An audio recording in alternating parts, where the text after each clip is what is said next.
Greetings, everyone. So, forgot that that song is actually a very long loop. No, not really a loop, but it just goes on for a long time. But I very much enjoy it. That was Encapsulation by Survival Spheres, and it was alternate Resident Evil save room music. So that artist does a lot of their own interpretations of horror game music. Hello, Mighty Bran, Arnovitz, and Anundio. Always nice to see you around. Postal Worker. Oh, yeah, and thank you for the follows, Ladra and Stigeti. There's been a few since the stream was offline to follow my red thread. Interalia. Max Taxi. Cosmic King. 2 variables. Bunch of people. And it feels so weird to be not doing a VR stream. Like, it feels like this is too easy. It's like I'm not sweating with a lot of equipment on. Trackers, controllers, all kinds of stuff. I want to stream more VR stuff, but it's just been so hot and gross. And I'm sure everybody's tired about hearing about weather, but yeah, it's been absolutely horrible this summer so far. It's just been melting. It's been like an average of like 90 Fahrenheit. See you later, postal worker. I assume you're getting up early to work the postal service, so very nice. I'm in the upper Midwest, so Minnesota. And if you I guess I didn't tweet about this, but the air quality, or my state right now has the worst air quality in the whole country right now. It is, holy hell, it is absolutely terrible because of Canadian wildfires going on. There is like a, I should just bring up the map. Let me see. It's gonna make sure I don't accidentally dox. I mean, I'm in Minneapolis, Minnesota. It's no mystery, but sure, this doesn't say like, hey, by the way. Ha, it guessed the wrong place anyway, so it's not a big deal. Where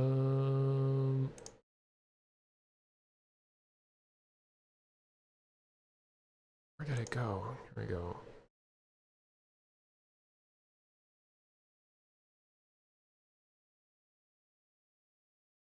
Make sure nothing compromising on my screen. Let me get that text file with all of my passwords off the screen.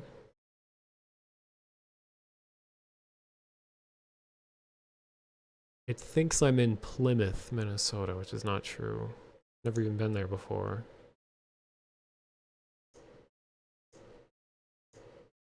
Okay. So here's the air quality. And here is Minnesota, and that's roughly where I am right now. And it's at dangerously bad levels right now because there's a massive fire happening up here in Ontario and Manitoba.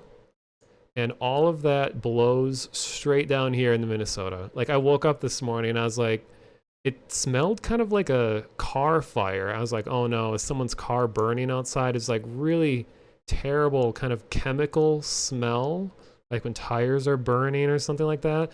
Just because of the way the winds move, anytime anything crazy happens up here, and even over here, like people in Washington right now, you're probably going to start getting some of this soon too. It blows down here, and yeah, there's like all kinds of air quality warnings and things like that. The people that say like, just don't go outside, don't breathe, stop breathing.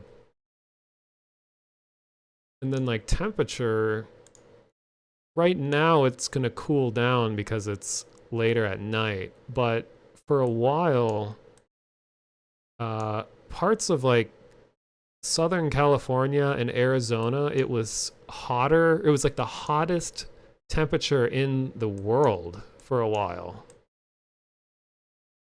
Was down here in SoCal.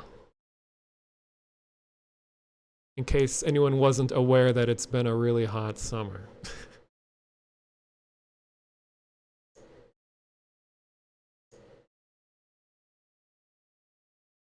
Beanie Baby ranking list. Actually, I have a lot of Beanie Babies. When I grew up, because my mom is really into arts and crafts, and she used to be a big part of like fundraiser craft shows and things like that. So I have like 40 Beanie Babies that are at my parents' place. I liked them.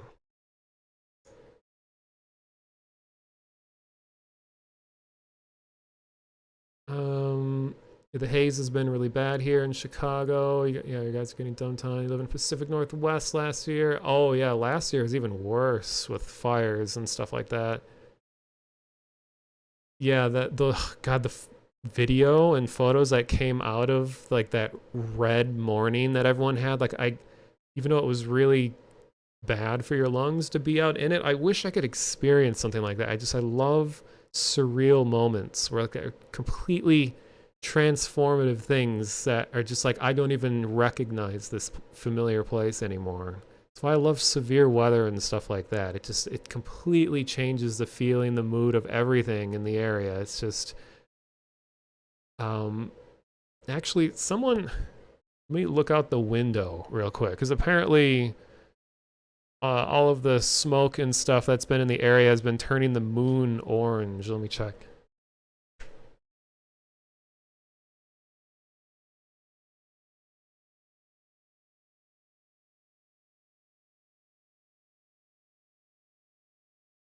All right, well the moon's gone, so rip. I didn't want to turn into a werewolf tonight either, so it's good that I couldn't find it.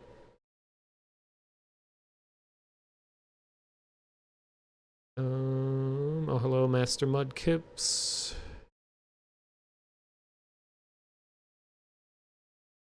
Red sky at morning, sailors take warning. Oh, and thank you for the auto host, Mr. Pre-recorded stream sauce. Yeah, you're not supposed to look at the moon anyways. Certain conditions are either more or less favorable to you depending on what night it is, the time of the month, when you observe the moon.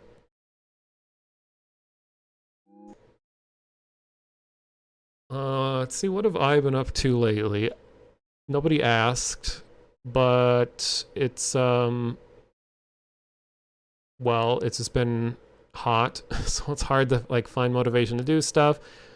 And I definitely, like, living in a place where a place where I have to be careful about electricity usage and stuff. It's the first time in my life I've ever had to think closely about it.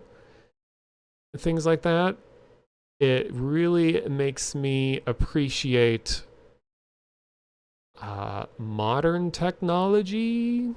The place I lived before this never had to worry about electricity usage. There was like 10 outlets in the same place and all kinds of stuff like that. So it actually ended up being really educational because I had to look around and check the power usage of all of my electronics and electric appliances and to see what's using the most power. And it's still confusing to me exactly how electricity works, getting like amperage and wattage and So what I discovered is, I looked at like what the average limitations of a wall outlet is in America, and then I counted how much draw all the things plugged into it use, and then I had to like distribute things in different parts of my room. So I discovered that the air conditioner is by far the biggest power usage and is like the wild card of the bunch because it turns on and off depending on fluctuations in temperature in your room. So it can feel really random when suddenly all the power cuts out, but it's because of like, oh, it decided to turn on, but the instant it decided to turn on, it instead trips the breaker and turns everything off for emergencies, which I'm glad the circuit breaker does that, because otherwise we would just, like, the house would start on fire. So I'd rather I lose my progress in what I was working on my computer than having the house burn down. So air conditioners use a huge amount of power, and I have like a mini fridge that uses the next highest amount of power, but it's still not that much. And my whole desktop computer with like my 3060 video card, I was looking up specs of like power draw of video cards and just monitors and trying to combine all of it together. And so everything in my computer, if I was running like an intensive game with both monitors turned on and all of this, it still doesn't even come close to the amount of power that an air conditioner uses. And I'm glad I don't have like a TV or I don't use a clothing iron. And the washing machine in this house is in a totally different floor and a different circuit. So like just home appliances use so much electricity compared to, what is it, like DC power of computer electronics and stuff like that. Which I guess it's, I don't know, that electricity is so confusing.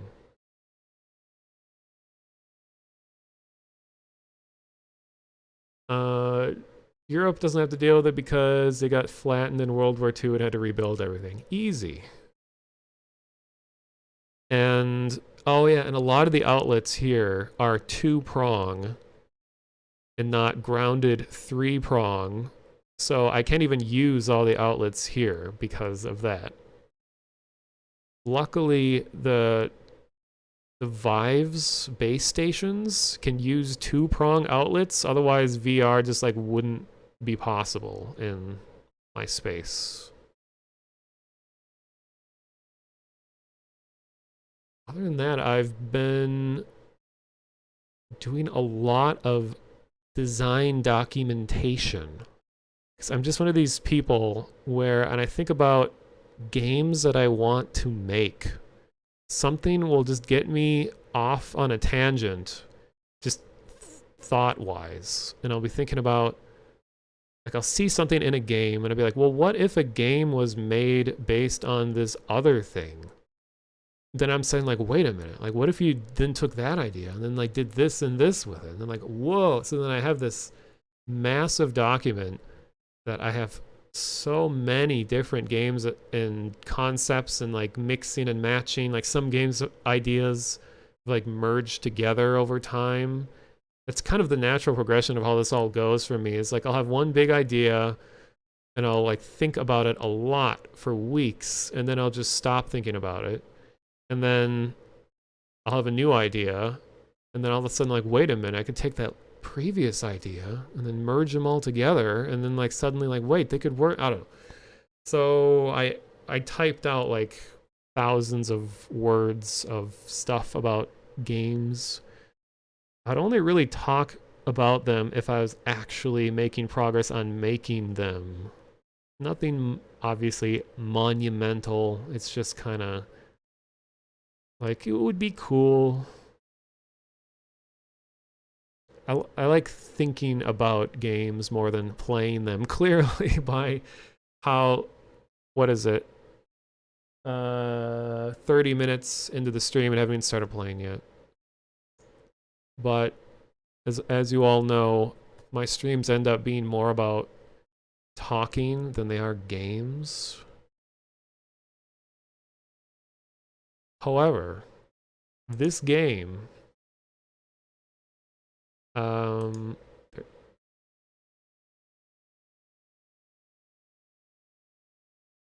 oh, okay, something I forgot to test is I have a new computer mouse because, oh good, you can't hear the clicks unless I'm clicking and talking. Okay, noise gate cuts it out. So, very sad state of affairs is that my Microsoft Explorer, uh, what's it called? Like optical mouse from like 2006, the started having like wire issues where if I moved in a certain direction, the wire would like malfunction and it would just stop working, and I would just keep hearing the do do do do do do do do do do do do, and it was so infuriating trying to do anything with the mouse constantly cutting out. So I had to put the mouse away in the corner, and then I replaced it with the modern version of that Microsoft Explorer mouse, which is a 2-button red light optical mouse with a mouse wheel. I just have never wanted a complicated mouse. Like I actually, long ago, I got like a Razer Naga or something. It has like a full keypad where the thumb part is, and it was like super gamer mouse. Crazy stuff. And I was just like, I'm never using any of this. So I just love simplicity. I'm a minimalist at heart. So the less that I can, okay, if I can be happy with less, it boosts my overall morale if I've found happiness in having less. So,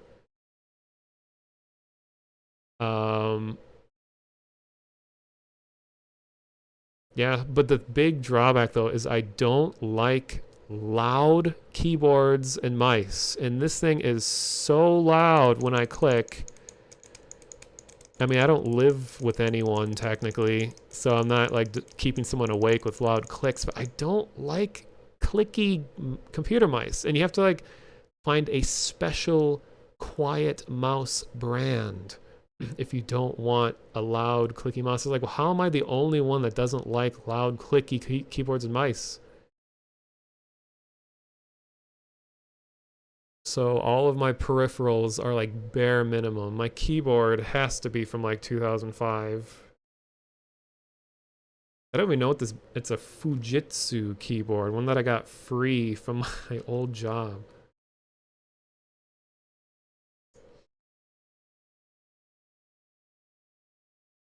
Oh, and I've been in VR chat a lot. That's the other thing. Because you guys probably saw on Twitter, I finished, quote unquote, finished that model of my robot. I'm very proud of, because it's so hard to get the motivation to finish something that you don't absolutely have to do, and you're the only one that's stopping yourself from doing something. Thank you for compliments. And I've met a bunch of you in VR chat before, and it's so funny being a part of robot communities. Like I've been meeting new people and stuff in VR chat, and it's just funny how, well here, have a backdrop there.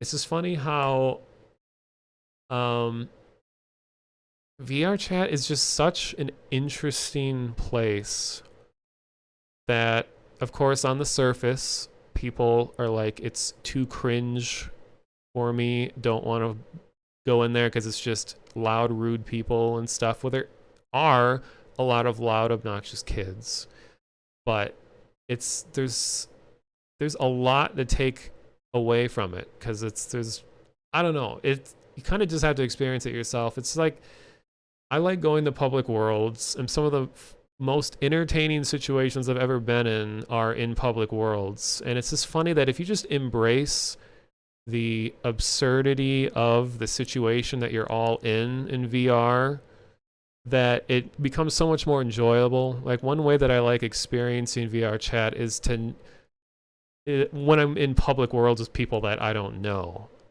is to not treat it like I am here using a VR headset to experience a game known as VR chat, and just treat it like I'm just there. So just go there and just like talk to people in public worlds and just like make up just weird situations, and then people kind of like just work with you. Like if they're the type of interesting person that I want to be around, they're the type that would enjoy someone who just likes just being strange, like not fully yourself. I don't know, it's hard to explain. Of course, if I'm with people I know, I'm just going to be myself, but it's just I like taking advantage of the fact that it's just this unlimited supply of usually somewhat nerdy people in a public world, and you could just go around and just do goofy things, find other goofy people. Like there's a whole subculture of robots in VR chat. People who really love the idea of robots, and that's part of motivation to make my own one, is like it's pretty much an unspoken rule that if you regularly wear a robot related avatar, that like you gotta have a cheap voice effect on anytime you use that character. It's just like you gotta. And that rule has almost always been true, where if I see somebody else wearing a robot avatar, especially if it's apparent that it's like one that they made, something that's custom, that they almost always have a robot voice changer. And we end up like just hanging out. Like we suddenly have so much in common. Like I remember I went into a public world and I was just wearing my own avatar. And when I walked in, I saw two separate people look over at me and change their avatars to their like main robot avatars. And we just like approached each other and just started just talking about like robot things. And we gathered a lot of attention, and then people just start crowding around us, and then just start like watching us. Like most people in VR chat are there to watch and listen. So if you talk or do anything even remotely interesting, usually people will just like come out of all of their hiding spots and just crowd around you and just like stare at you and just like wait for you to say thing. So it's like if you just go to a public world with maybe somebody you know and just have a conversation, it is like the easiest way to meet even more people is to just have a loud conversation with someone that you do know, and now all of a sudden you're like all these other people gravitate towards you. And like I'm a really introverted person. I mean, I'm not as shy as a lot of introverted people, but it's like that's usually how the best things go, is you just talk about interesting things. Because so often when I go into VR chat, all I hear is people like, hey, I'm drinking. Are you drinking? How much are you drinking? Guys, I'm so drunk. Guys, I'm so high right now. How drunk are you? I'm so drunk. And that's like the full extent of their conversations, is just like trying to one up one another on how drunk they are. And then it will be, and then it will kind of like turn into like middle school tier conversations about like sex things. Because they're like, oh, let's talk about all the naughty stuff. And it's not even like a conversation about like relationship experience, or like, oh, I had this situation with, I don't know, like this and this and this. It's not like an adult approach to it. It's like actual level of stuff you would overhear at like a middle school lunch table, where it's just like, I don't know, people get weird when they have the anonymity of the internet on top of the immersiveness of VR and the expressiveness nature of VR. So it's this weird combination that causes people to behave in a way that they normally wouldn't behave anywhere else. Like they're willing to say and do way more things than they normally would in real life if you were actually seeing them and stuff like that. Yeah, stuff you would normally just see in like comment sections. Yeah.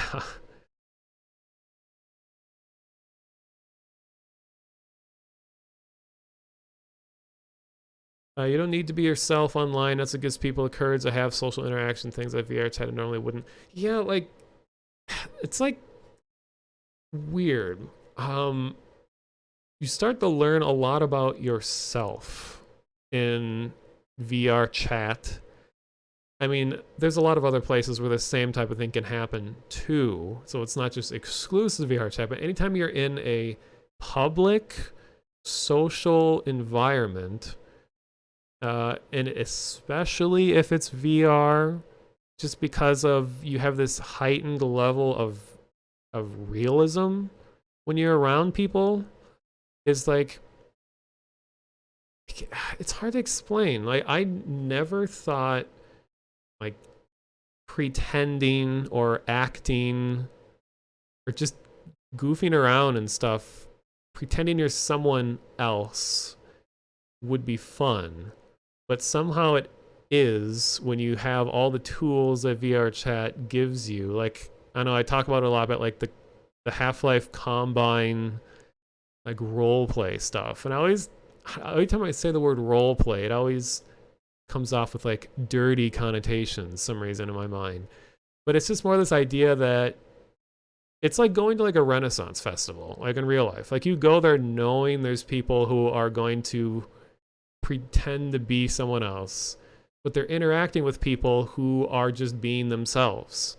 So I guess that's what I'm trying to say is that I like it when there's a mixture between how far people are going to like act or not act, and even people who don't want to be anyone but exactly who they actually are. Like all of us can interact in a way and everyone knows what everyone else is doing, but we're just all here being entertained by the fact. I just think that's so interesting.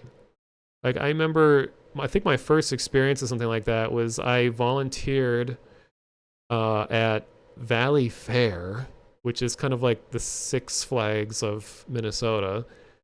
But Valley Fair is like a big entertainment park, and they do this or amusement park, and they do this Halloween thing called Valley Scare.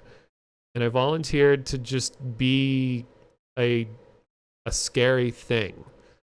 And it was open ended, and I ended up being put into the corn maze, and they just said like, what do you want to do? And like, I don't know, I've never done this before. And they're like, all right, well, just dig through this box of costumes. And it was really fun. There's just like this massive, just boxes upon boxes of just pieces of random costumes. And I found this really cool like burlap scarecrow kind of mask. And I was feeling like walking at midnight. So I went all the way and I got like the plaid. I found like a plaid shirt, and then I found some overalls, and then I went up and they had this like face paint expert that was there, and they just like blacked out my eyes, so my whole face, it looked like I had been punched in the face. I just was like really darkened around my eyes, so that when I put the mask on that you couldn't see my eyes over the burlap sack. And then I filled myself with straw and things like that. And I just kind of had to like improvise what I wanted to do in the maze. And everyone else, for the most part, just wanted to be like jump scare, bloody, scary thing. So they would like make their face really pale, and they would carry around like knives. And there's this one guy who's like a repeat volunteer person who has a chainsaw that has all of like the teeth removed from it. So it's just it's a functional actual chainsaw, and you can smell it and everything, like, you know, like the gas and everything burning, and would chase people around with a chainsaw and things like that. But I was just going to pretend like I was a decoration. So I just laid out in plain sight. Lots of people passed me and everything, but I would, when people weren't there, I would move and would purposefully stop moving a little bit late when I was seen.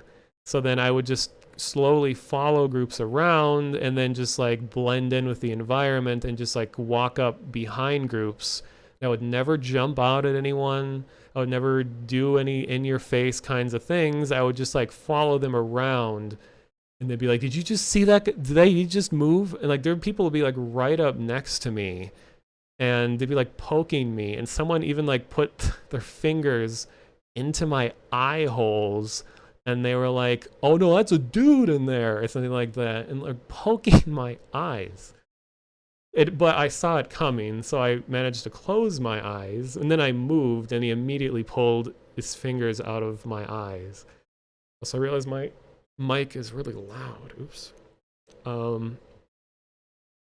So, but that was a lot of fun, and then like I eventually I like immersive worlds like that, and it's just so hard to like find. I mean, VR is a good place for that because like in real life there's not many opportunities where you have this kind of immersive environment like Renaissance fairs and stuff like that. I mean, that's all interesting to me, but I don't know, I'm not a big fan of like fantasy.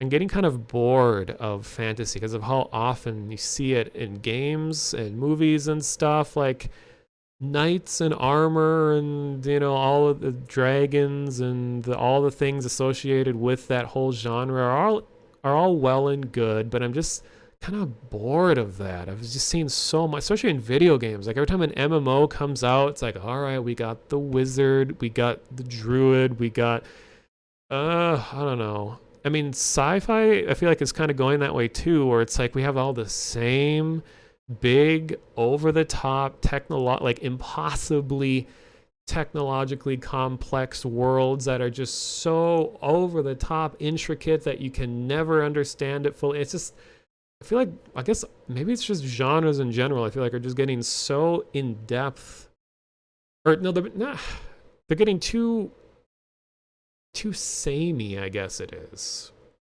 So that's why it really interests me when they'll take a genre and then do something really weird with it, something really unexpected. Because I definitely prefer sci-fi over fantasy, but they both have things that don't really interest me.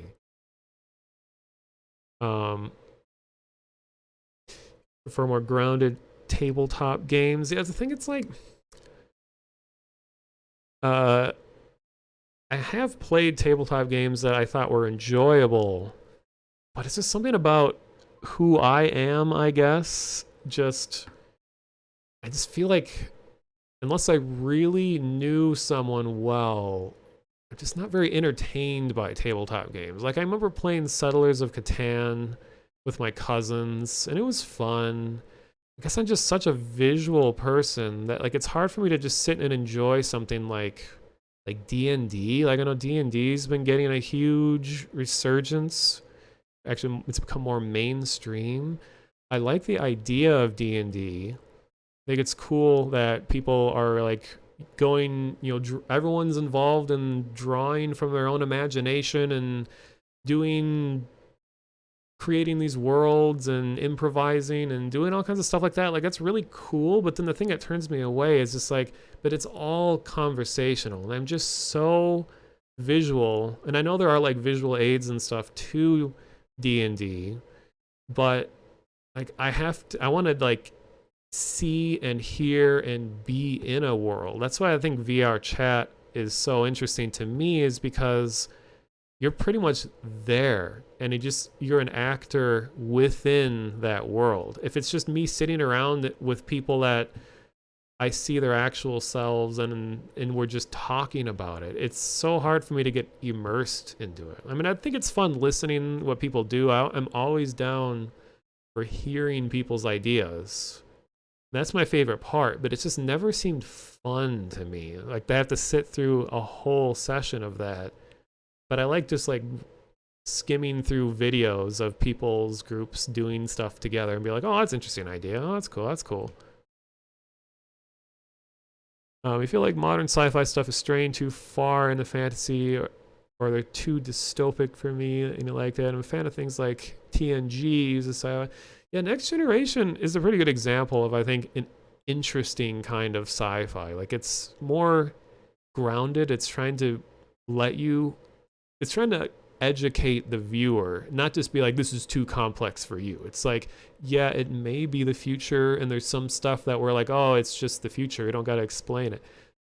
But they're taking a good approach at like making it feel more plausible, I guess, more educational. um Hope one day you can get a headset to try out more immersive worlds. Yeah, VR is just like, VR has been what I've been looking for so long. It's because it taps into all the things that I really enjoy in entertainment, period, and it enhances them. Like for me, forgot I went on this whole rant, not rant, but just talk during my last stream, which was Half-Life 2 in VR, where it's just like, for me, the most important things, or the things that are most entertaining to me in any kind of experience, is just feeling immersed. Like, I don't need a challenge in a game for it to be fun. I don't need competition. I don't need familiar things. Like, I could just, like, I don't even really necessarily need to interact. If I just like the way something looks and sounds and the feelings that come off of it, like, that's good enough for me. And a lot of VR experiences are like that. It's just taking the convincing, the VR's ability to fool your senses and just making it feel like you're there. Like, it might not be photorealistic, but just feeling present. I guess I love to escape. I like to do whatever I can to not be in the real world.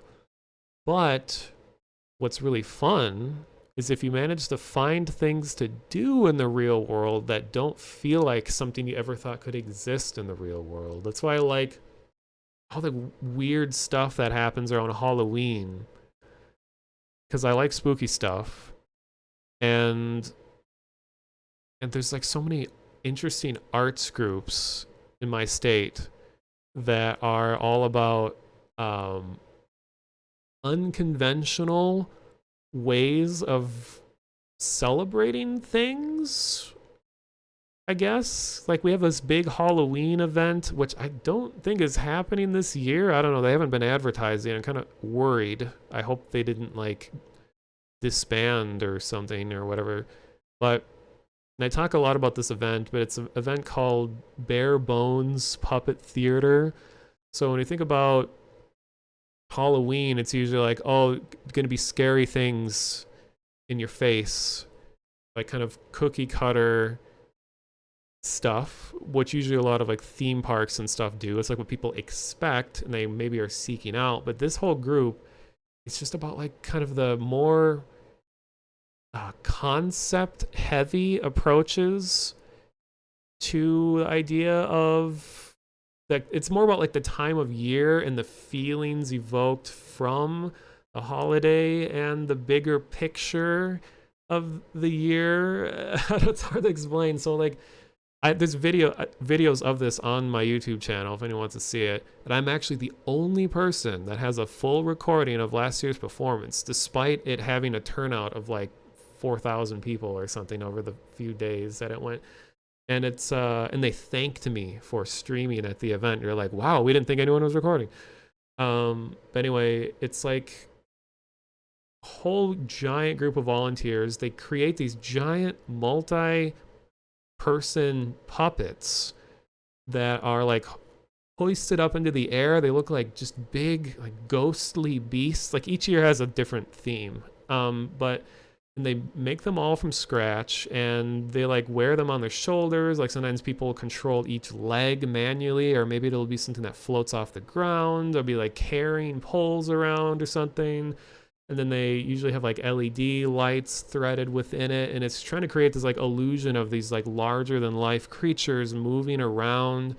And there's live music playing as all of this happens. There's like a mini orchestra off to the side, and then there's lots of fire dancing. Like there's a lot of like people that do fire breathing, and there's lots of stilt walking people. It's like all these really interesting special interest groups around my city and state. They all come together for this, and they put on like one big performance. You get people walking out on stage, and they're just like twirling all of these like things that are on fire and throwing them in the air and tossing them back and forth. And then you got like someone out on stilts who's walking around as this like larger than life creature. It's so hard to explain. You just got to like watch it, and it all tells a story. And sometimes there's like a singing part of it, and I don't know. It's so much. Well, if you care about all that, below my stream is a YouTube channel. I record a lot of stuff. And it's just like, yeah, last couple years I haven't done much at all in my city for obvious reasons, so I'm hoping to try to find a way to get out to the cemetery again this October, which has been so great. And I always enjoy viewing the fall colors there, and I missed it the last couple years. And it's it's the largest cemetery in the state, and it's absolutely beautiful and all kinds of interesting stuff. Okay. I'm almost exactly at the 1 hour mark. There we go. So,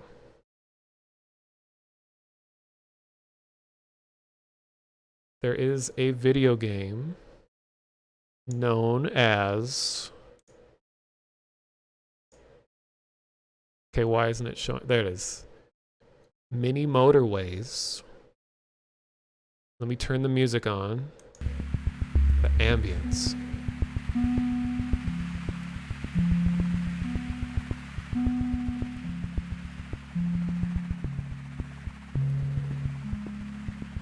So normally it takes a lot for me to care about a game at all. I'm always reading about games and stuff, but it's very rare that anything gets my attention. It's even more rare that I play a game, especially when it's just a single player game. But this was just, it's so visually pleasing, auditorially pleasing, and it's so simple, but yet it's so complex. And there's a lot of bassy sound, so it's kind of throwing off my audio balancing. So I'm gonna have to play with this a lot. So the soundtrack to this is, as far as I know, is procedural. And it's like reactive to what's going on in your city. And it reminds me a lot of the original Wii music, of like the home screen and stuff like that. And this is by the same developer that made Metro, or Mini Metro, I think it was called. Let me check the name of the developer real quick. I can't remember. It's like Giraffe something or other. Let me see. Oh god, Steam, stop. Oh, Dinosaur Polo Club. Yeah, they created Mini Metro, which looks and sounds very similar to this, but this is more focused on street level kinds of stuff. You can buy this game and that game together for like 18 cents. What? I know right now on Steam it's like, how much is it? Oh, it's $10. But yeah, there's like a bundle or something you can get. So I already have like 20 hours in this game, and I'll just play. That'll be the best way to explain it.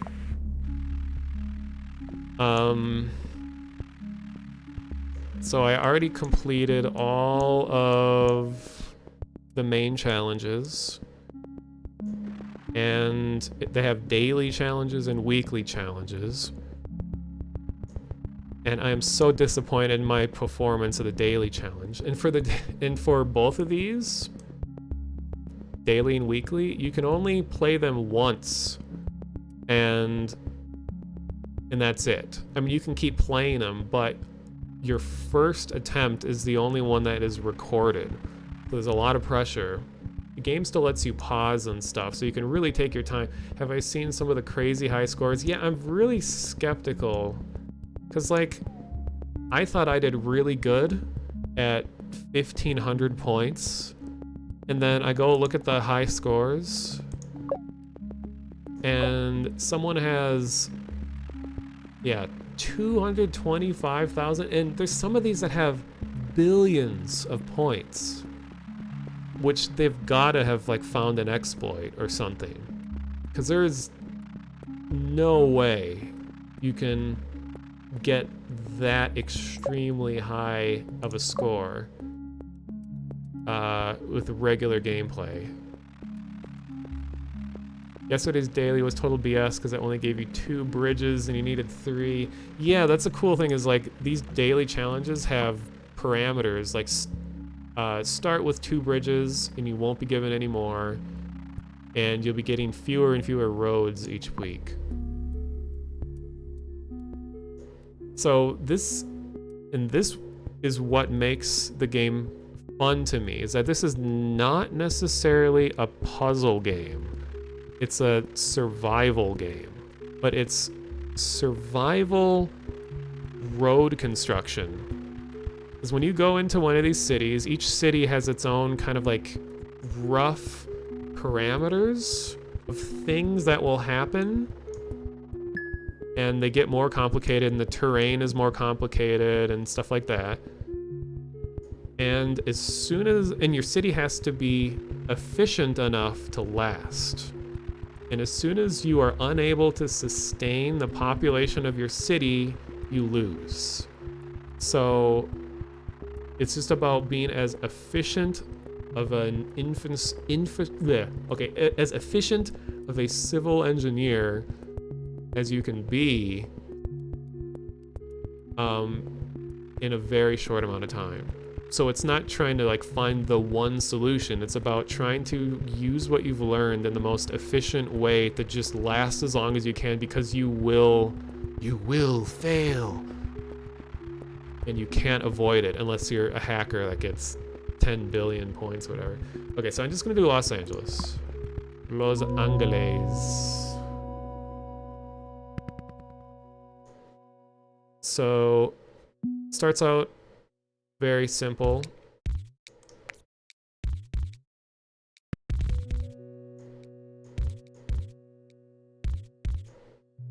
And back seating is welcome. Like, anyone who's played this before or anything, like, this is actually a fun game to watch, I think, as much as it is to play, because the person playing can't possibly be watching everything at all times. I'm gonna go in the fast mode.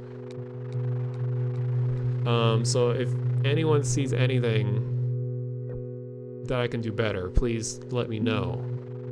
So idea is that pins are like one journey from home to the building. Or it's like a task, I guess. The car's like, I gotta pick up this pin and I gotta bring it back home. So the fewer pins, the better.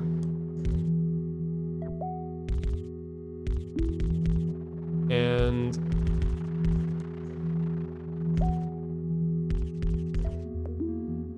I'm going to try to not pause very often.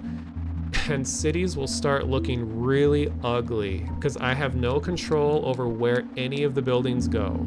I can only control where the roads are, where the roundabouts are, and the infrastructure. So you cannot control the buildings, and that's the challenge. Streaming this game is cheating? I don't think so. It is from the makers of Mini Metro, yeah. So everything is based on a grid, as you can see. And it's kind of an unfortunate but true meme. God, it's gonna be so hard to talk and do this at the same time. Is that generally what works well is to... Okay. Everybody says they're not gonna pause and then they pause. It's the meme that separating the people by color tends to be the most efficient way to run the city. And it's like, it sounds terrible, but it's generally works because as traffic starts to build up more, it's because of conflicting starts and destinations. So, I mean, inevitably, all the different cars and stuff start mixing together and stuff like that. Like, it just becomes unavoidable at some point. Everything starts getting too crazy to handle. Like, already right now, is that I can't not give this building employees, I guess, because it will just keep filling up with pins, and then I lose if it fills with pins and there's no one there to like complete the deliveries, I guess. Like, there's a lot of... everyone describes everything differently in here. So what I'm gonna do is... Let's see. Scoot the burbs. Why, hello there.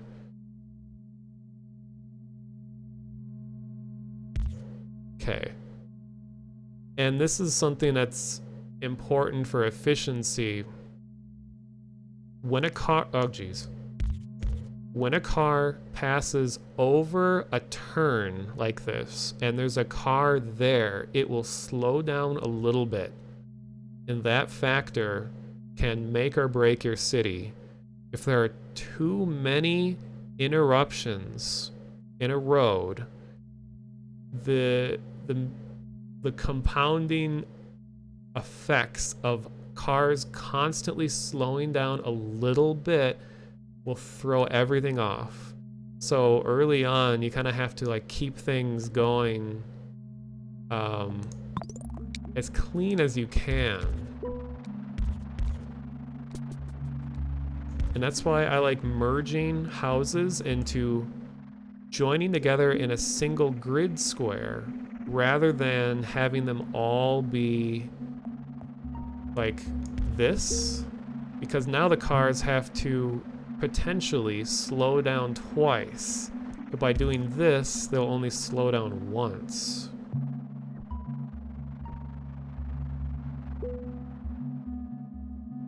And you don't have to... And this is another important thing. Also, thanks for the follow, Brico Streel. Is that you don't have to connect every house to the city. Some people think like, oh shoot, there's a house way over here, I gotta connect it and waste all my roads on it. It's like, no, you don't have to. You just have to watch, engage the efficiency of how it's currently working, and see if you really need it. Like, sometimes I'll just abruptly completely cut off a whole neighborhood's access to the city because they're just clogging traffic too much. So like right now I had yellow and blue are sharing infrastructure, and red is on its own. Meaning that, you know, it's pretty clean, but now, okay, I guess I can still join them together without too much of an interruption. And sorry, I have to kill a tree. Okay.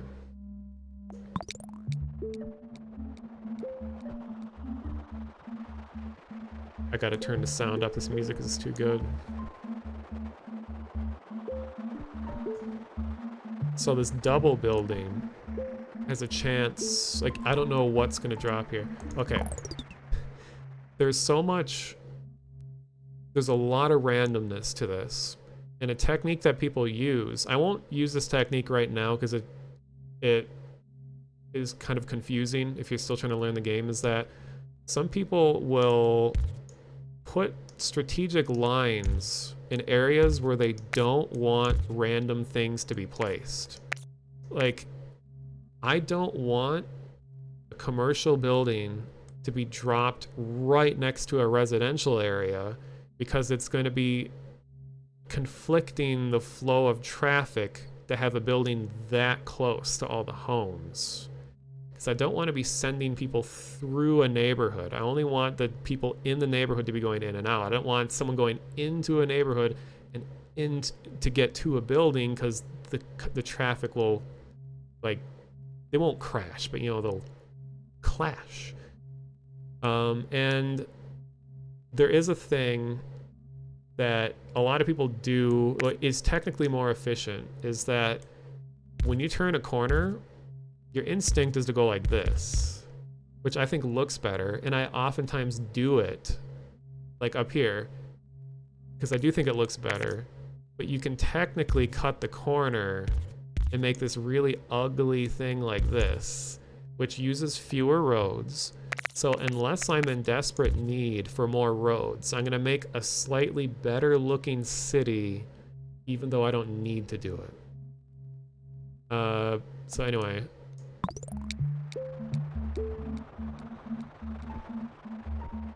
And as you can see, the screen is slowly fading out and the outer bounds is increasing in size.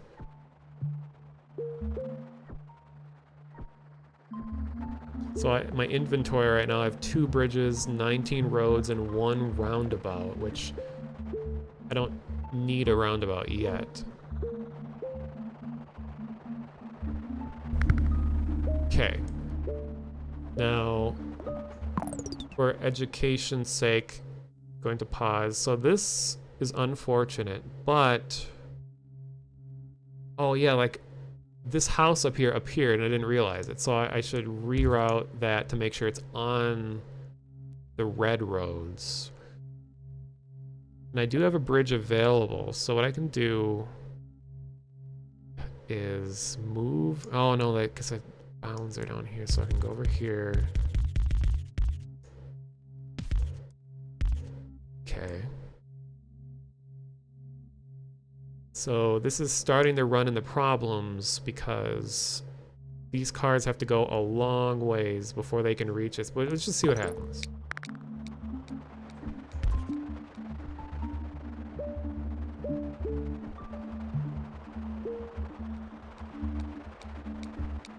And at the end of each week, you get a new thing. So there's traffic lights, which there's a lot of debate about whether or not traffic lights are very useful.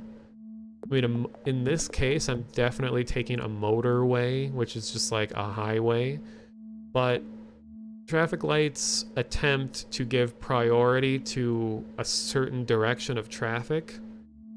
So the only useful spot I've been able to see is if a neighborhood is getting super clogged up and cars aren't able to leave their neighborhood very quickly. If you put a traffic light there, it'll allow the whole neighborhood to dump out quicker while blocking all the cross traffic. But there's other ways to better handle it, so usually I won't ever take traffic lights unless I desperately need 20 roads over 10. So motorway lets you stretch it lets you build a road over everything because it's elevated, and cars can drive faster, and they can move faster, and you can get a very far distance in a short amount of time. So like in this case, if I wanted to get to reach this one house here, which it's probably going to give me a second one right near this one, right? Yeah. Here. I'd have to waste a ton of roads, and actually I can't even reach it.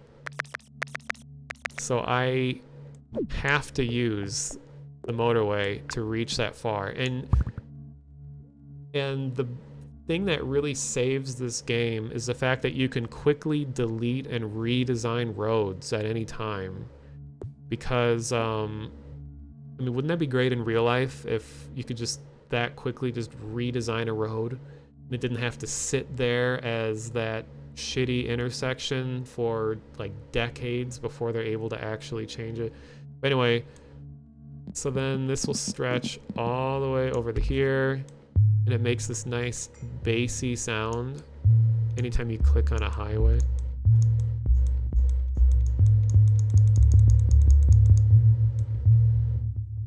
Oh yeah, you can hear my mouse clicking a lot now. Oh my god.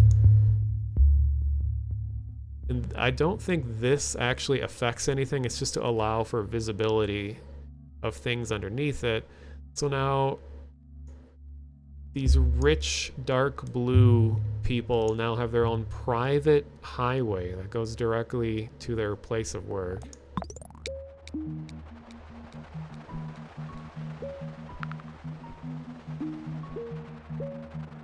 So I'm gonna adjust this to be slightly more efficient.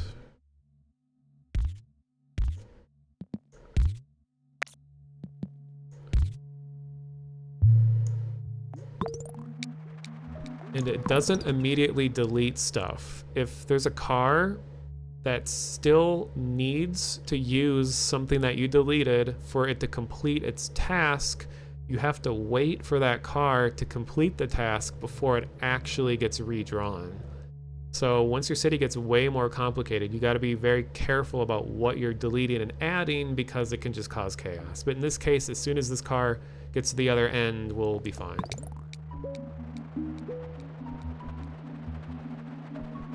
Oh, and it has to come back. So they're driving on ghost roads until they're done with their... There it goes.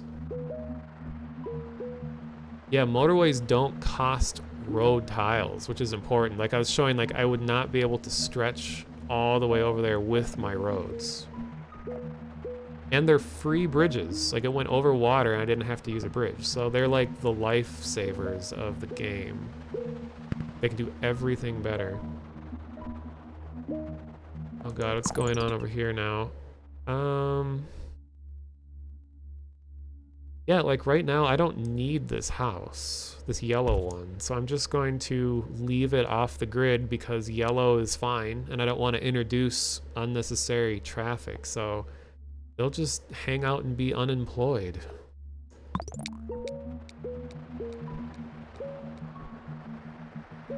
And you can't demolish buildings or houses. Like that's part of the gameplay, is that you have to deal with whatever cards you're dealt.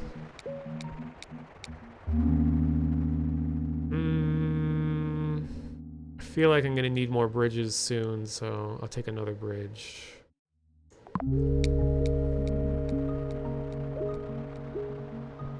Okay, red is starting to get a little behind because they have to go so far to get down to this area. So I'm gonna have to start thinking about a way to get red down here quicker. So I might just have to bite the bullet and have red cross into the blue and yellow circuit. Or teal and yellow, I guess. Cyan?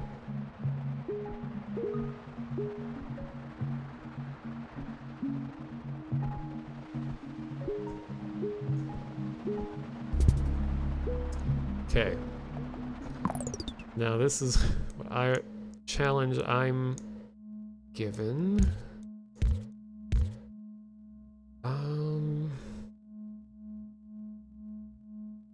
Okay. So So I think I'm gonna have to just go...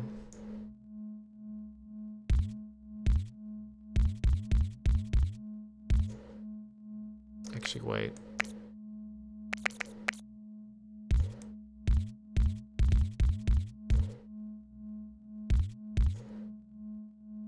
Then probably do this. And what I like to do for efficiency is, I can't really think of a better way to word it, but to have like a babysitting house, that if you have even one house that's really close to a location, it will do it wonders to have a single dedicated house that can take a very short route to get there. Like, I'll oftentimes cut off whole parts of the city just so I can have a dedicated house that's always going to one building. And the cars will calculate the shortest route to get to a destination no matter what. Even if there's a lot of traffic on the short route, they'll still sit in traffic in the shortest theoretical route, even if it's slow. So you have to consider that. Okay.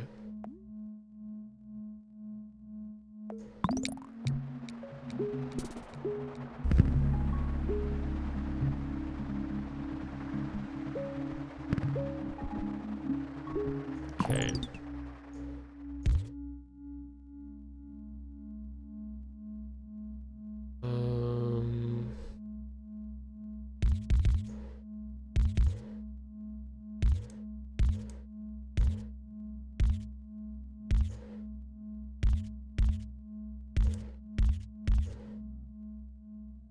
It's gonna be fine for now.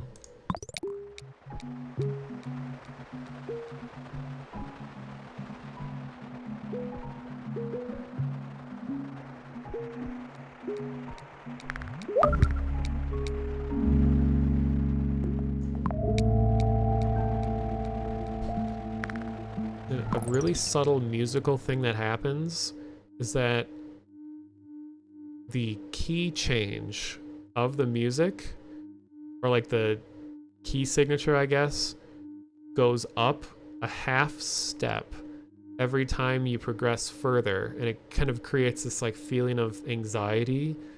So you have like a pleasant sounding chord, goes like duh, and then duh, duh, duh, duh, and like the further along, everything gets higher pitched, the rhythm increases, like ticking gets faster, and it's just such like a subtle but effective way that it does all this. Okay, so this is going to be a lifesaver because this building here is now a circle, which means that it needs, well, first of all, it can have more pins, and it will be more needy, meaning it needs more cars going to it than an average building. So now it's gonna need a lot more attention. So what I'm gonna do is just put this through here. Okay. And I should be getting a second red house. Okay. Alright, so these will both focus on that, so we should be fine. Oh, a third. It always pains me to make a really ugly looking neighborhood, but... Here, maybe I can do this. There we go, that's a little better. Fewer stops.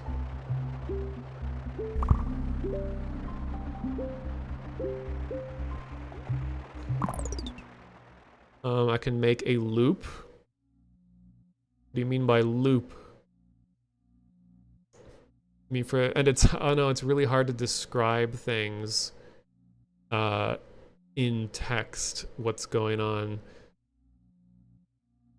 I mean by like connecting the back of the neighborhood to the end of another route so that they just of circular motion going all throughout? Or are you talking about loop as in a roundabout? Okay. I'm gonna have to use another...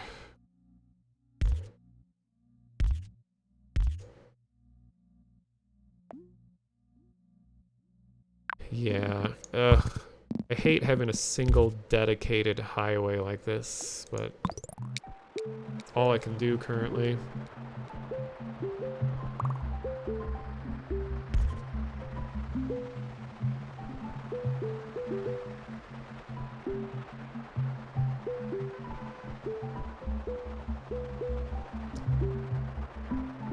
Okay, red is still... Okay, I need to do a revision to how this works because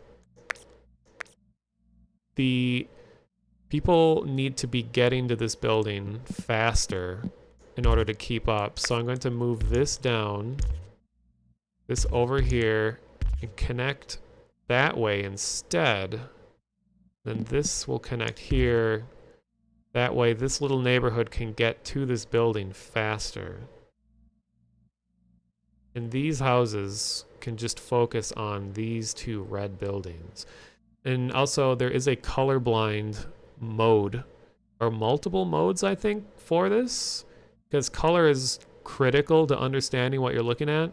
And there's different color palettes and stuff. There's a night mode too. Like, can I actually toggle that from here? Oh yeah, it looks like this. I'm gonna do the rest of this in flashbang mode just to see it through this way, but I'll do night mode for the next round when I inevitably fail. Okay.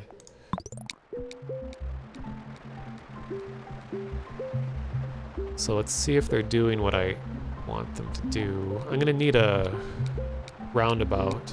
And it's not giving me one. Okay.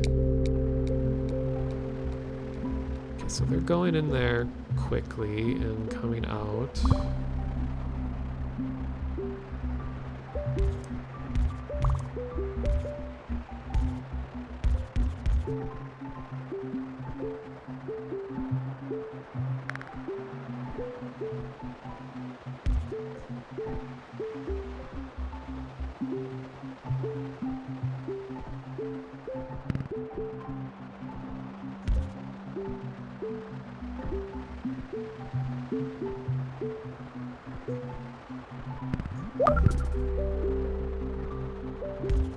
Okay, yellow is just upgraded.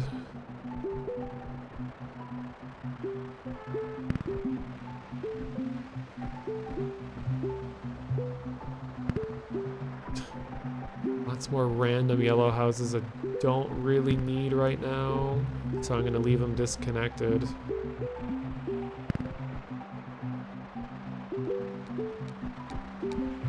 Give me a roundabout. No!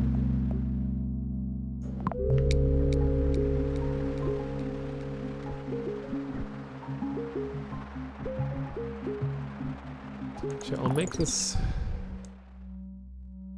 No,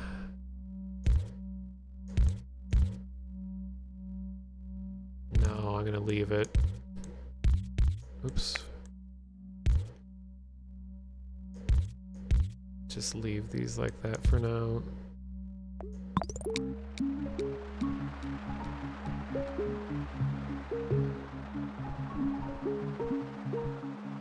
Yeah, I guess a stoplight would technically work in this area.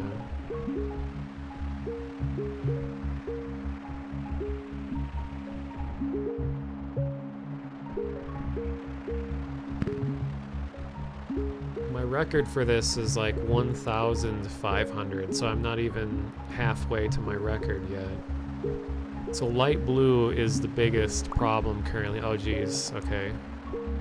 And it's because the light blue cars are getting all caught up in this red traffic here.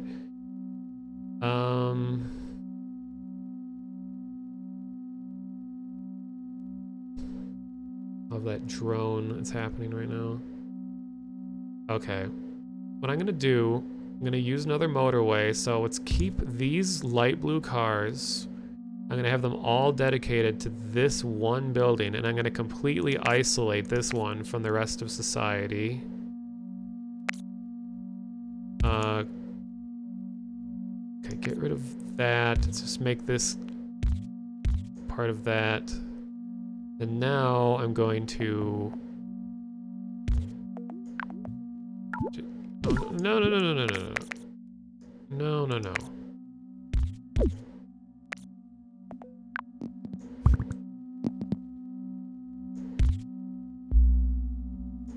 Wait.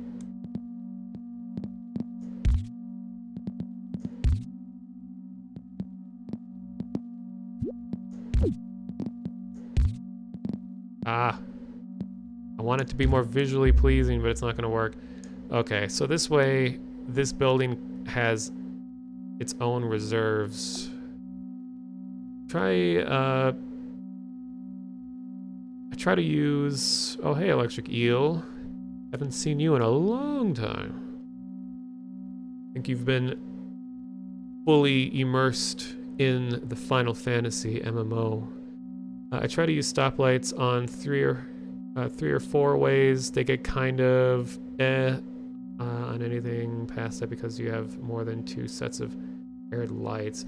Right. As soon as you have a traffic light with another nearby traffic light, like, wait, do traffic lights move in unison across? Like in real life, they work synchronized in order to keep traffic all moving at once. But if you have constantly start, stop, it's actually worse.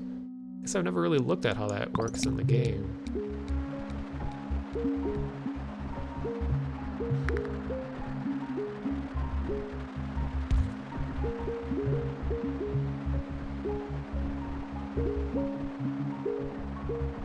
They are synced? Okay.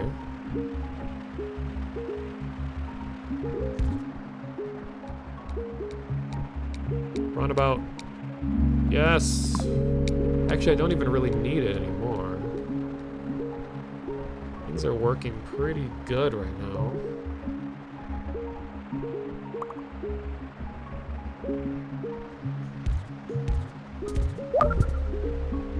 Uh-oh.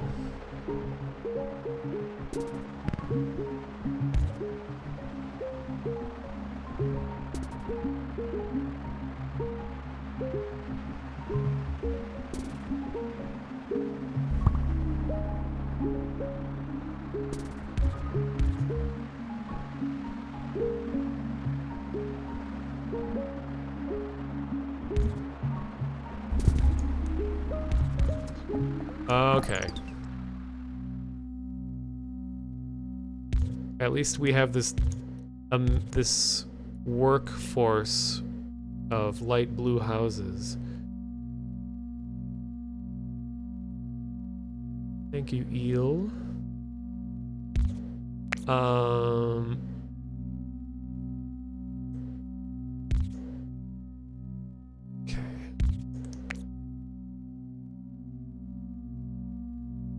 Think about how to do this.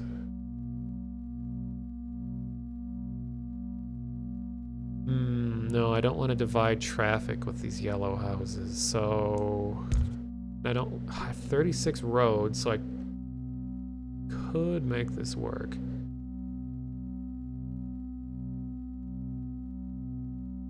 Shall we try this?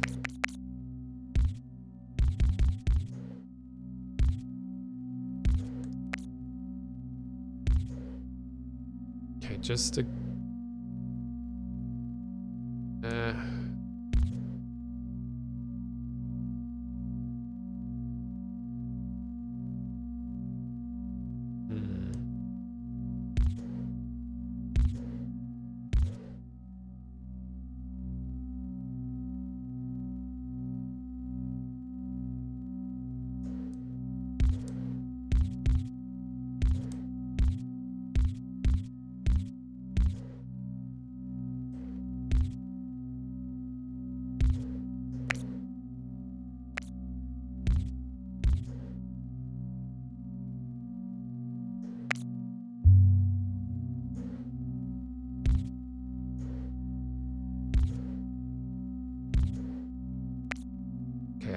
make a difference.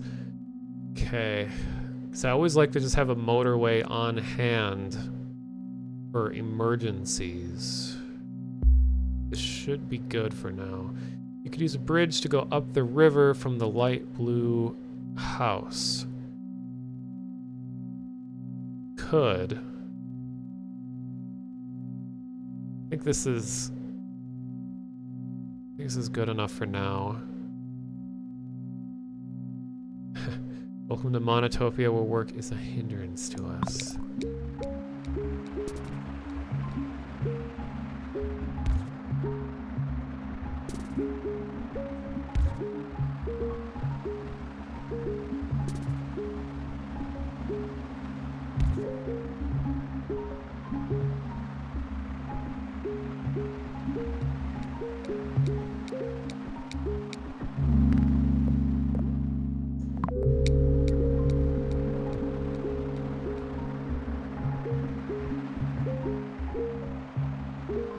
I think yellow is starting to need more workforce.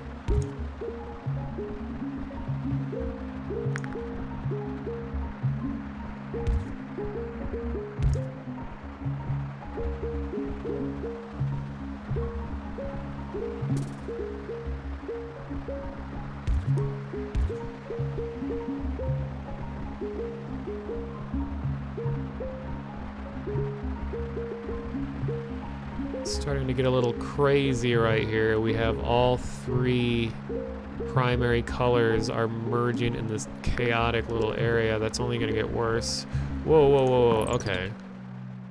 Red is gravely behind right now. Okay, okay. How about...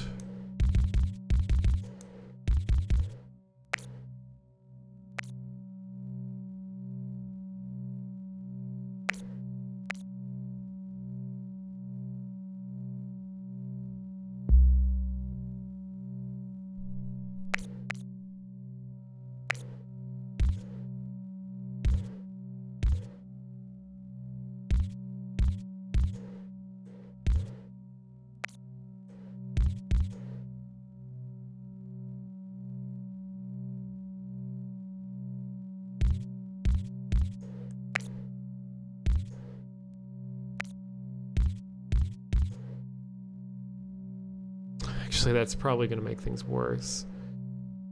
Okay,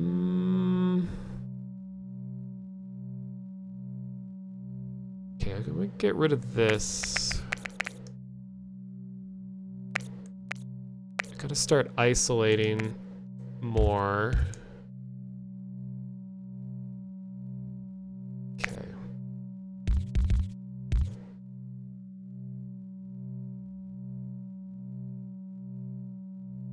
Oh, but I need...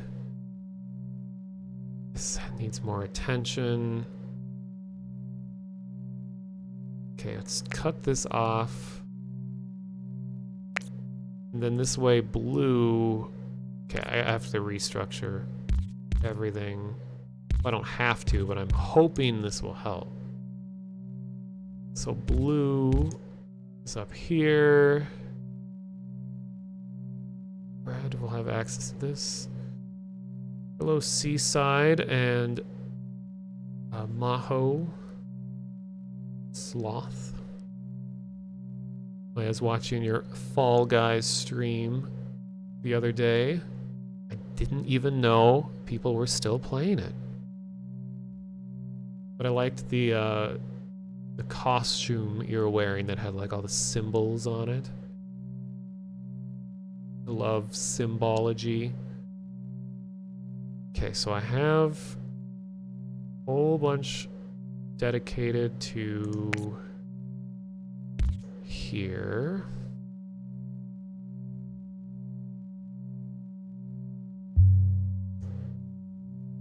And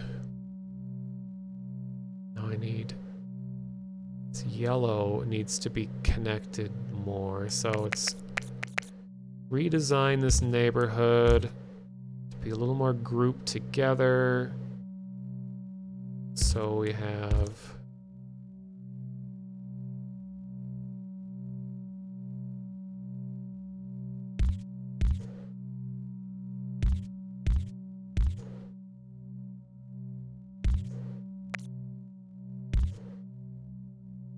Let's do this.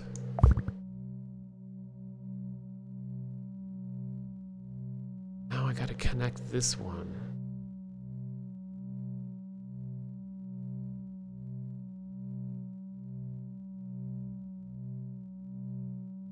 Oh, but red still has to get to this one. Shoot. Okay.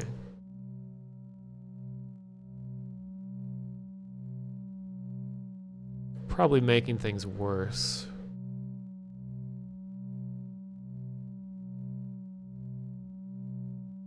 Then... So they can go there. Actually, let's make sure blue doesn't need to even cross with red. So they can have a much shorter route. Just go directly to there. Blue goes to here. Blue. Okay, so getting rid of that longer one to replace it with just this single one. So blue can go to here, to that. It should keep them going in one direction and not mixing with everything else. Red can go here and here. Now yellow. God, there's too much happening in this small area. Actually, you know what? I have so many unconnected yellow houses. Let's just remove this whole neighborhood. I'm firing all of them. None of them have jobs anymore. And they're just going to sit over here. I'm going to make this into a labor camp. I mean, they're getting paid, so. And do this. So that this way, we're keeping... Oh, but this stupid building up here still needs to... Okay, well, at least I'm removing this building from this grid entirely. Yes, it's Los Angeles. Apparently. Santa Monica Bay. Okay,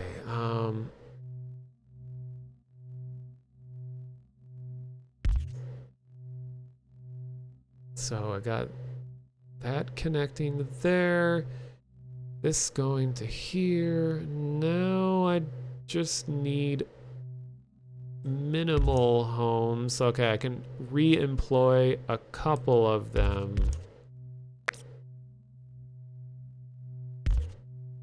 I hate how they're so spread out, but...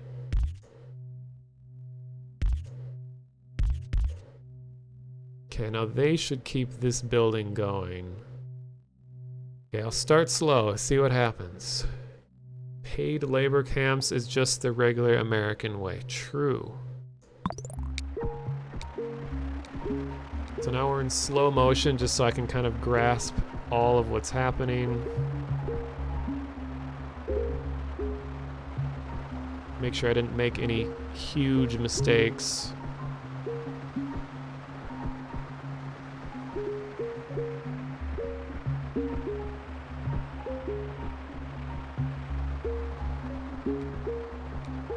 Okay, looks like everything is decreasing. It's good.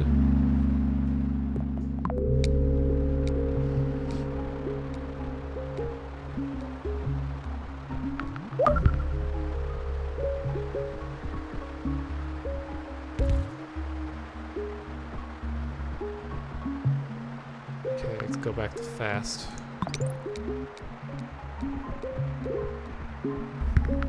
Uh-oh.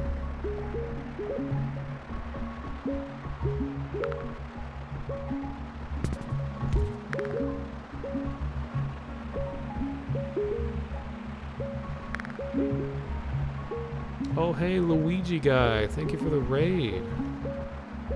Welcome.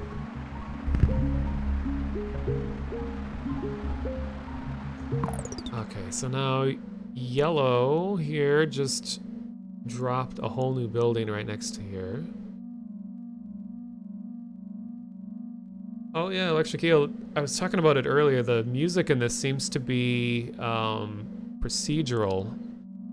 So yeah, it's reacting to what is happening in the city, and it actually, as the complexity increases, like week by week, the whole key signature goes up by like a half step. So things are going like,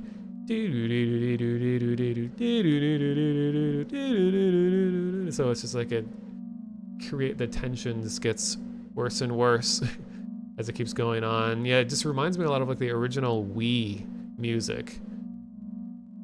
Procedural music is really nice.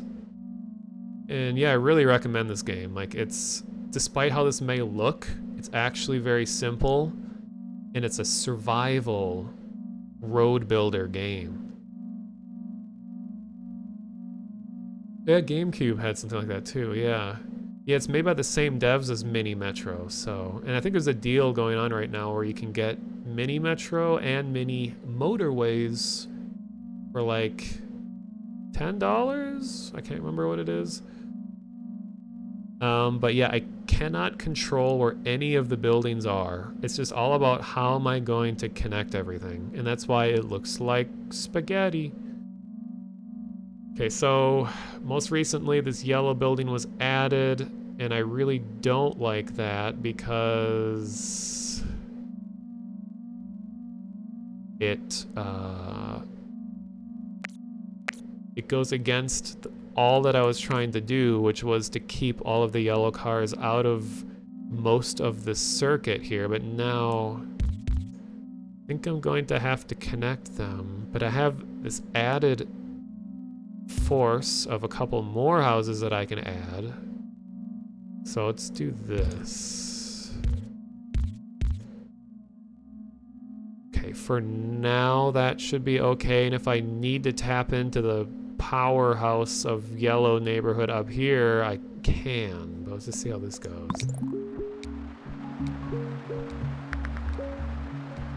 Yeah, the overpasses start to look insane after a while. You can move them around too. So pins are bad. The little Google Maps pin means that those are tasks that need to be performed. So the fewer of those are around, the better. And a car has to go to the building, has to go from home to the building, back home in order to remove a pin. So it means it's a successful journey. And in the top right, this is how many completed tasks have happened. And my current record is 1,500. So I'm trying to do my best to exceed that, but already things are getting crazy. Okay, I can add more dark blue to this. Yeah, so maybe this is accurate to Southern California.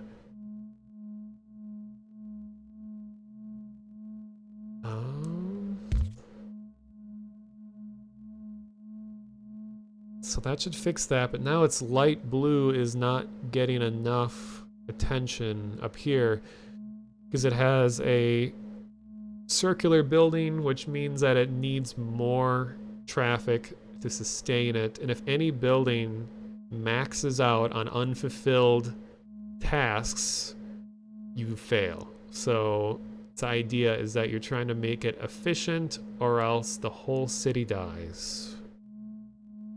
Okay, I have this useless thing right here. This doesn't need to exist. Okay. And cars slow down when they pass by turns. So the fewer options you give them, the faster things go. In theory. Okay. So I need to get more light blue to here, but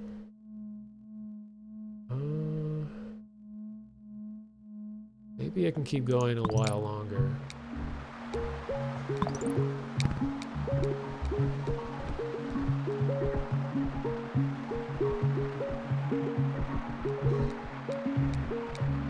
Oh man.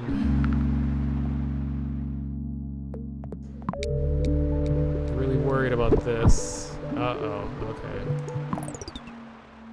Okay.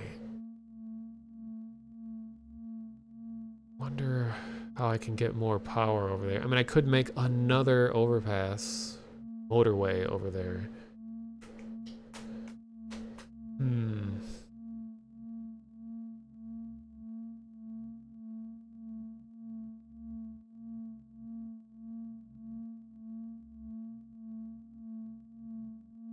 Okay.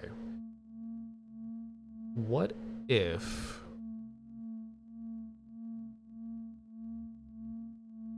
I remove this, reconnect it over here,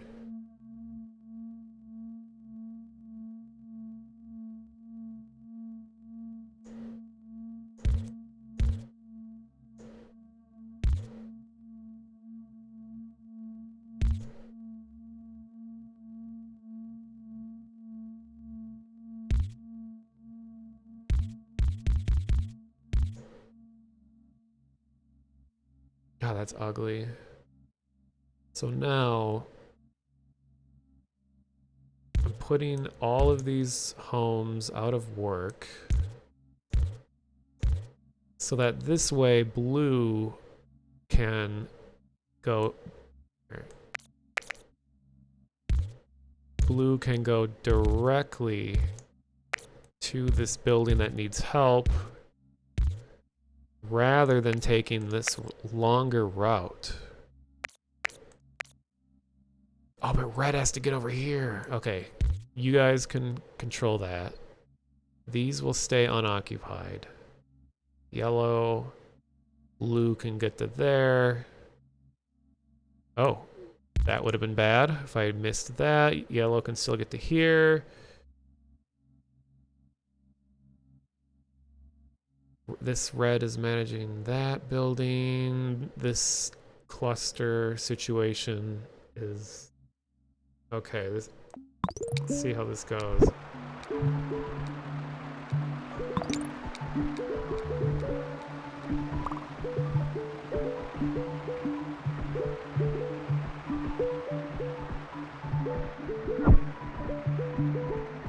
All right, they're recovering. Oh, and I can add another one.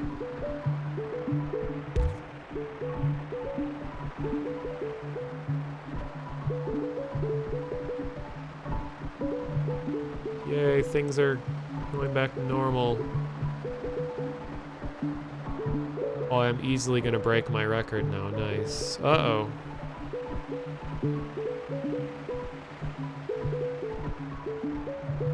Okay, red is losing stability.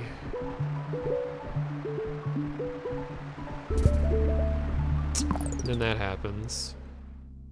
Alright. You gonna go down here. This, moving like that.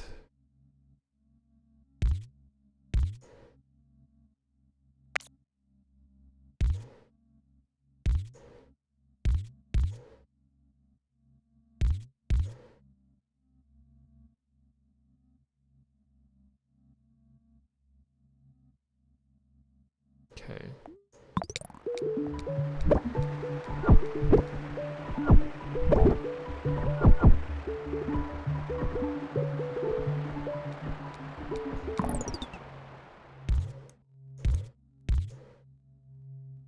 Actually, I'll just use a roundabout here. Okay, let's do this.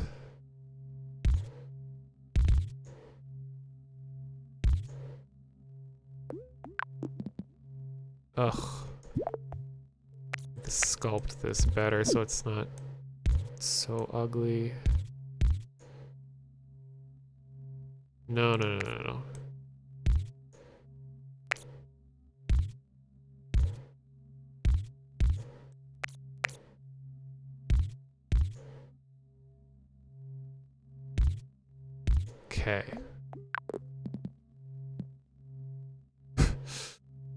Ah.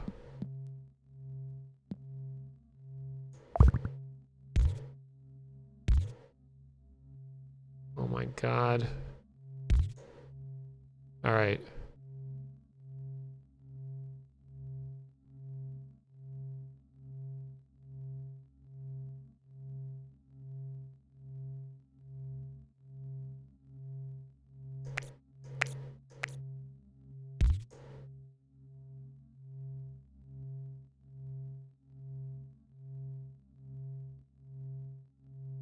Okay, maybe if I just keep them... I don't know.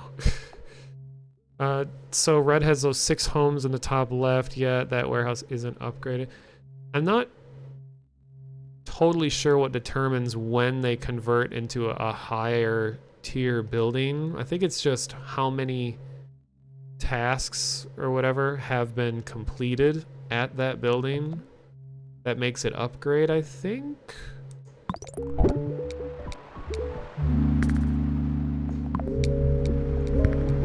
Oh no.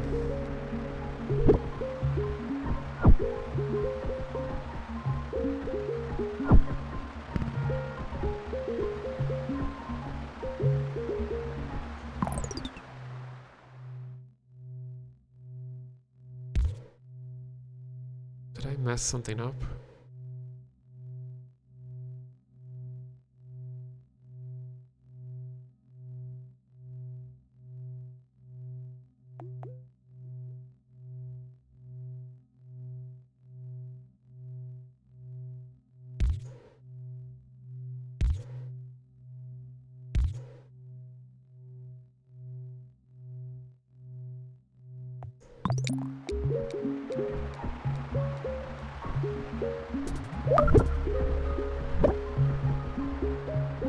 Oh, jeez. All right. This calls for another highway.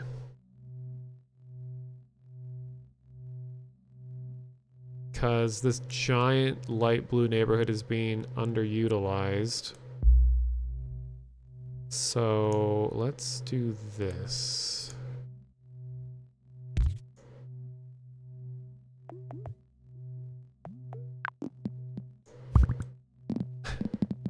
Let's add another tangle to the mess.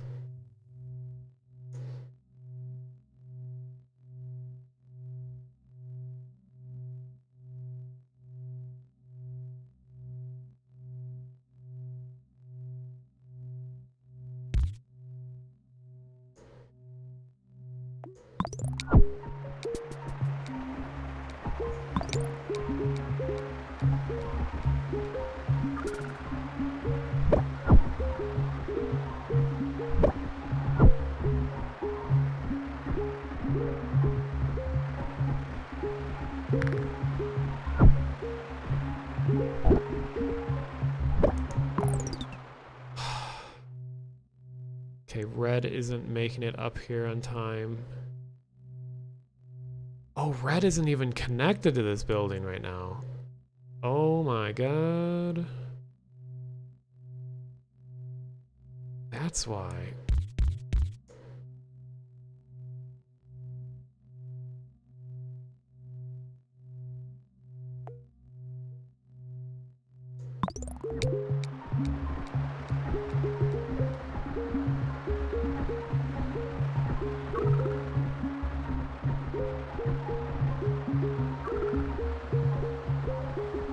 Uh-oh.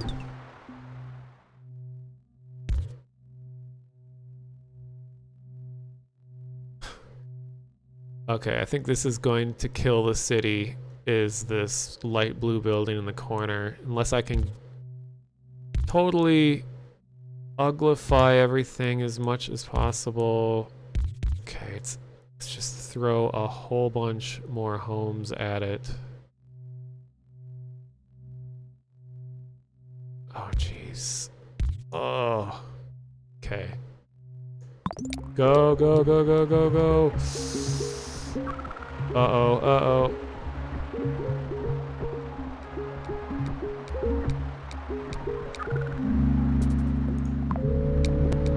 Right here.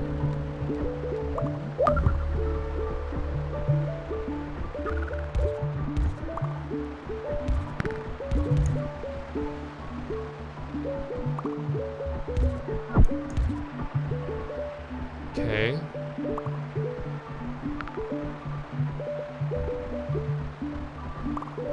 Well, we've reached 2,000. That's the highest I've ever gotten.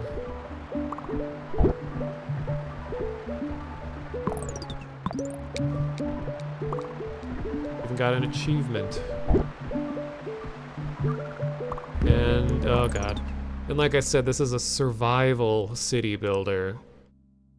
You never win. You just took longer to lose.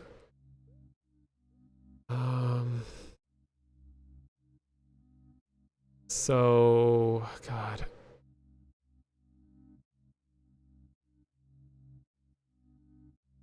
I mean, I'm getting very close to death here.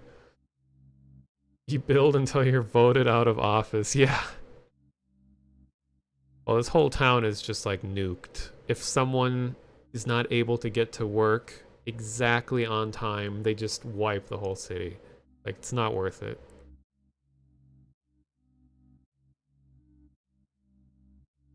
Okay. Here is my last ditch effort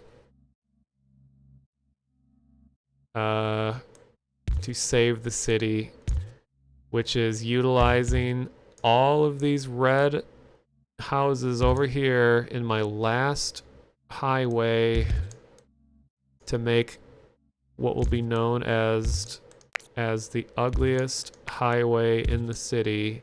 It's going to stretch all the way. Okay. Not only is it going to stretch all the way over here. Okay, this is going to go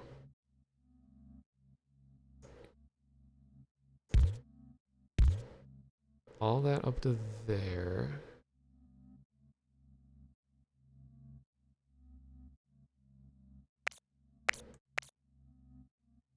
Okay, it's not going to be quite as ugly as I thought.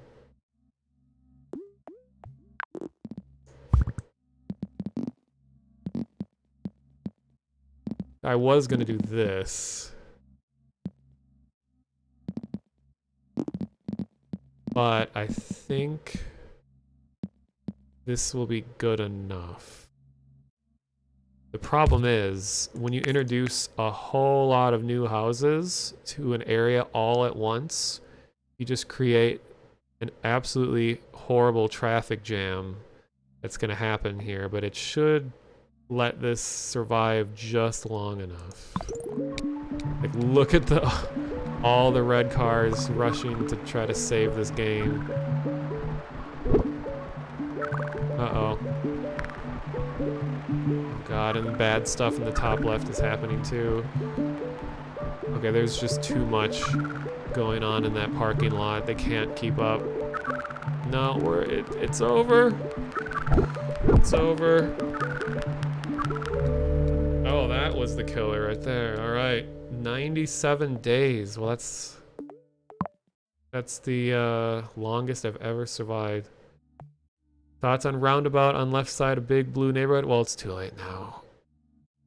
What's cool though is you can go back and it has a photo mode, so you can take a look at the disaster and you can turn off pins. So you can be like, oh, look at this fully efficient city. There were no problems at all. Just like, don't even show what was happening. And then you can show like the total completion and what day it was. So you got like little effects. Everything is just so adorable. Actually, I'll take a screenshot of this one. I might as well. It's like the furthest I've ever gotten. As terrible as it looks.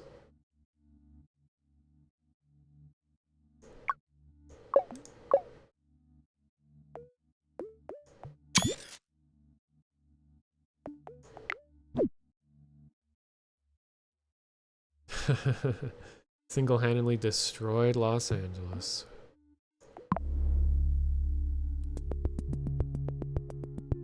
Alright, I'll go... I already did the daily challenge, and I let a really stupid error end that one, so I'm disappointed in my 500 score.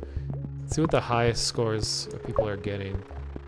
12,000. Wow.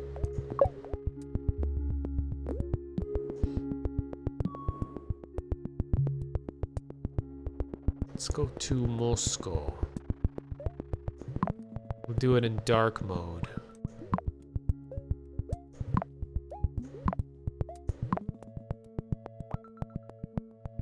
Moskva, Rika.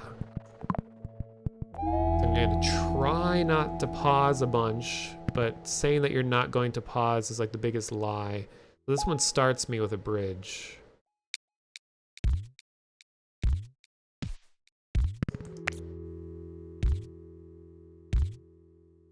I pretty much have to use it. And the music is slightly different for each region too. Yeah, Moskva, Rika.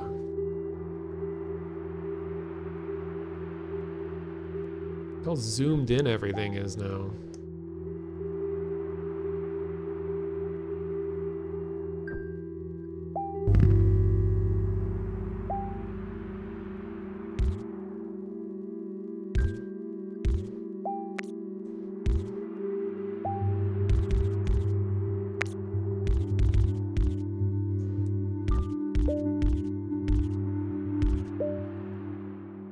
Okay, I'm gonna do a little this and that to try to prevent things from being spawned in crappy places. Sorry, shitty places.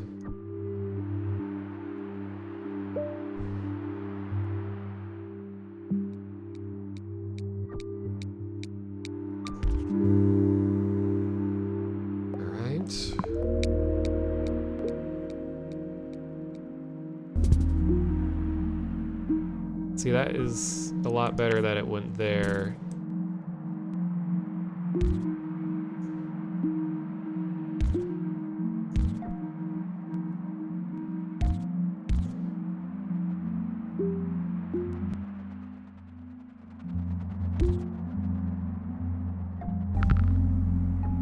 I was just gonna try to prevent that, but it happened anyway.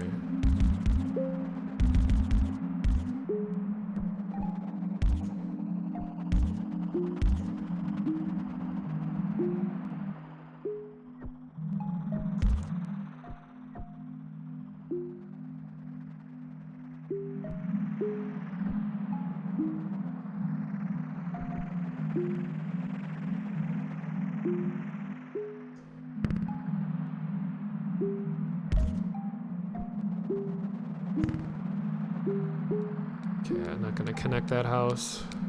4 is good enough for now.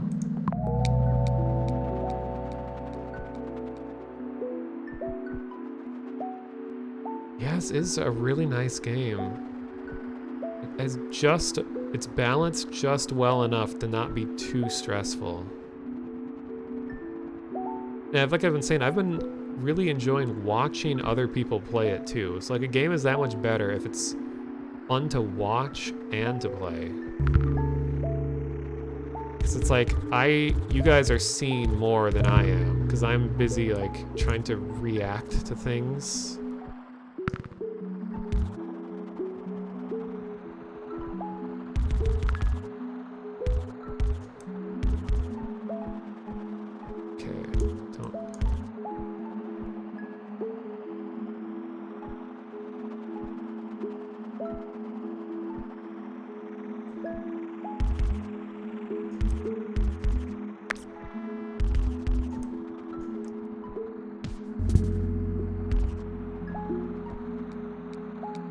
Okay, I have to pause.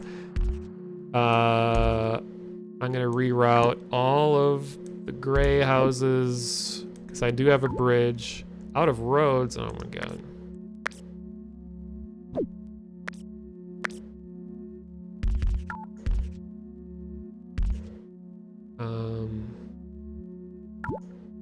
God damn it. Okay. Let's do this, and then, because I want to remove that, keep this going.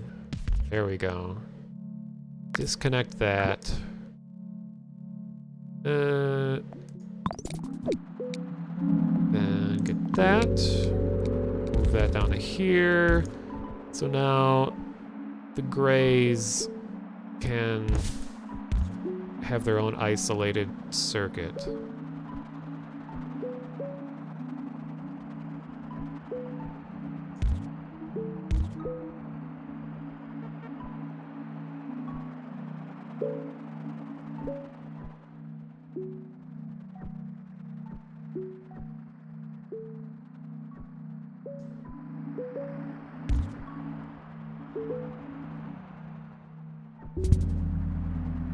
Oh, and then that has to happen. God damn. So...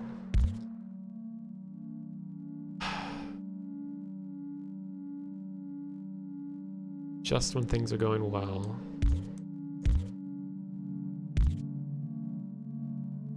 Don't have another bridge.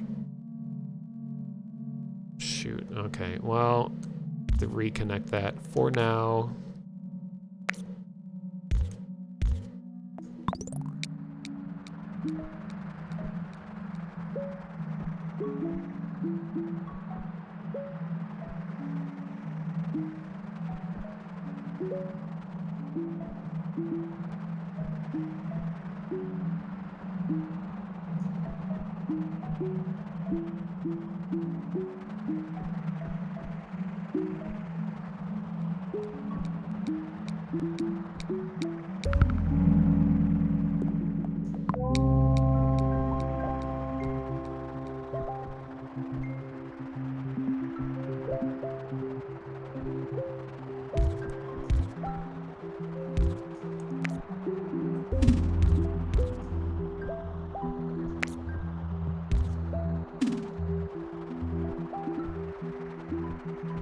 Excuse me?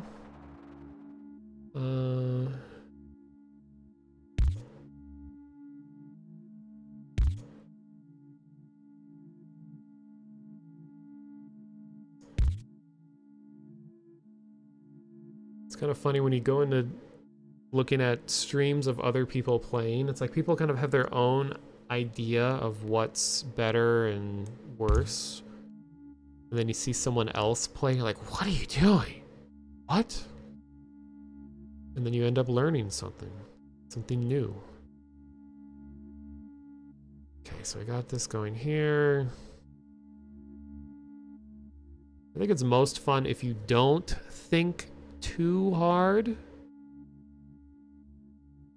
As hard as it is.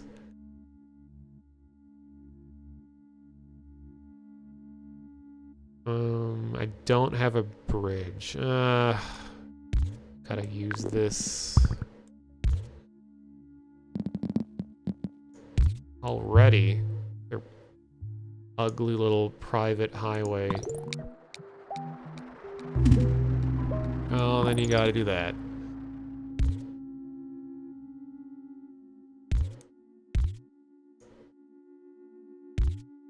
And have to do... Oh, yes, I know.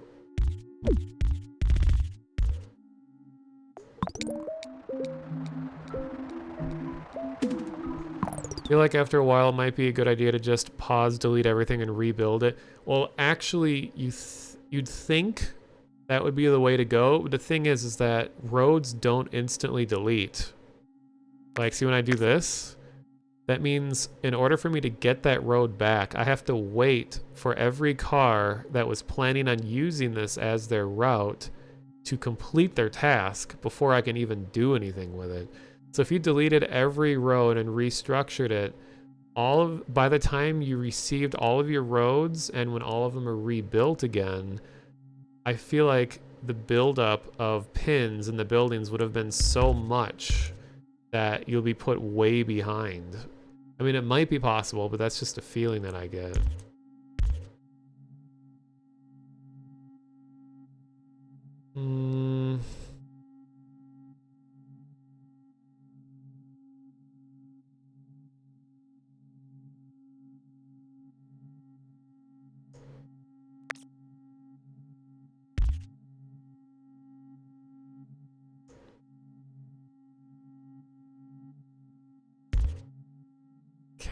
yellow isn't getting over here fast enough. But I don't have any bridges. So, just going to have to deal with it.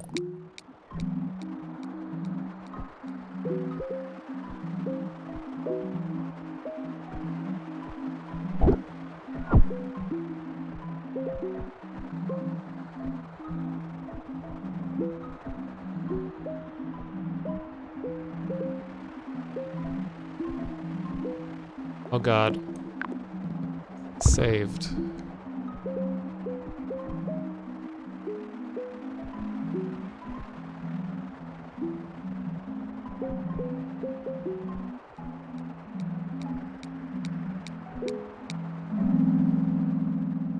Aha. Alright. Normally don't like doing this.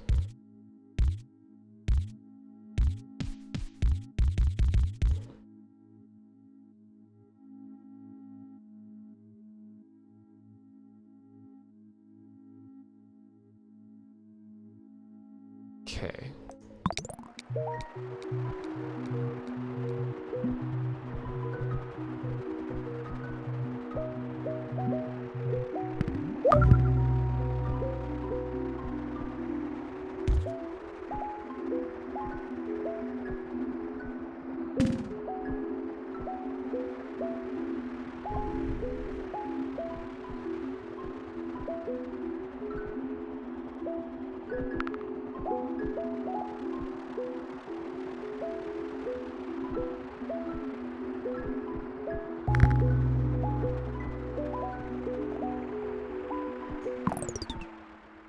See, this is the problem with this color palette, is that there's this grayish purple and then gray. I guess you could think of it as just white and purple, but they're so similar.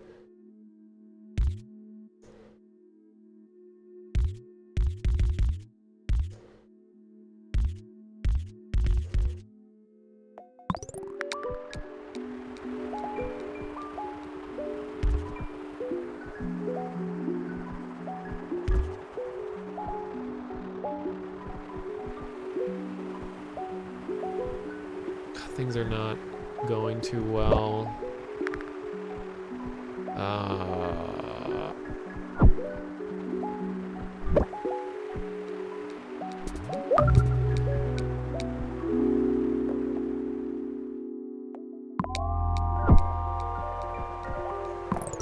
Great. This stupid building decided to go there.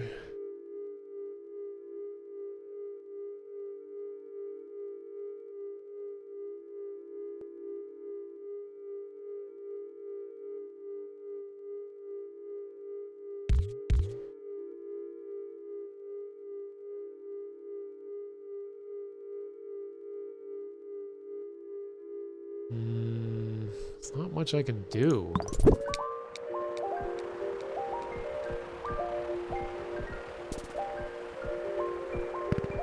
Oh, here. Shortcut.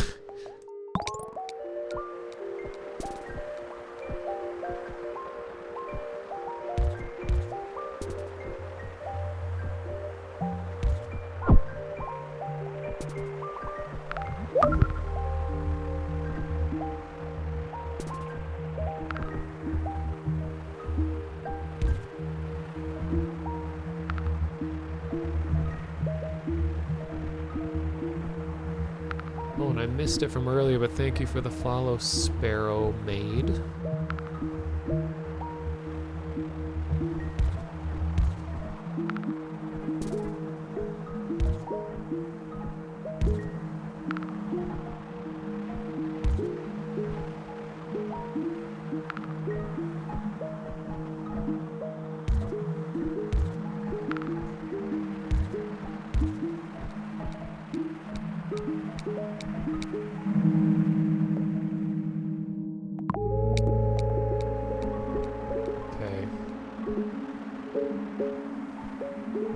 Going to pull this building off of the main grid and reroute all of it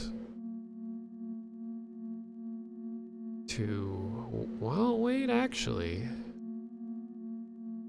This game seems super interesting. It is. It's called Mini Motorways. It's on Steam for, I think, $10. A lot of fun. Game's giving you flashbacks to being bullied by Factorio spaghetti conveyor belts. Oh, yeah. I've never played Factorio, but I've watched people play it. Which I can say about like 99% of games.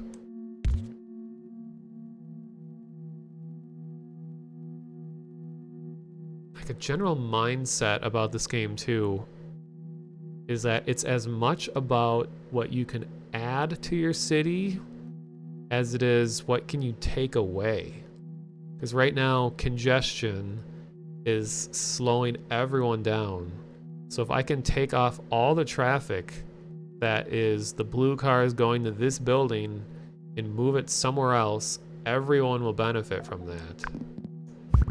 So I'll use these houses that aren't doing anything currently. Okay, let's just add that guy to it for fun.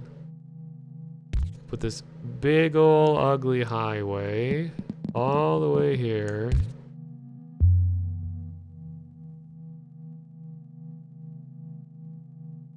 That will take a lot of pressure out of everything else.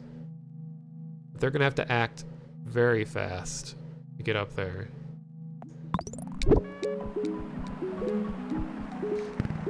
Yeah, it is a lot like City Skylines in that whole game. And actually controlling traffic and stuff was one of my favorite parts of City Skylines too. So this like is just a dedicated game to what I enjoyed most.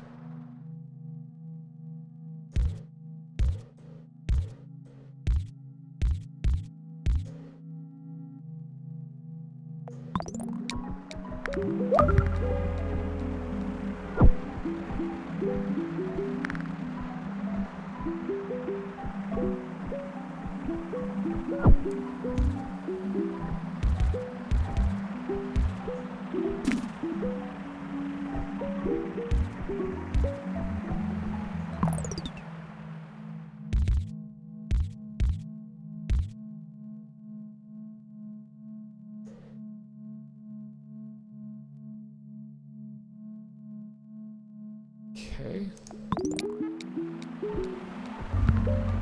Oh, you jerks. Should have been blocking this off down here. Now I have this horrible building in the worst place it could be. I don't have any bridges either, so I can't make an isolated path. This is to cross my fingers that it's gonna give me a bridge after this week.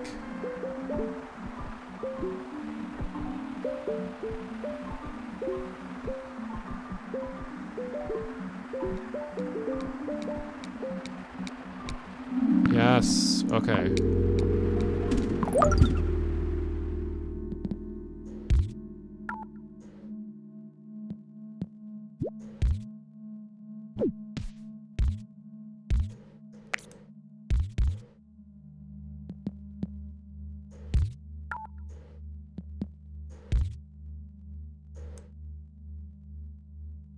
Come on.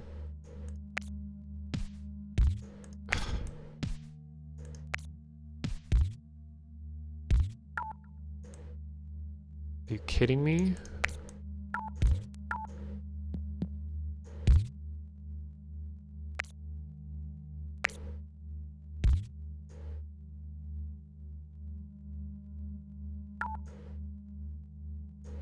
What is going on?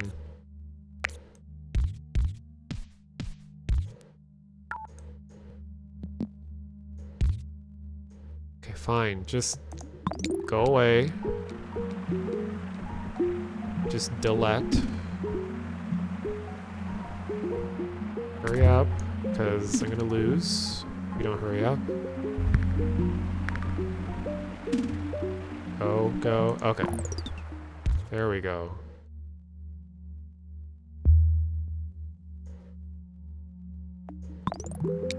Okay, I'm gonna need as much blue workforce as I can get.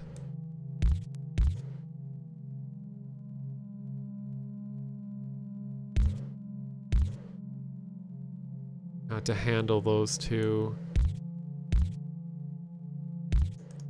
Even if it means doing this.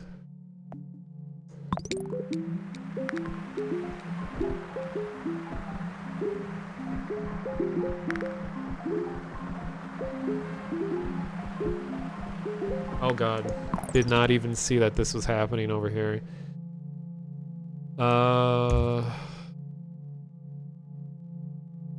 And I can't do anything about it because I don't have a bridge.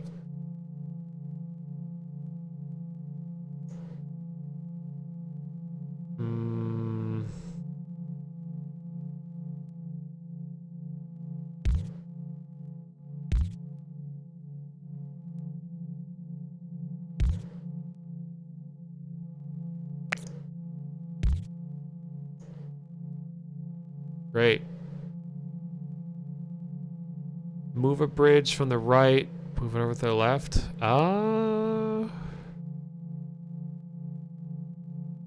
Might have to do that. Yeah, I mean, it's gonna really congest this already bottlenecked area, but this is a desperate situation.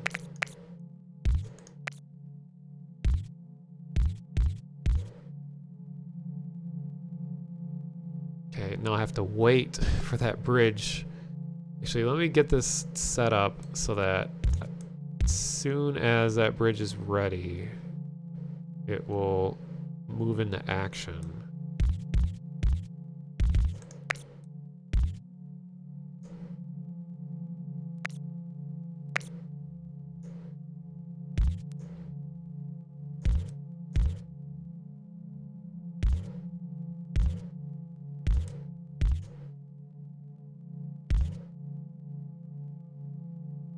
Okay.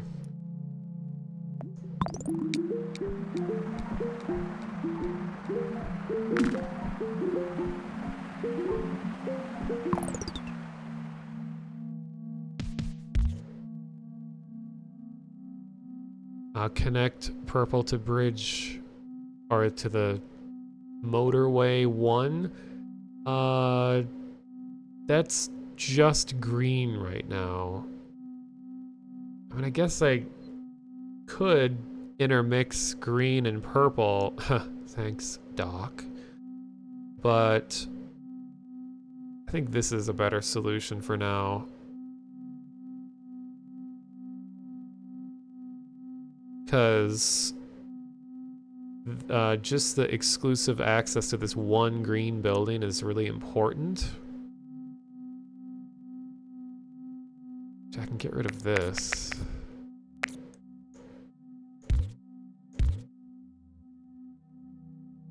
I think blue isn't doing anything there. Let's join those together.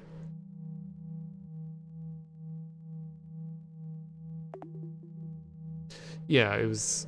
could have used it when I didn't have that bridge.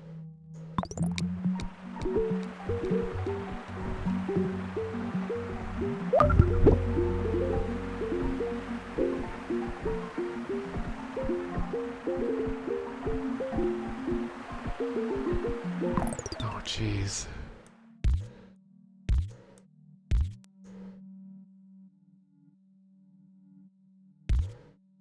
God, this neighborhood is such a mess.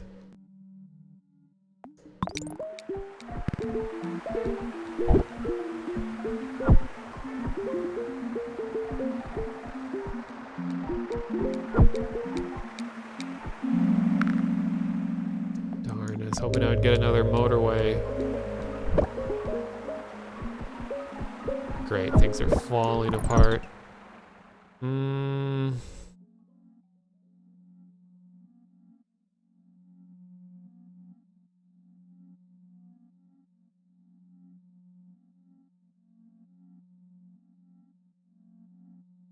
Oh, I have a bridge.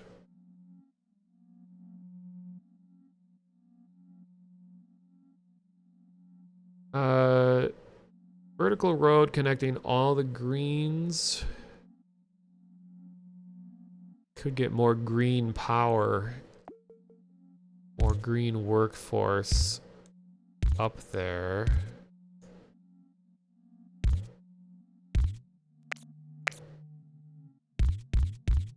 Oh geez, but it's gonna like clog this up. Let's move this. Let's put this here.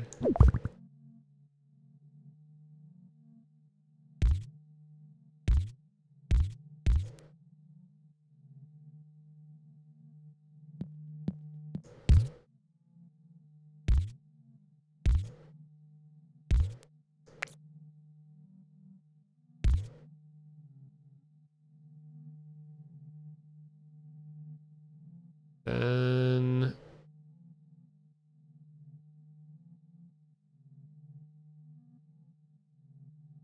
okay. I mean the city's screwed already, like this gray here. This is gonna not get enough attention. I guess I could rebuild that road. Well, here. Let's do this. This needs a lot of attention immediately, so let's take these off the grid and focus just that. Oh, but it's a circular building though. It needs more than 3 dedicated homes. So I need to get this neighborhood over here.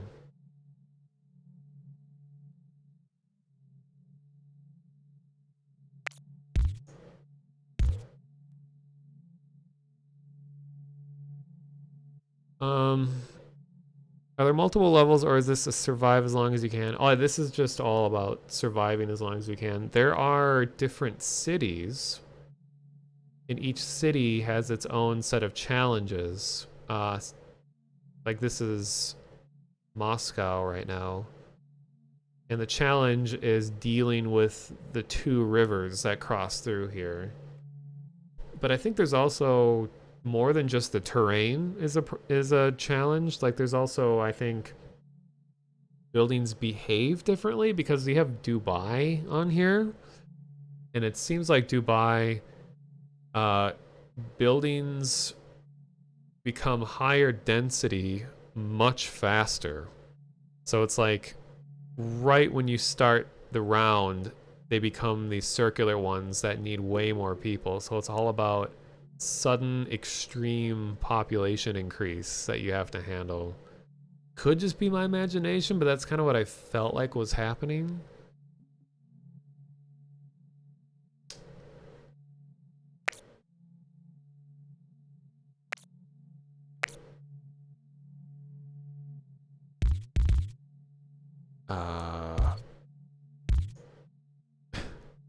God. Okay, let's put that there.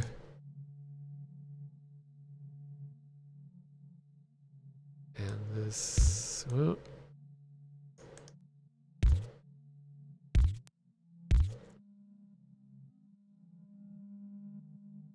Okay, well this city's doomed. Anyway, let's just see what happens.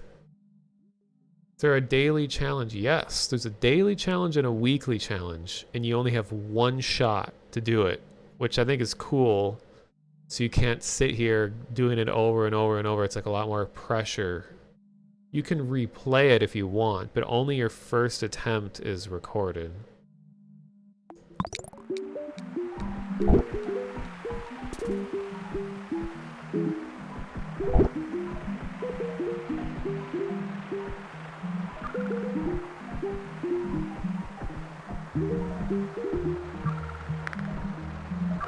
Come on, come on, come on, come on, go, go, go, go, go, go, go.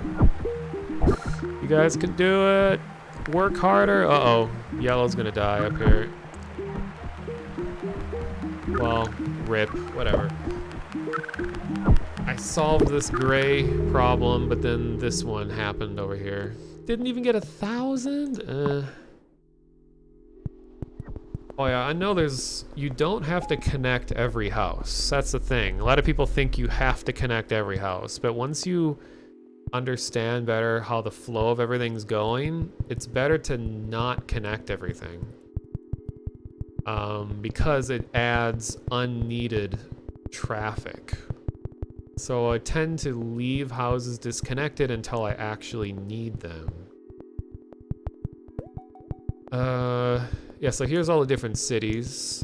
We got, here's the, like, today's daily challenge was you only get 2 bridges ever.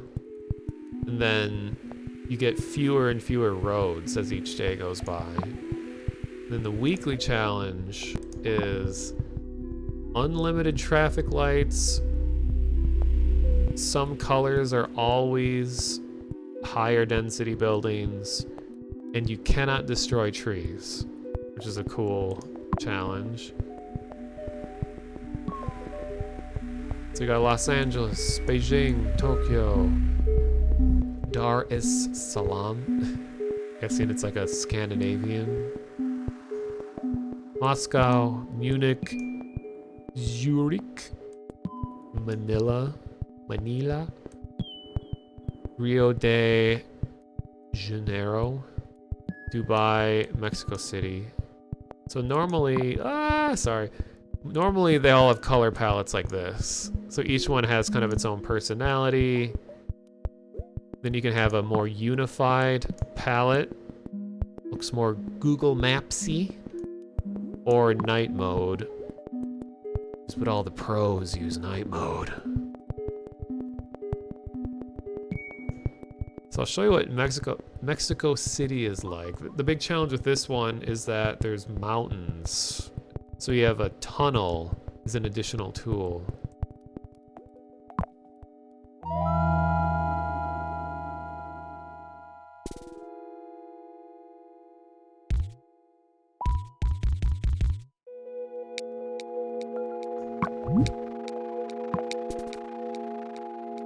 Dar es Salaam is Tanzania, Africa. Really?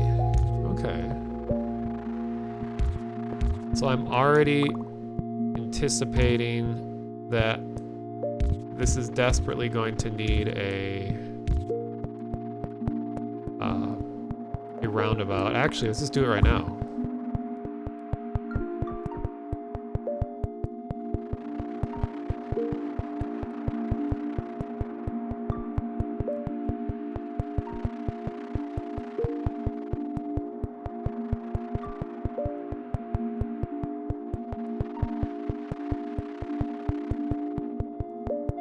Sierra Quetzaltepec, Quetzaltepec.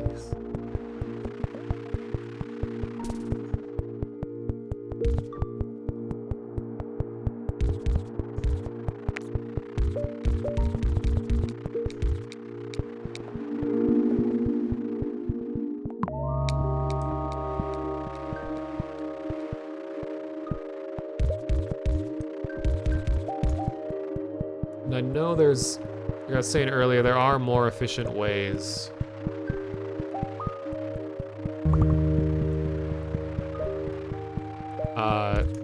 To make roads.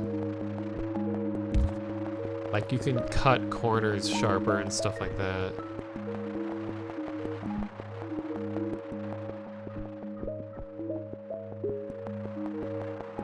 Yeah, the tapping, well, I'm on speakers, so it's not as bad for me. I kind of like the sound on speakers, but I imagine it might be annoying for headphone users.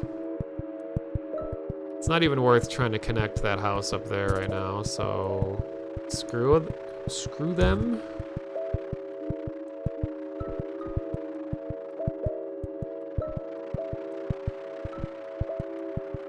Actually, you know what? I could just guarantee... Wait.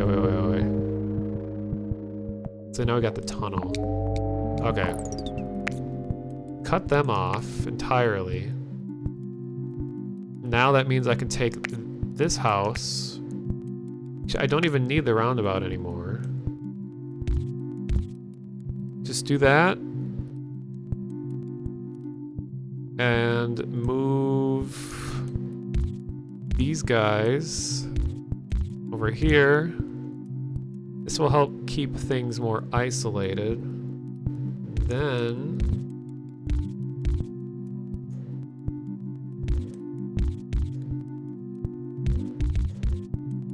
oh wait, give me the second house, please. Thank you.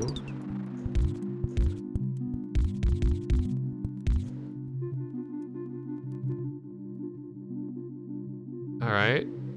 I'm kind of worried it's gonna dump something really dumb here, so let's try to do that. Oh God. And yeah, I'd also prefer that they don't put any stupid things over here.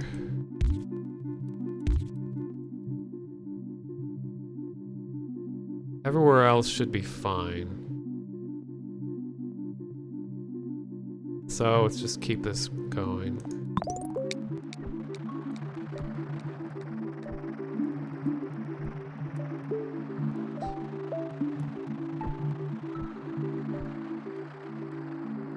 Does the map expand as you play? Yeah, and it's actually really subtle. Like the game is constantly zooming out. Wow, they managed to make this even worse than I could have possibly done. So now, oh God. Oh.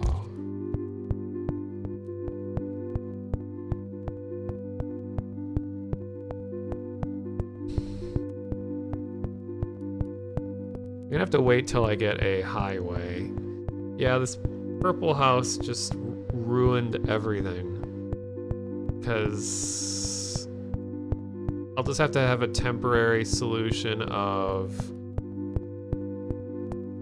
connecting it to the like beige group.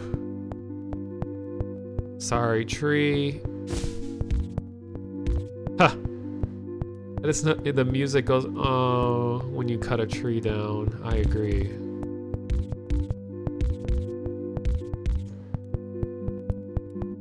Okay. That's good enough for now.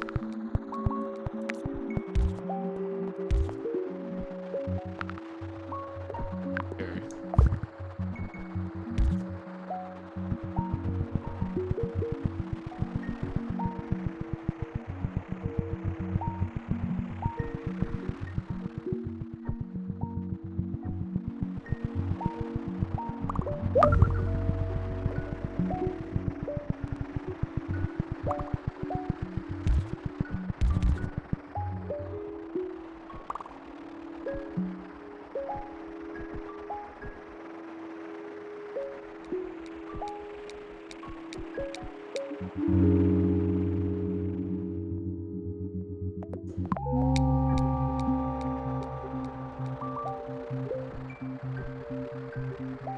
The tapping's stopped. Like, I don't hear it right now. I'm not sure what event causes the tapping to start. Now it's just kind of going do do do do do do do do do do do.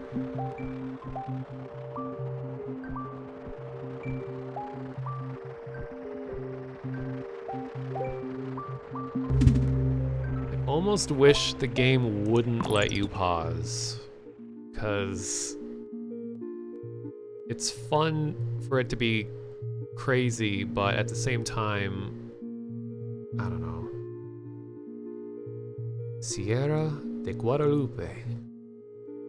The Guadalupe mountain? Oh no, montaña is mountain. I don't really know what a sierra is. So this is forcing me to use a tunnel now. So it goes like this. The longest commute ever. Wait, give me the other one.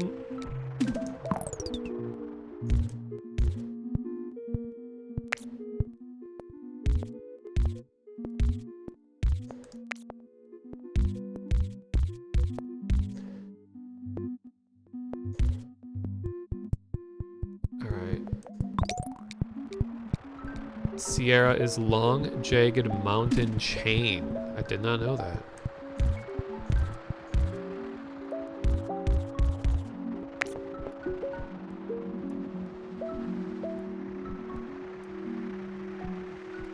interesting thing I learned is that, wait, let me think about this before I say it. Let's see.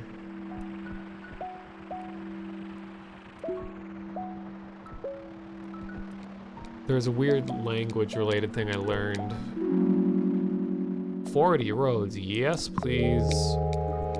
What's the name of that city in Louisiana? It's like something Raton, is it?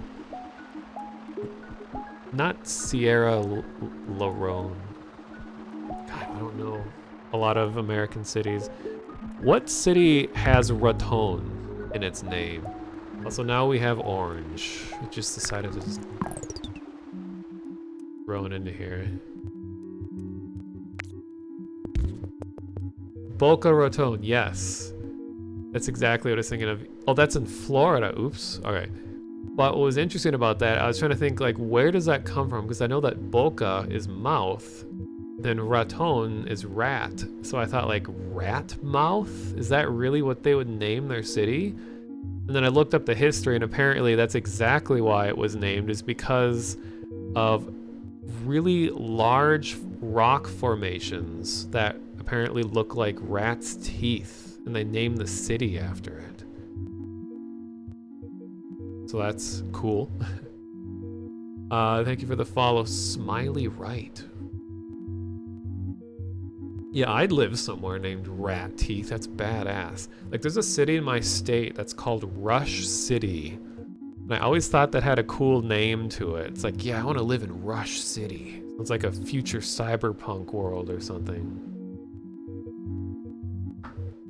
Instead, I live in Minneapolis. Which is actually kind of interesting, like Polis is city. I don't know what Mini is. Most of the city names here are named after, I think it's Dakota? Indian? Native American names? Like Minnehaha Falls. Everyone always thinks it's hilarious. Small city. Well, they call Minneapolis the Little Apple. There's a town called Concrete in your city, named after a concrete factory. It makes sense. And also, God, this is a bad problem to solve here. Luckily, I have 55 roads. Let me do this.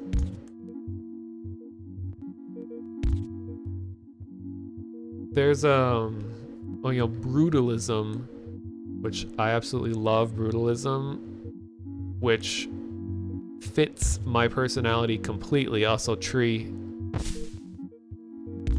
Oh, it didn't cry that time. Is doesn't have anything to do with brutal, as in like violence. Oh God, this is a nightmare right here. Here, just throw that at it. It actually is, brute is apparently French for concrete. So it's like literally the art of using concrete relative to architecture. Yeah, it's like raw concrete.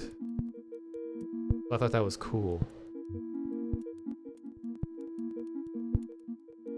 And it always makes me upset when people, and then like these photos always circulate online where it's like, they think we want this, when really we want this. And it will say like, they think we want this, and it's some like modernist, mostly, well, a lot of use of concrete and stuff. I don't know if it classifies as brutalism, but it's like kind of minimalist, modernist, very like precisely planned out, kind of futuristic looking place. And people are like, it's so soulless. It's just like has no personality.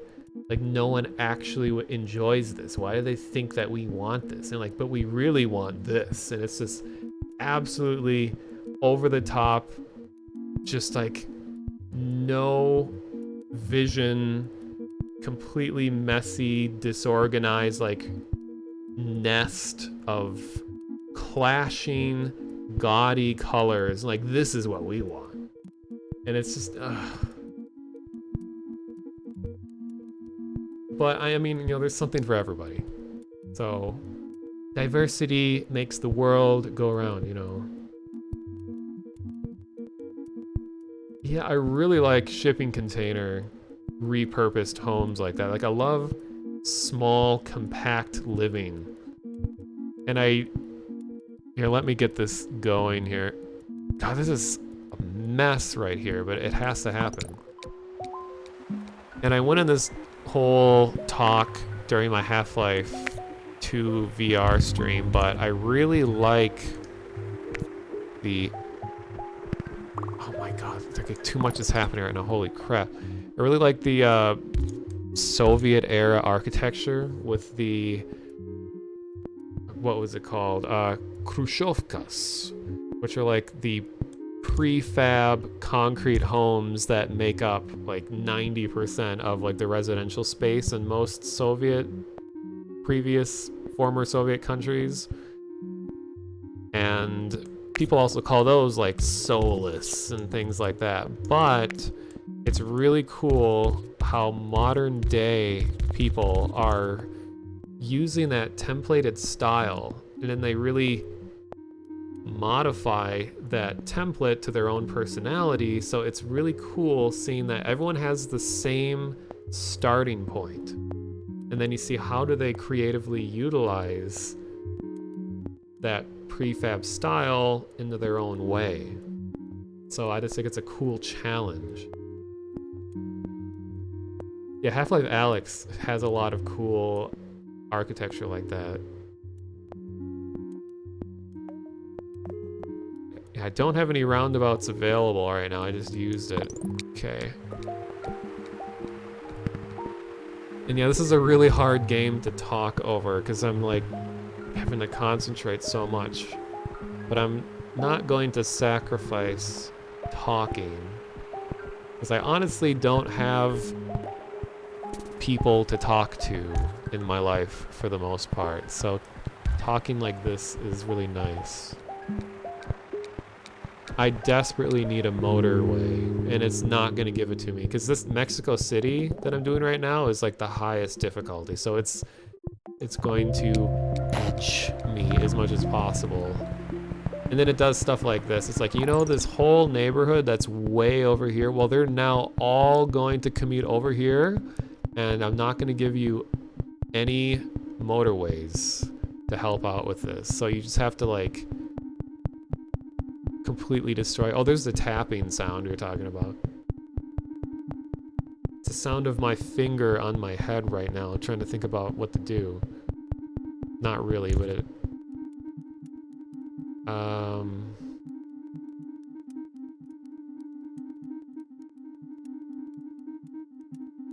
Okay. So that goes there. Purple, oh god. There's no way they're gonna be able to fulfill the needs of this relationship, no, of this building, when it's that far away, when this one already is barely being met.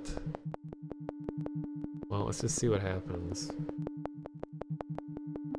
Yeah, I didn't know that Mexico City is apparently one of the oldest cities in the world. Like, in terms of, like, early native settlements and how it's evolved over the years. I mean, I know there's cities, like, in the Middle East area that are significantly older, but it's just, like, it's one of the oldest North American cities.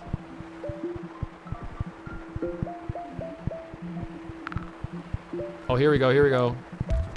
Yes. Give me more of that.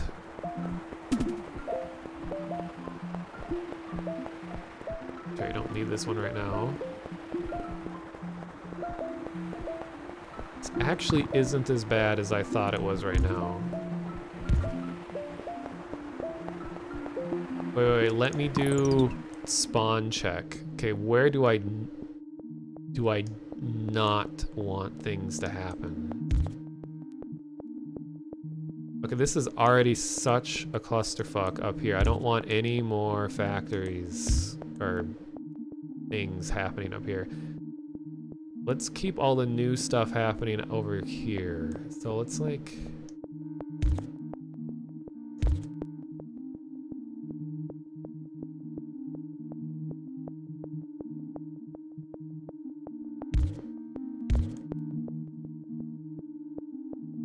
Okay. Let's see what happens. Feels like someone's walking inside your skull. Good. Like the music and inside was actually, the music was played through a real human skull and was recorded again. There's a cool video showing the before and after before they used the resonance qualities of human skulls for the music in the game.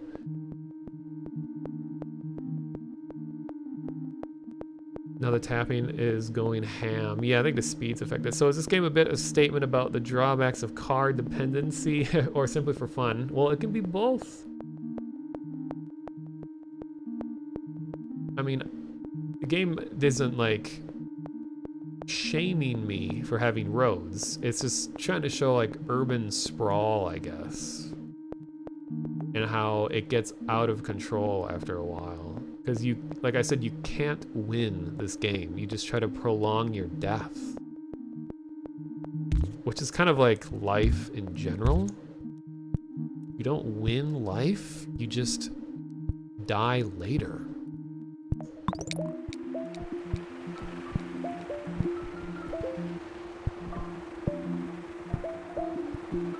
You want more inside facts? Well, another fact about the game is they invented a new type of noise generation, visual noise generation called blue noise. So you got white noise, pink noise, and brown noise. We're talking about visual noise, not, ooh, motorway. Not sound, but they invented blue noise in order to smooth out the extensive use of gradients used throughout the game because of all the banding that happens, and they wanted it to be as smooth as possible. And I love the use of gradients all throughout the whole game. Beautiful. So they had to invent a new method of it to help it work in a real-time game engine. Not that type of brown noise. Okay, so where can I use this motorway? I mean, right now there's nothing that is about to die, so I think we're good for now.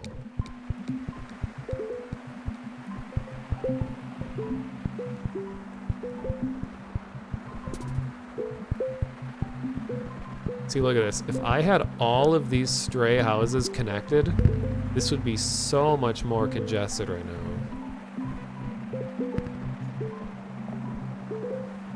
Oh, here we go. I'll utilize my tunnel over here. And this game would be way less fun if you were not able to delete roads. So I'm glad you're able to delete and place things again. But I'm sure they'll have a daily challenge that's like, you can't delete roads, and then everyone's score is like 10.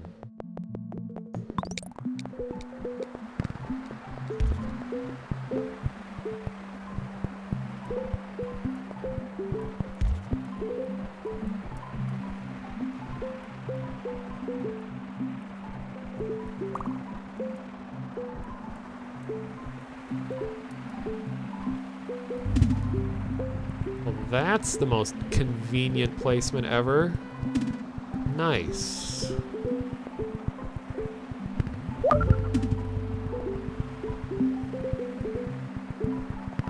Okay.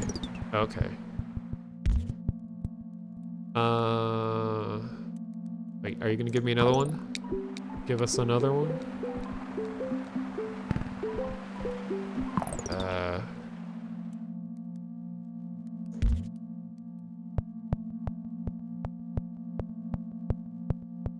let's just see how it handles it.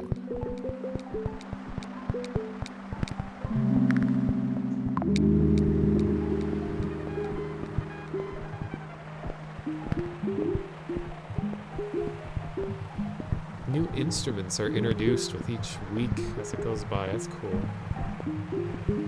This reminds you of Dorf Romantic? What is that? Is that a Dwarf Fortress mod? Oh, jeez. Orange was just added over here. And it's a regional dialect thing. Growing up, everyone in this area says orange. And I always thought it was so dumb. People are like, orange rhymes with door hinge. Like, no. But apparently, and I hear this on like East Coast people, they say orange. So it's like orange door hinge. Okay. So yeah, like New Yorkers say orange. We always said orange here. So it was like a little mind blowing. You've heard orange? Where do you hear that? It's like I've been watching a lot of Critical's streams, and he has a really clear dialect of some kind. I don't really know what part of the country it's from. Or like he says the name Ben, like B-E-N. He says it like bin, B-I-N. All of his S turn into is, and I cannot figure out what part of the country that is a common thing. I've never heard that before. Like, where have you been instead of where have you been?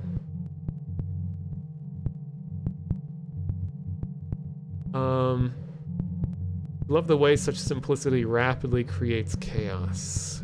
It's a very poetic way to put it. Might be a Southern California thing. Well, it's like, I know a lot of people say, like, yeah, that's a bad example. Like, where have you been? Where have you been? It's more like calling someone whose name is Ben, calling them Bin. Like Benjamin instead of Benjamin. Or where have you been? Must be a Californian thing. Yeah, if someone's name is Ben, it's just Ben. But in the case of the dialect I'm trying to figure out, they'll say someone's name Ben, like Bin. Okay, I gotta figure this situation.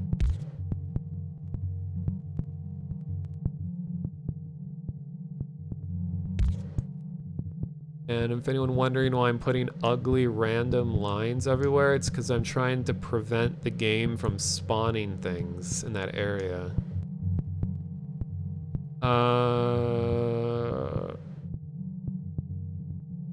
Yeah, I know Critical lives in Florida, but isn't he from California originally? I don't know.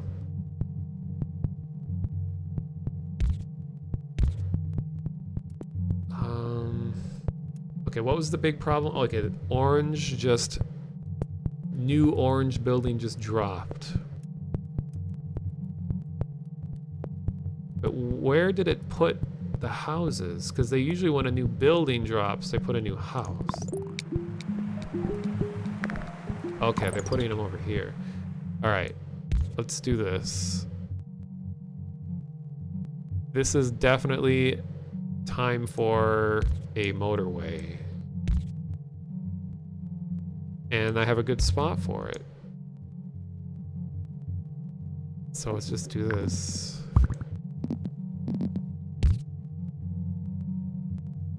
Alright, I think that will adequately solve that.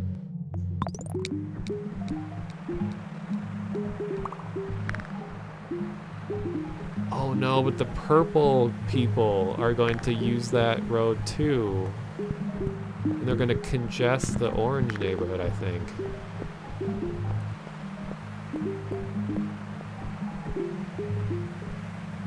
Maybe? God, things are getting a little crazy. Oh no, teal is way behind. Okay, I need to utilize this area. Need to introduce more teals.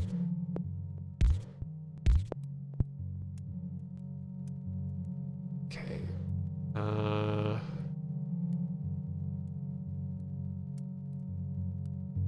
I gotta reroute this so that I don't completely destroy yellow's beautiful symbiotic utopia. Okay. We're gonna inject a whole lot more teal into society.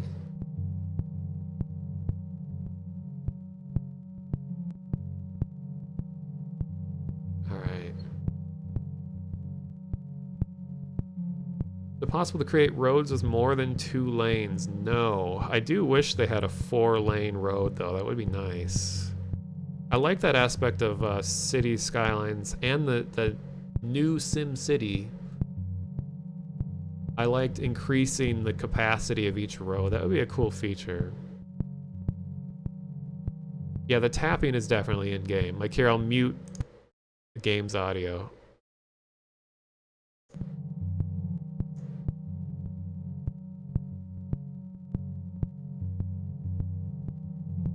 Reroute red to circle.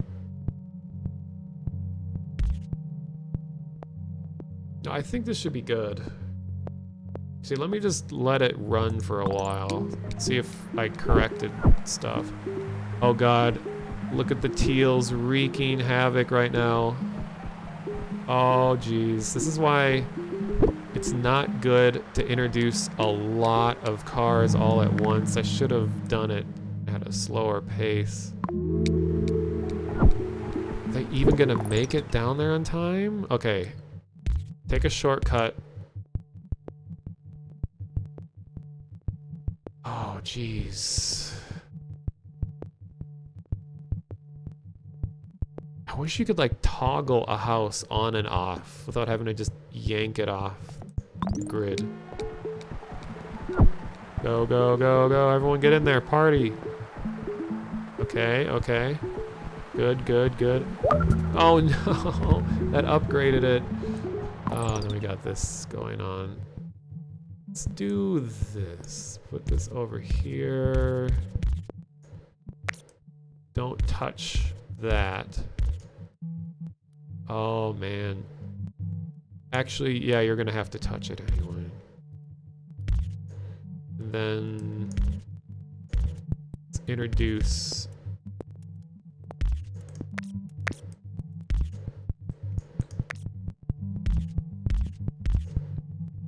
that. Should be enough to handle that for now. Okay.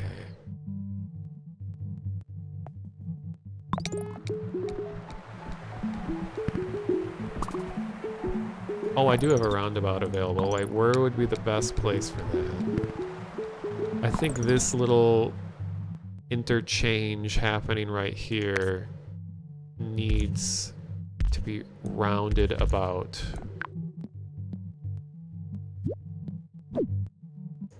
Oh god, that is such an ugly ass roundabout.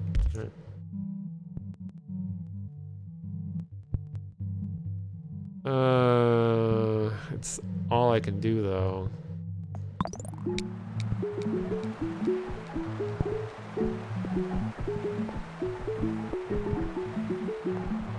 Thank God there aren't like car accidents, because people are pulling maneuvers that are insane. Alright. This place is about to die.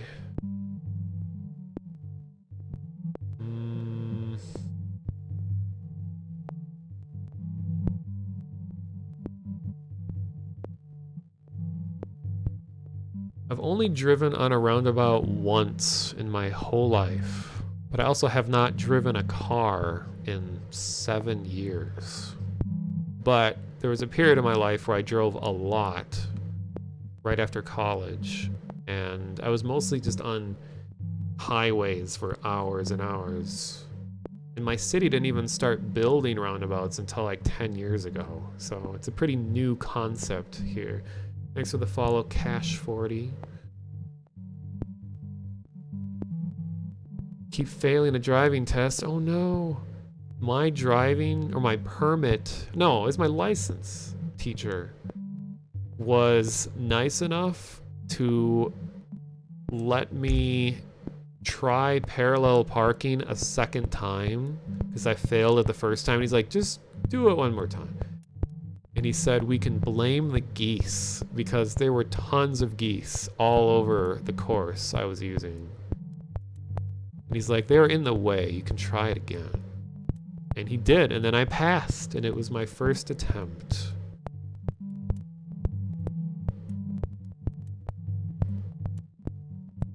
Oh my god.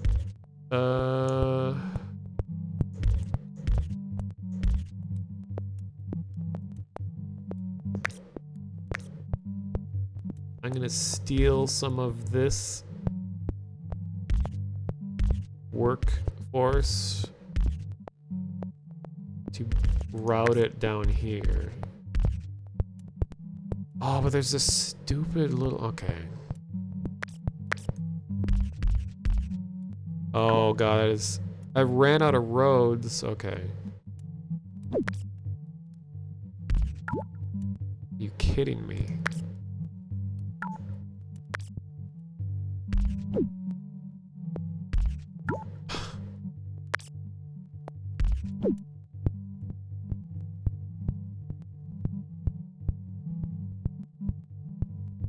Alright, well, this city's gonna die soon anyway. Let's just let it go.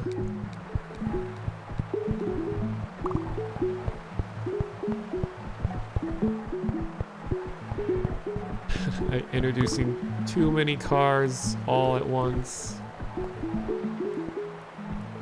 Honestly, I could actually do that in real time. Oh, jeez.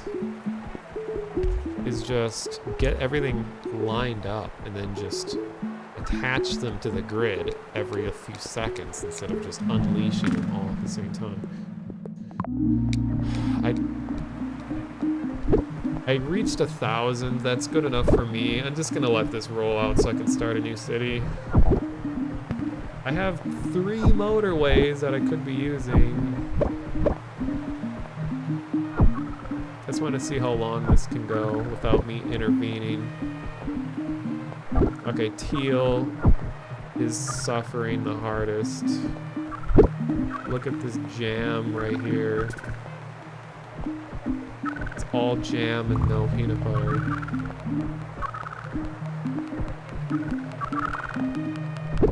Too much J, not enough P. That's cool euphemism, I guess. Cool, oh whatever, 1,153.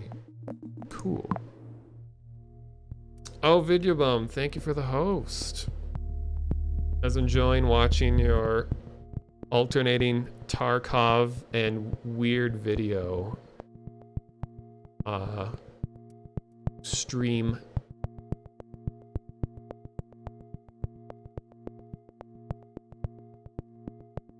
Am I invested in any stocks? No. Okay. What I honestly think is the most fun is to do the easiest city and just see how long I can get that going. However, I'm gonna contradict that and let's just do Zurich. See how this goes.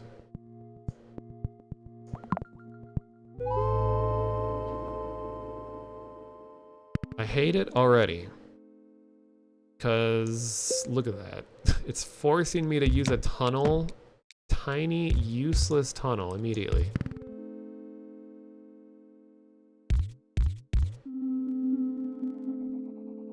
Okay, don't put anything here, please. Put it over here.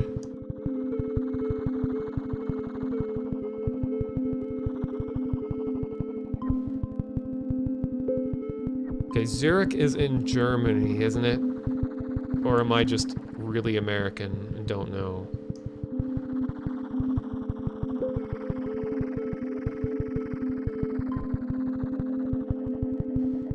Switzerland, wow.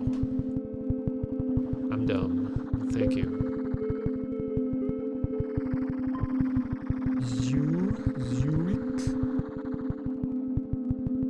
Zurich.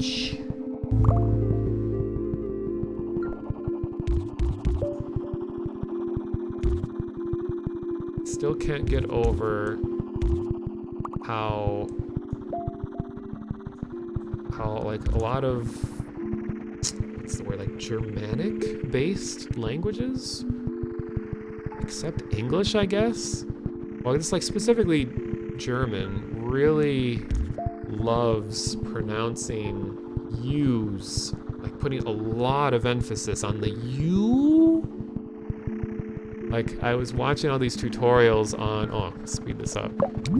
Tutorials on like radio operation and stuff, and they're like, first you must make sure to tune your radio. I was just like, tune? It's just like, damn. Kind of like when you hear Ubisoft or Ubisoft.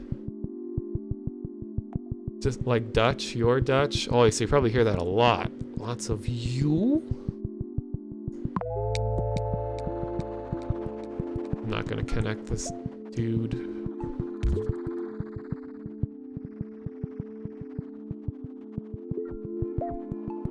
Well, no, Ubisoft, yeah, it's French, but just like the debate over the pronunciation of the U.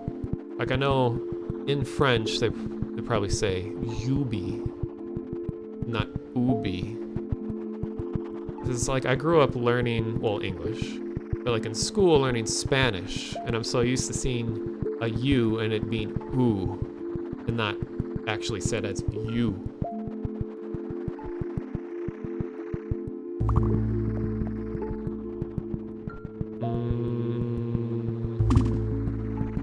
Okay. Oh, I have 2 bridges. I wonder if one of them is a Porter. Sam Porter Bridge. Like, give me the other yellow house. Please put it right next to it. To the right side. Thank you. Then... Okay. Hate to use both of these immediately. But I think that's for the best. This is still valid. Don't want anything happening there. Just be careful, do that. And I don't want anything down here.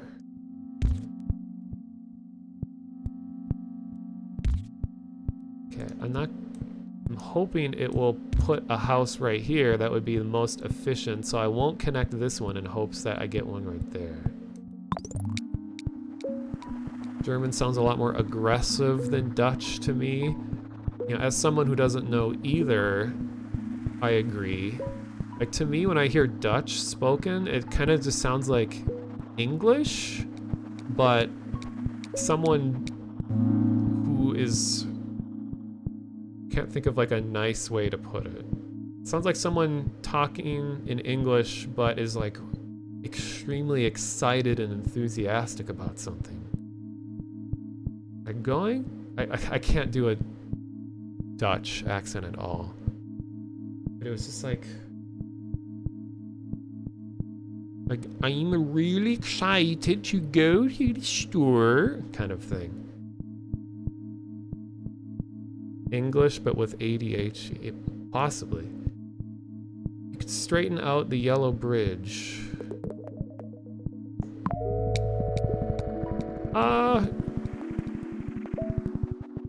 Well, I'm also using it as a way of occupying this space here. I'm hoping that it doesn't put weird stuff there.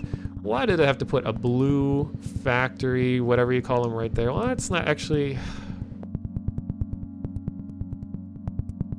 not too bad.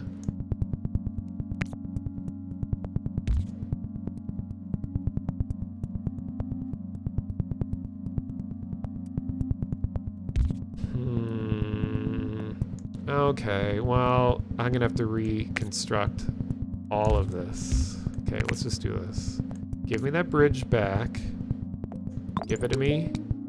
Go, go, go. Quick, go. Put this to here, over to here.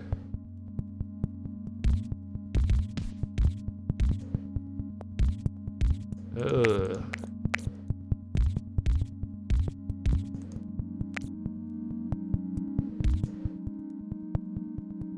I'm anticipating a roundabout.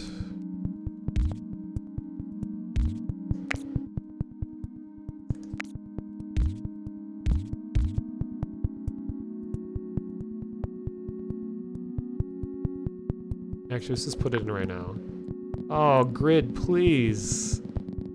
Oh my god, the fact that you can't put a roundabout in the middle of a grid square, that's infuriating.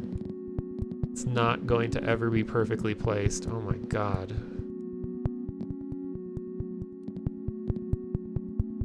Well, let's do that.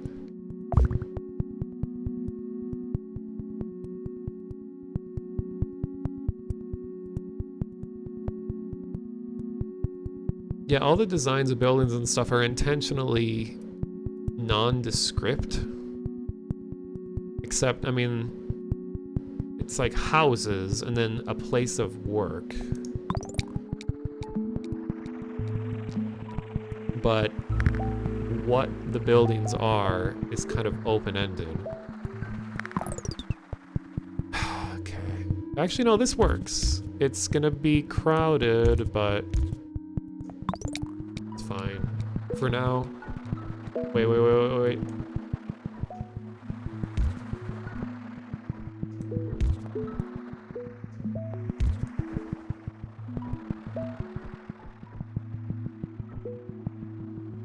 Okay, it would be okay if it was over the left center. Or top right. Yes, gave me the house I wanted.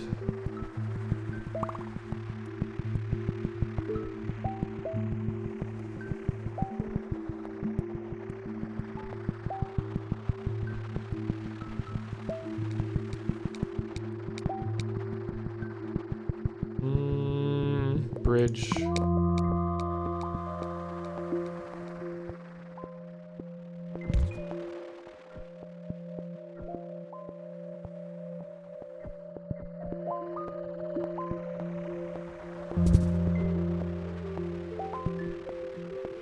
Okay, green. Oh, why? Okay, it's cool that green's up here, but why did you have to put the houses over here? That is awful.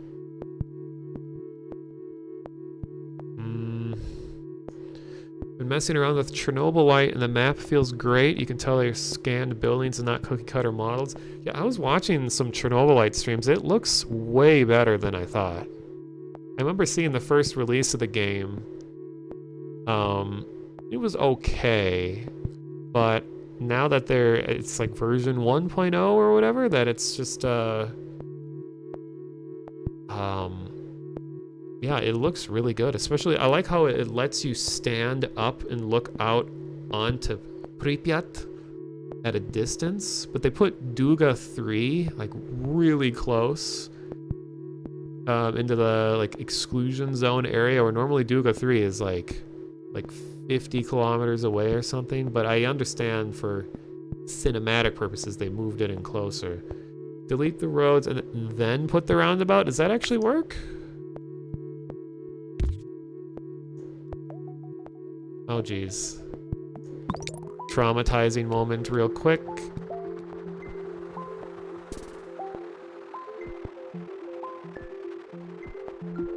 Uh-oh, green's gonna die. Okay, you know what? Oh no, I can't get it back.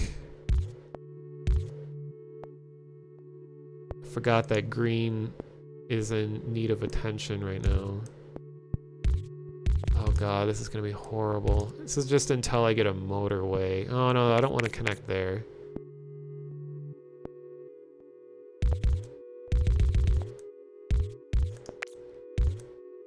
Oh god.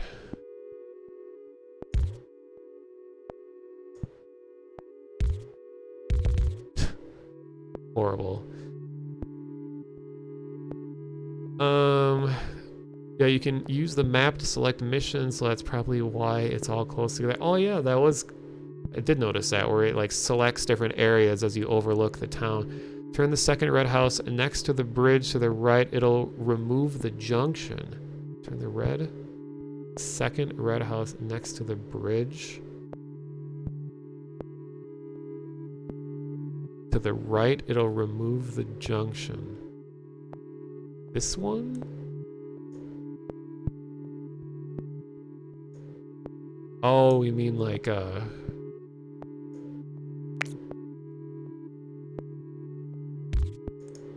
wait.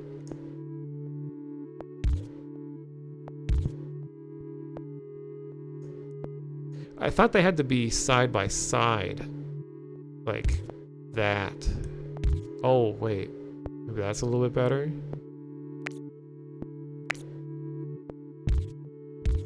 Ugh.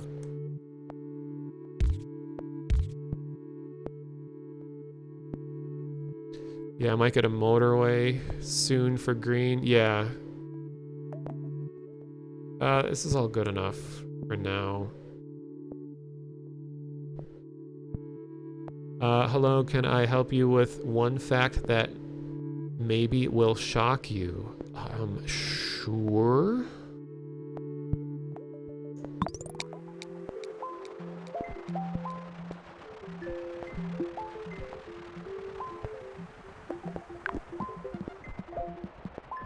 Yeah, I'm just gonna leave the roundabout for now. It harms everything too much to be messing with it right now.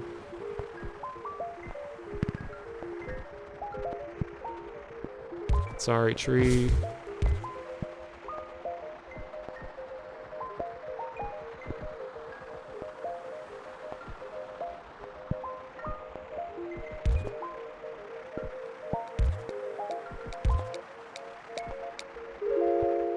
Ah, you're right. All right, green.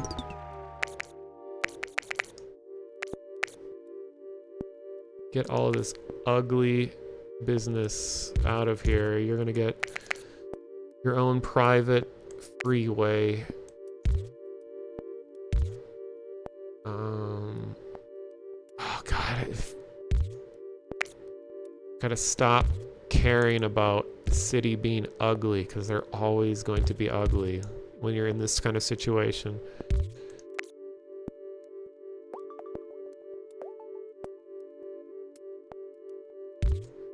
You can make roundabouts with tile roads if you don't have the original. You can improvise it.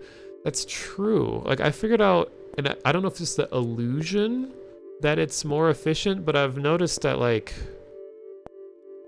if I have a motorway and at the bottom I have it branch out like this, and I go in like this, so pretend this is the motorway, that cars can split either way and cross traffic can keep moving. So like it helps alleviate traffic a lot if you have like a triangular shape at the end. If it's like a super high usage road.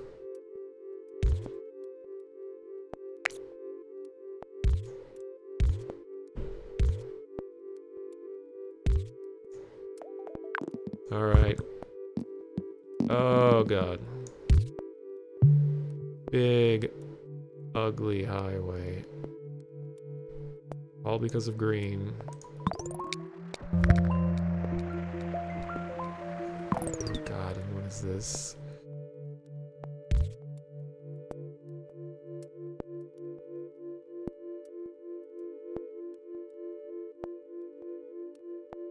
Great, how is this gonna work? How did I get from here?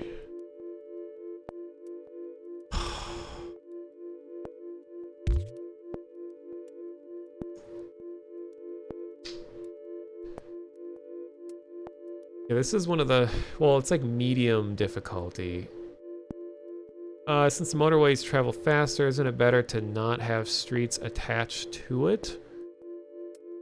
I mean, it has to connect to a street somewhere.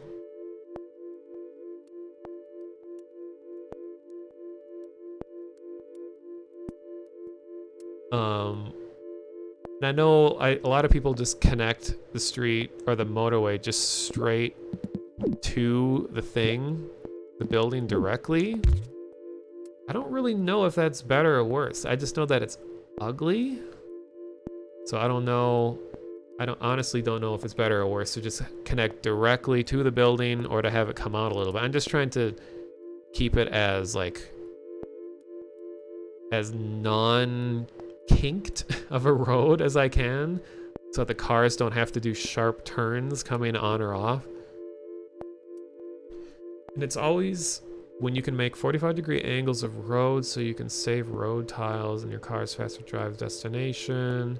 Softer angles, faster moving. I guess that was the question, yeah, is does the angle of approach to a road affect the speed? Because these cars can turn really fast. I know in real life, it absolutely has an effect. I just don't know if in the game, if it takes that into account of like how sharp of a turn a car has to make.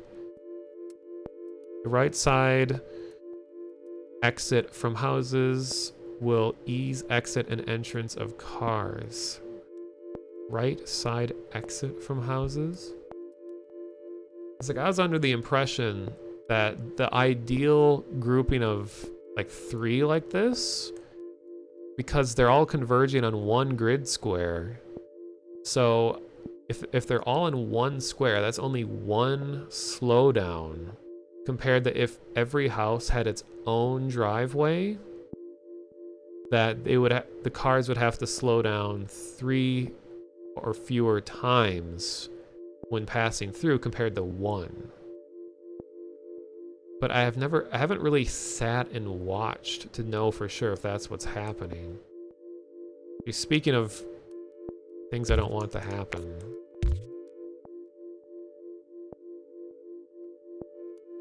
This area, I do not want anything happening up here because there's water and mountains. I don't want anything happening anywhere. Can we just like stop the game from happening?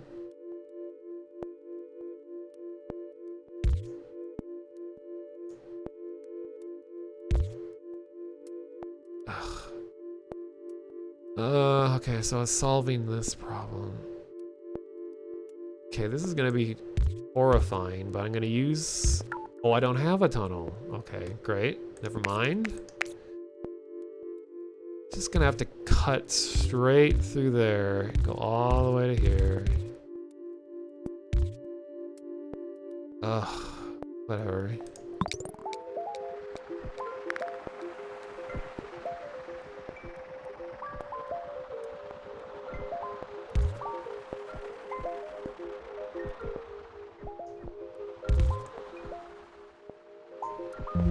Oh, you sneaky jerk. At least it's blue next to blue neighborhood. That's okay, I guess.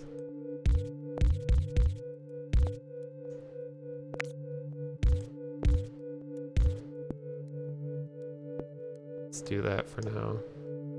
I would connect the green with white, yeah. That's what's happening right now. If I get another motorway, I can probably completely isolate green and white and just merge those two so that they aren't in any other traffic. Because they're grouped already, kind of. Green, white, white, green. And the white down here, I could move down to here and completely separate them from the rest of the grid. Crossroads are death, so it's good to stagger exits so they don't line up. Well, if you can merge roads all to one intersection, that's just one slowdown compared to multiple. Never put motorway direct on entrance of destination because that will cause jams, so you distance it with a few tiles. Yeah, that's what I was thinking, like up here. Add some extra distance.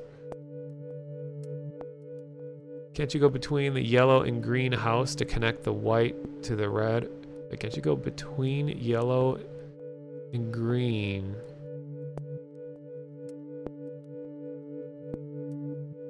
Connect white to red?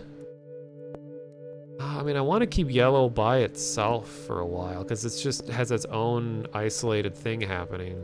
Oh, thanks for the follow, Majin Buu. I didn't know Majin Buu used the internet. That's cool.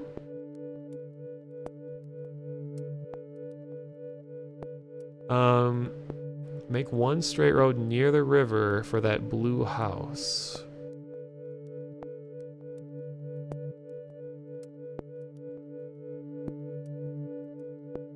Oh, you mean to connect it to this bottom one here? I guess I do have a bridge. Make one straight road near the river for that blue house that will not affect yellow.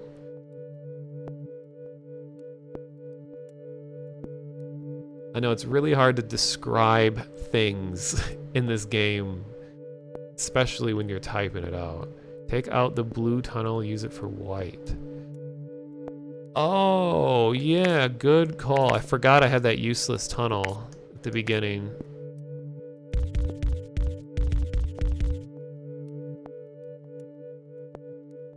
There we go. Okay. I know I can save a road by cutting the corner, but for now, this will do.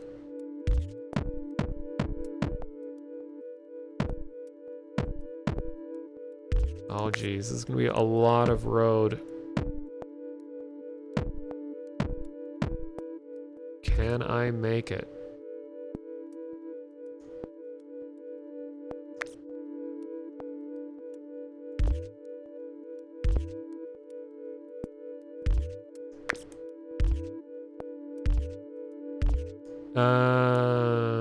No.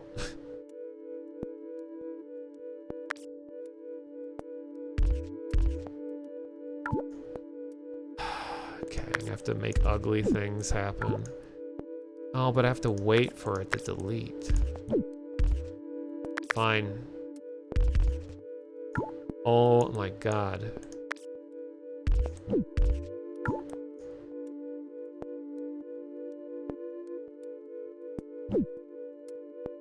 Combine pink and white, isolate blue, pink.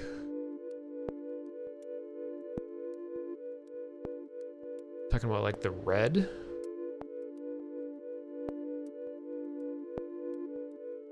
Okay, for now, I'm gonna see if I can get a motorway. So this is just to last through the week. Okay. This is good enough for now.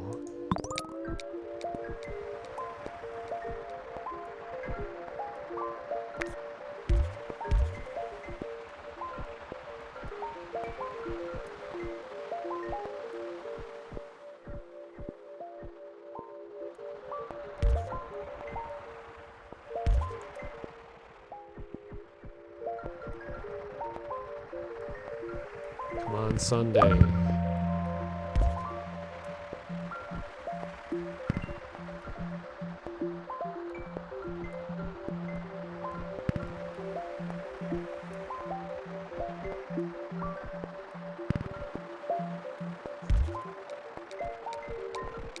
Motorway, yes. Okay. So, try to pause again. The grand plan for this city is to merge, or sorry, to separate white and green from the rest of society. So, cut this off. Then we take, all right, remove this. Let's move this for now.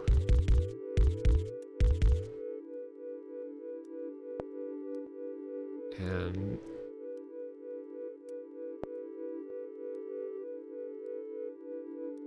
okay, so I'm gonna take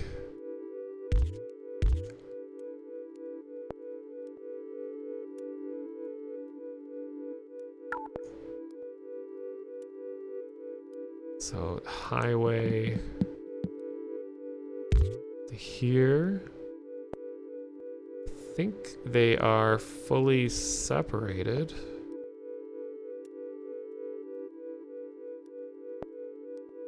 Yeah, I know the White Houses have really sharp turns getting out of the house, but I think it's better that they're all merging on one grid square, even if the sharp turn technically slows them down, because it's only one slowdown compared to multiple.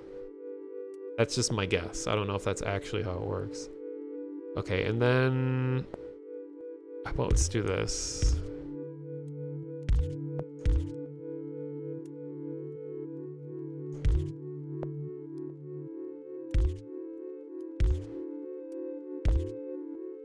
Okay, then we can get rid of this tunnel that we just spent $1 million tax dollars on.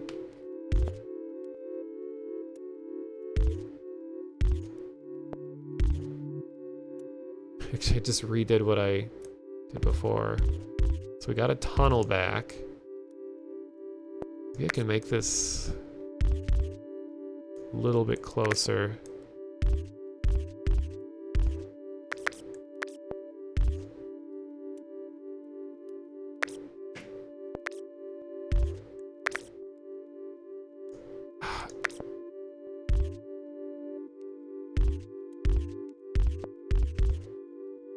I don't know. I keep like remaking the same things. I'll have to connect the white and green on the left as well. I think they're all good now. White, white, green, green. I think everything's connected. Let's just see what happens.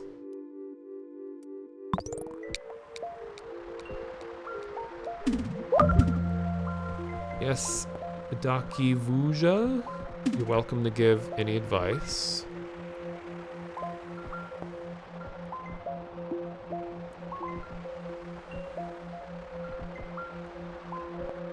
See, I don't even... No, I guess the roundabout is still useful where it is, so I'll leave that.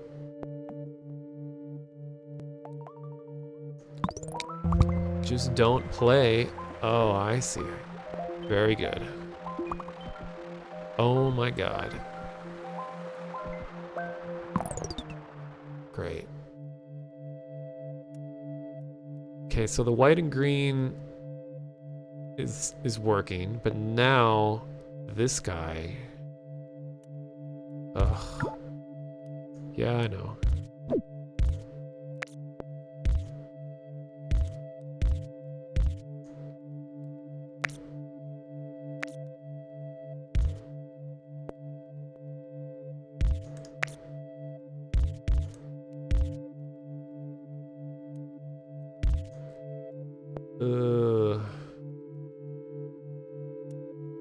There's no way I'm gonna even attempt to use these over here.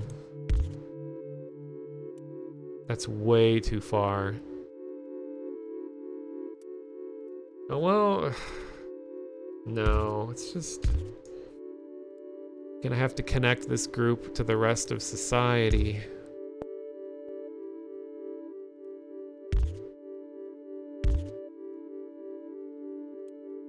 Okay, this should be good.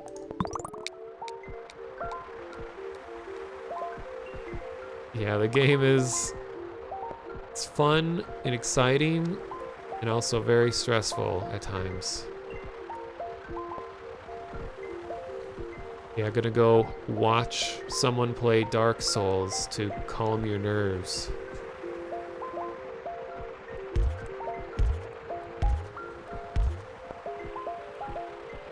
I connect the houses so they at least have each other. even if they don't have jobs.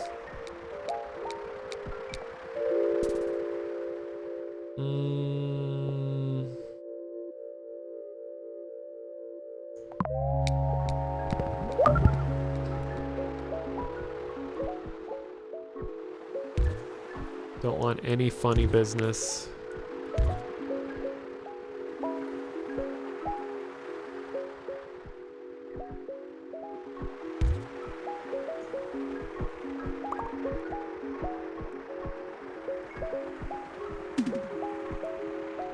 Okay, blue is suffering.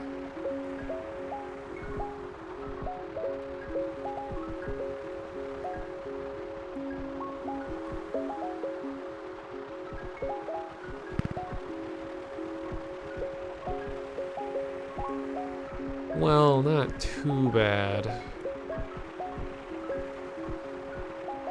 Alright, I could inject a bunch more blue into society if I utilize these stray houses up here.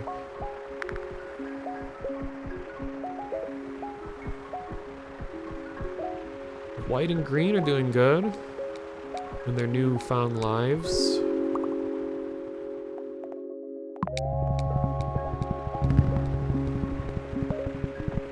Ooh, tapping intensifies.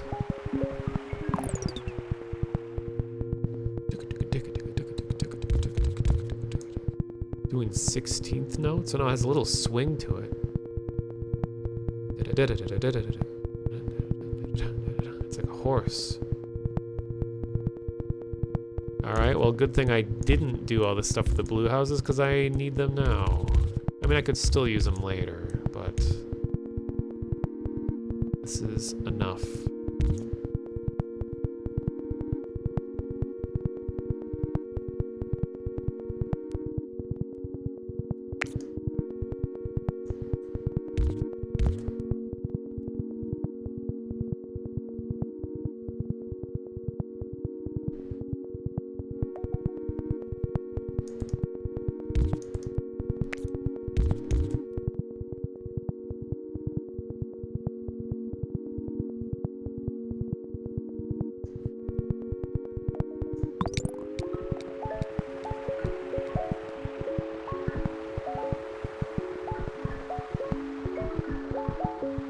Oh, yellow.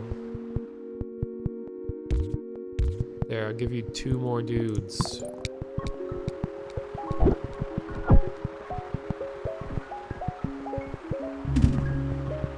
Oh no. It is... Location's cool, but, actually, that's not as bad as I thought it was. Oh, the problem is to get them across the bridge.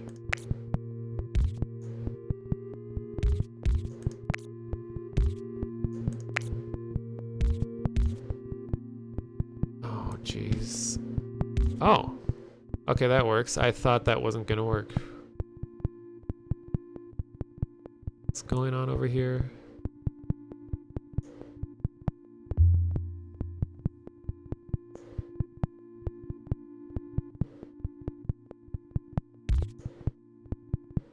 Okay.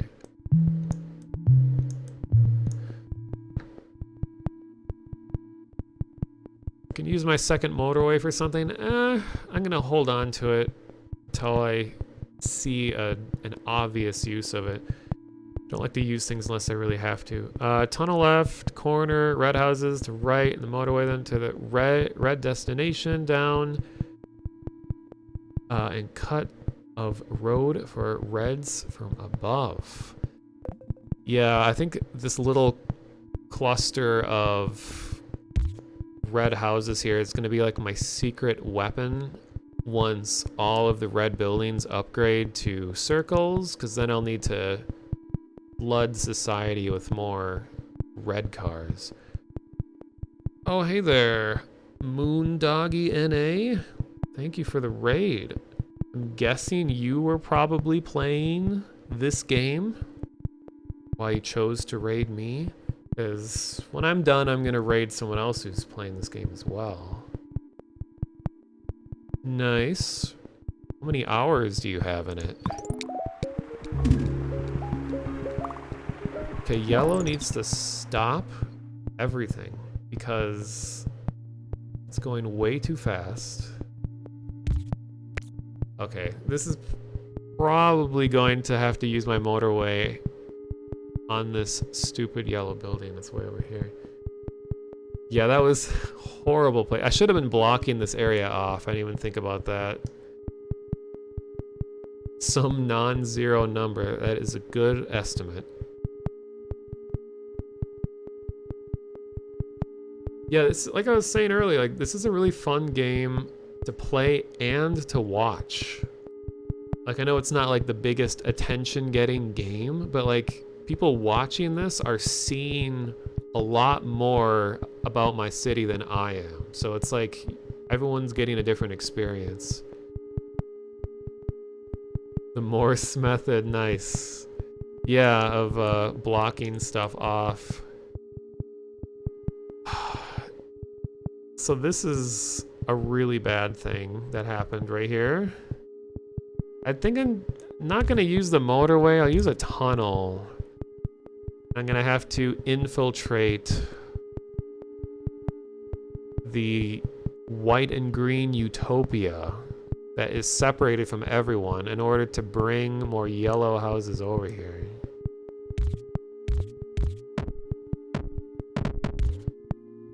Oh god, that is horrible.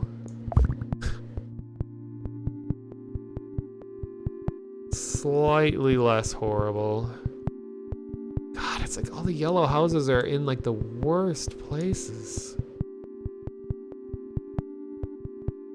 Make the tunnel more straight.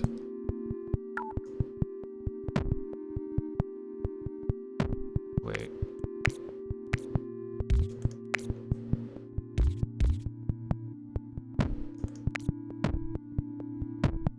I mean, it's not gonna make that big of a difference.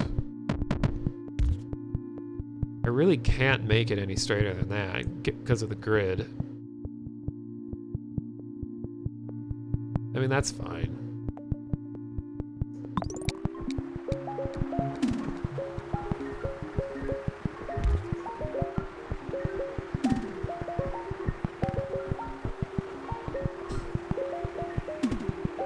All these unemployed people. Oh, jeez. Okay, okay, okay. Alright. Yeah, I need to introduce a lot more blue people to society. So... how can I do that? Okay, first of all, oh jeez. Oh, that is a nightmare road right there. But that's needed right now. And I might be able to motorway some more. Let's do this.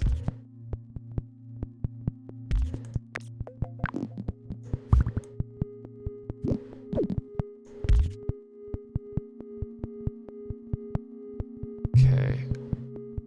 Ugh. Well, it's the most I can do currently.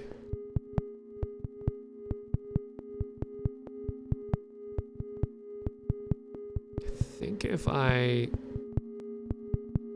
cut this off, yeah, this yellow house isn't doing anything. It's just fully, oh god, it's just fully dedicate this to Bluetopia over here. Then the rest of blue will come from here to both sides. And these will go to there.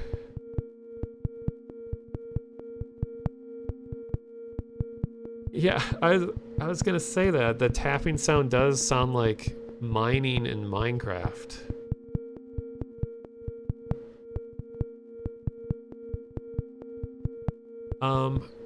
Red is still in good shape. I don't really need to do anything for red. It's just blue. Okay, let's just see what happens.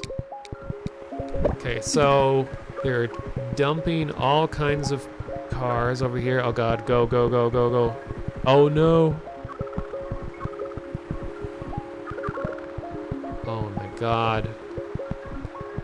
Oh, I'm dead. I'm absolutely dead.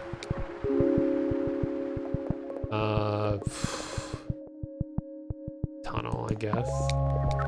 Yeah, I'm dead.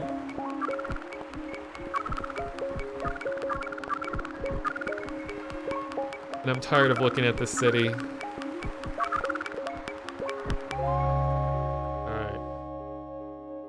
See, I like starting new cities. I don't like sitting on one city in pause mode for like an hour staring at it. I'd rather just like use what I learned from that situation and let's try it again.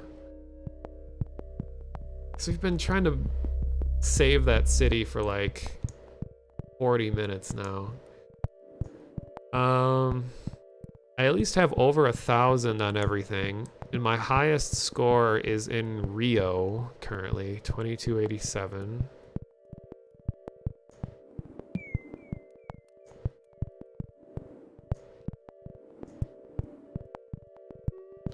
Want me to do Beijing? Alright. I'll see you later, Moondoggy. Thank you for the raid. Enjoy trying to sleep while you're thinking about roads and moving objects, like a Tetris effect for this game. Like when I was trying to sleep last night, it was just, I'd played this many hours in a row and all I could think about was like stopping and pausing and reconfiguring things all night. I did embarrassingly bad on the daily challenge, and I lost to such a stupid mistake too, because I just didn't realize that I had accidentally disconnected a place, and it was almost dead by the time I noticed that I had to reconnect it. Like, oh my god, no! Like everything else was running perfectly, and then I went to reconnect it, but it was too late. It couldn't be saved. So I could have done so much better than 519. What score did you get on it? So thank you for the follow.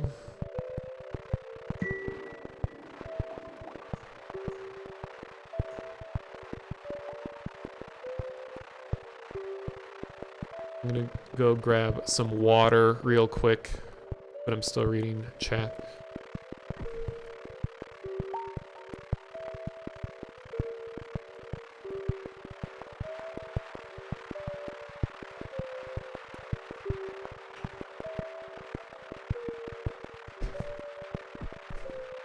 Okay. Your daily is 587, so similar to me. Got 1K, nice.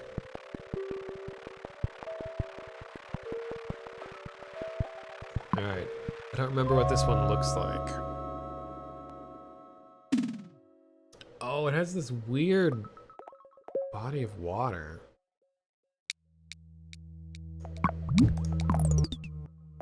Okay, so I have one bridge. Really don't like how this is right next to a river like this.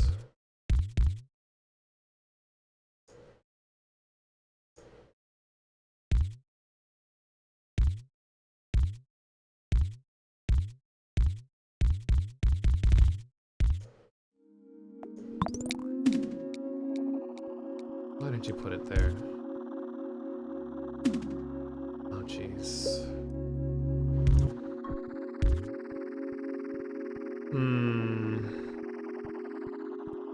If I do this.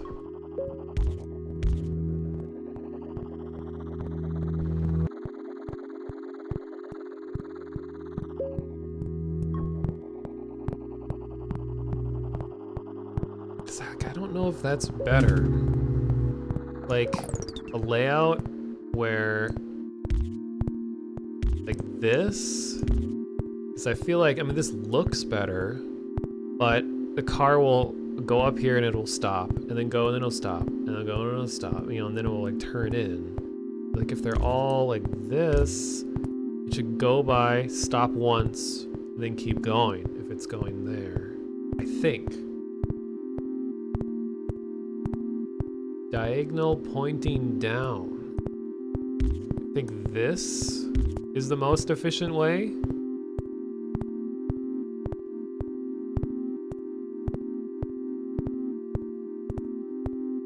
I mean, they have a...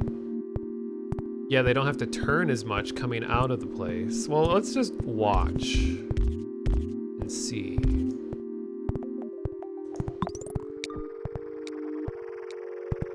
Okay. Why? Why though? So it goes up here. Yeah, that's pretty smooth. I mean, there's not enough cars to really notice a difference right now. Ugh, I hate how it cuts off the corner like that. But I'm low on roads, so everything's gonna be ugly. Oh, you suck.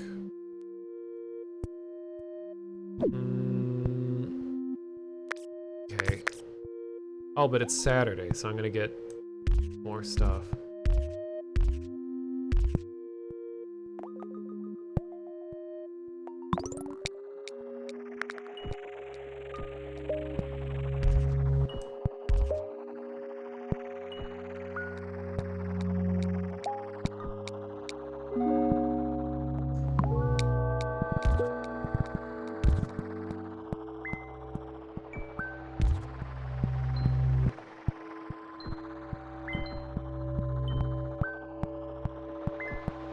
Does seem faster.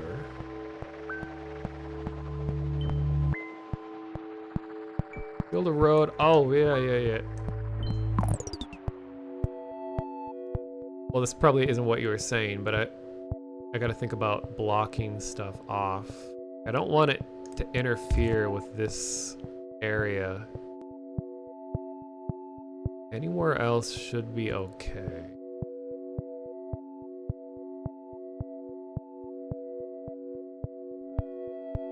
Yeah, there's really no reason to put a bridge over this.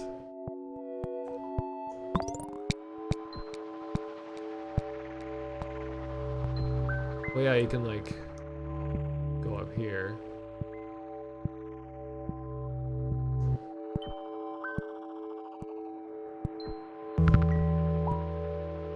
This is good. Actually, let's not just pause.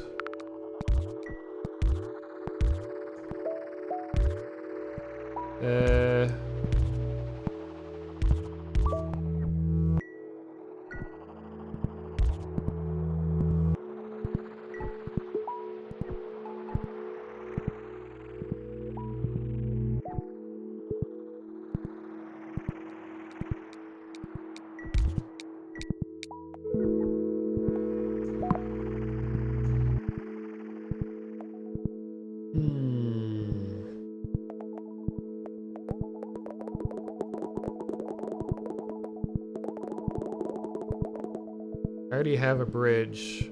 Let's just get a head start on roads.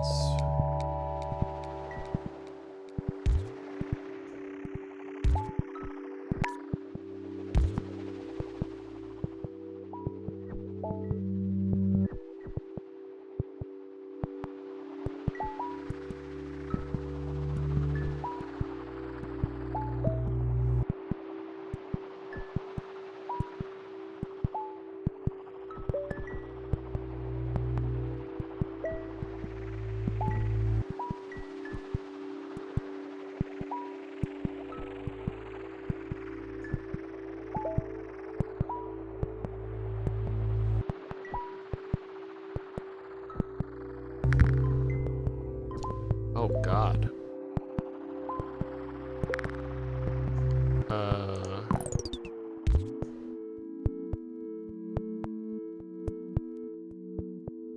Oh, that's ugly. I should have blocked this area off.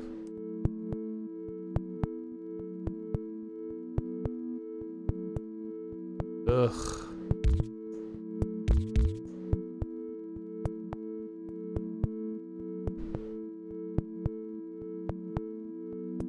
Well, have to do it. Yeah, I'll use a motorway, but for now, I'm just gonna have to do this. Oh god.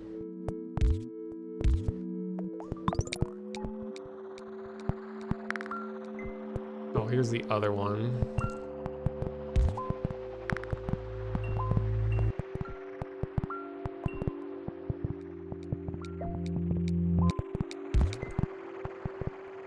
There we go.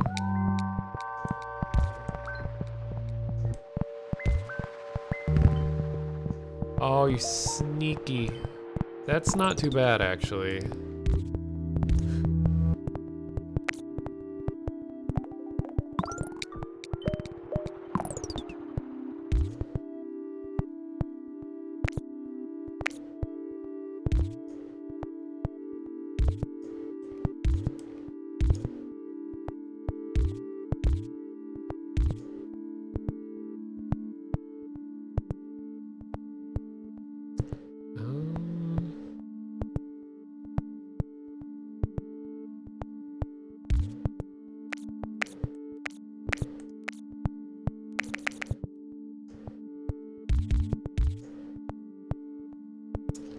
I'd hate to use one so early, but I guess I can always move it later.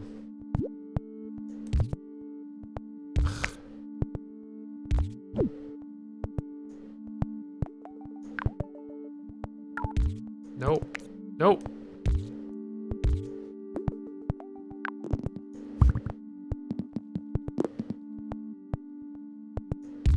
Oh, so you can do that. Alright.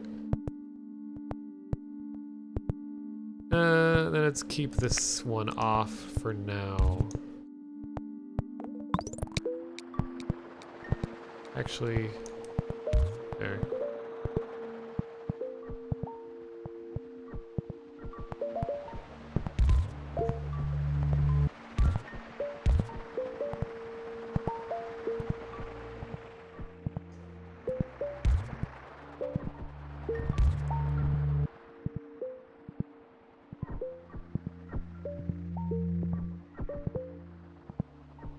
Actually, this wouldn't be too bad of a place.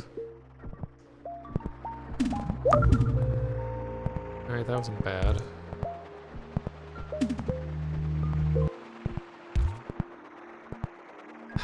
It is like a big neighborhood right in the middle of a main road, though. That sucks. But this is a circle already, so I'm gonna need all of that added pressure.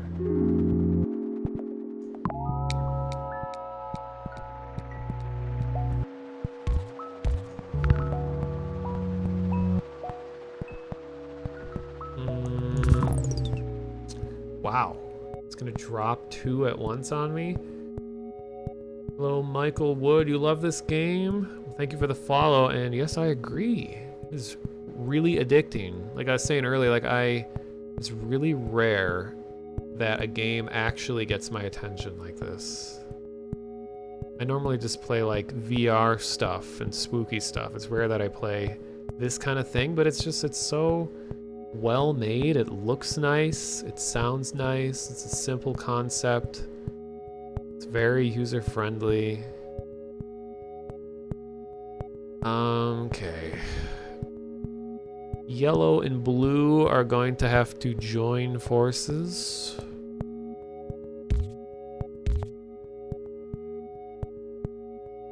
I have no idea what white is doing right now. I have 50 roads, so I can make that work.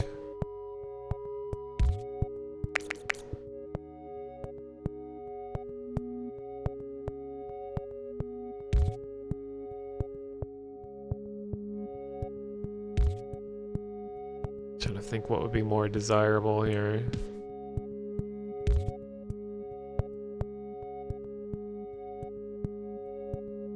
Yeah, well, let's just see what happens. Actually, no, I need to make sure that it doesn't put the house there, because that would be a terrible spot. Okay. Yeah, You think it's bad living near a highway? Well, try living under a highway.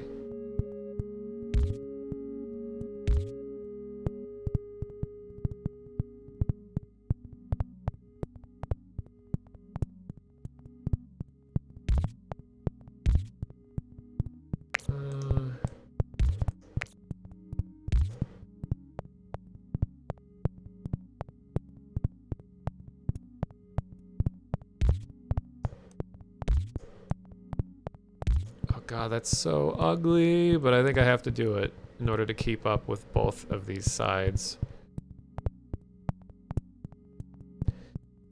Yeah, I know about the diagonal thing. Some places I'll purposefully use a full, like instead of taking a shortcut and cutting the corner, like I'm cutting the corners up here. But sometimes I'll, like when I'm doing this.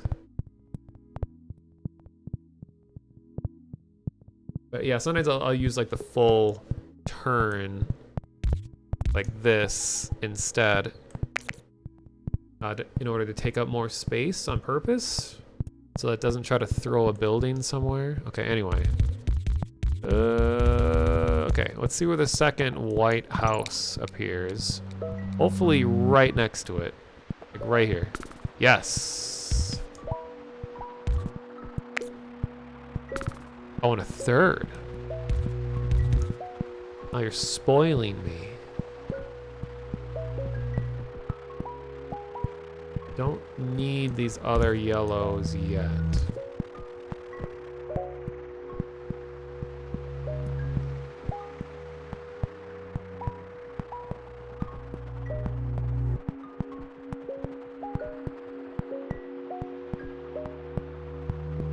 Actually, I think I can...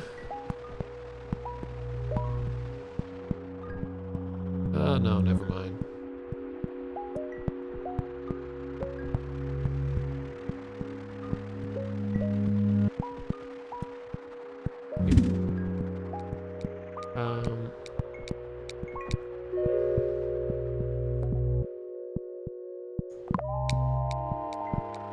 Did I put the highway down to between the original yellow and the houses?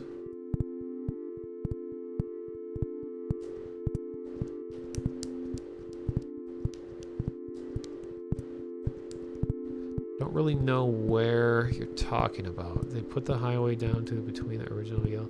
Oh, you mean like moving this down here?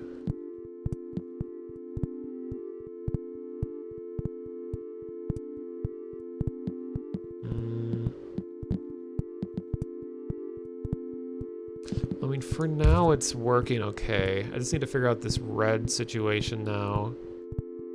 Because...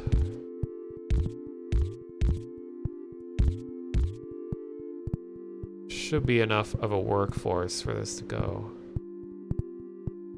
Allow red to use the motorway? I think red is pretty good right now. I think this should be okay, because there is more than enough to handle red's needs currently.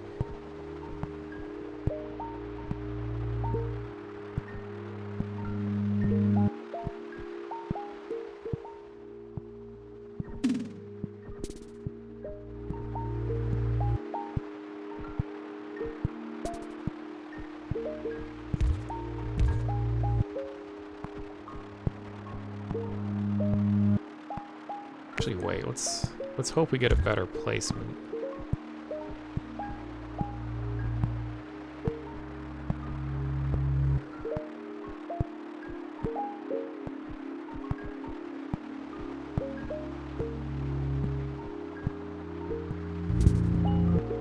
Oh no, why did you have to put that up there?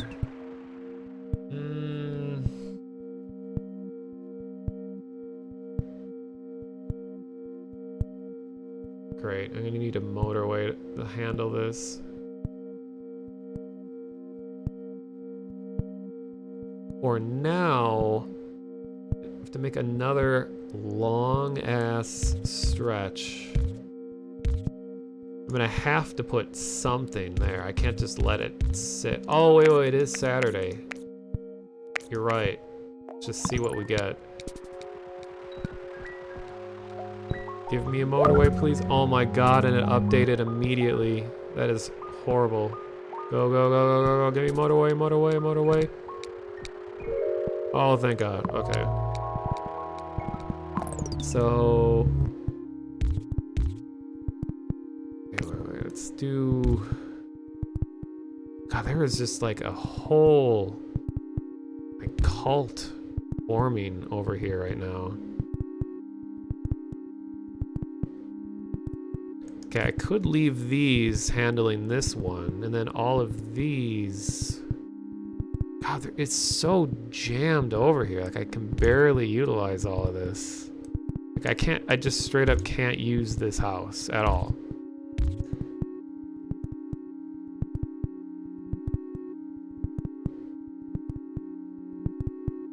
Roundabout with motorway attached? Did that really improve the situation? Well, let's just see how this is handled. So I'm gonna put this here. It's here. Ugh. Then do this.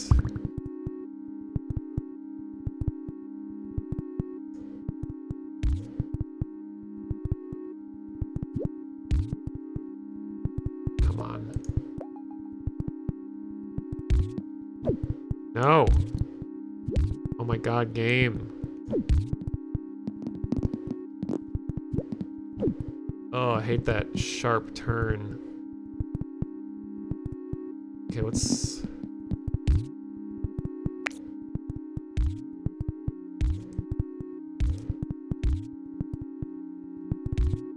oh no.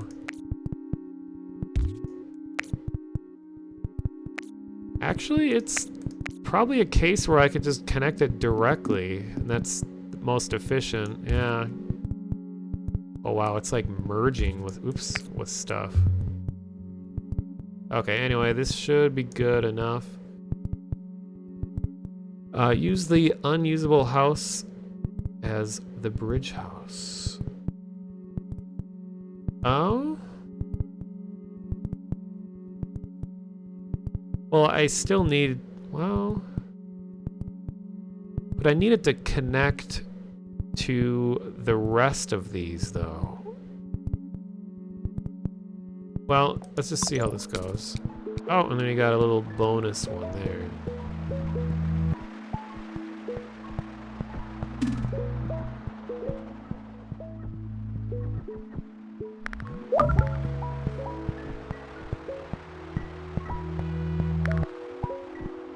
Okay, blue suddenly had a major increase in demand. So, top house is going to become the highway house, and the 3 around the unusable, it's the 3 going left. Well, the problem is that they're touching the bottom border. So I can't, like, connect them. And yeah, I don't think it's worth trying to reconfigure all of this.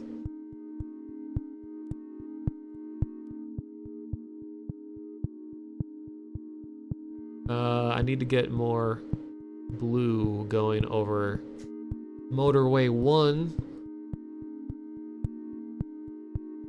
Guess I have a lot more room now, so I can kind of clean this up a little bit. God, it's such a mess. So, how can I do this? Let's do...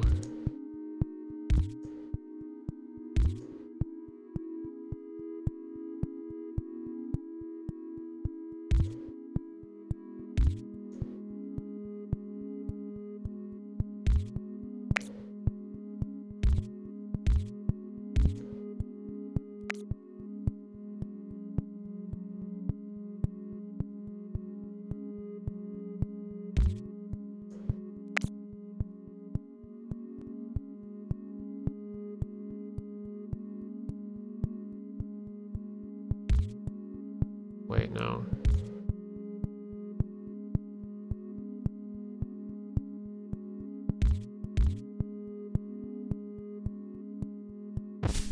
Oops.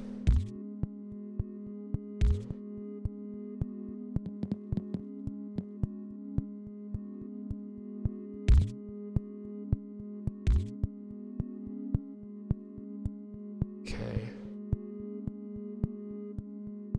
Delete it all and start over. Hey, the whole game is about dealing with the effects of your decisions. Thank you for the follow, Neve de Bronco. Or is it Neve de Bronco?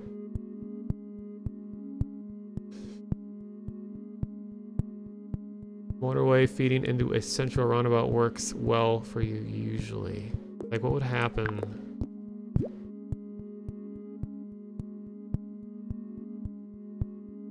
I can't even put one up there. Well, I just want to see how this works. Twitch should have a pointer feature. Yeah, I mean, there is an extension that allows chat to click on the stream, but because I know this game is really hard to describe. It's like, okay, put the the house next to the thing and the yellow one. Oh god, I gotta wait for the old one to deconstruct. Go faster, please.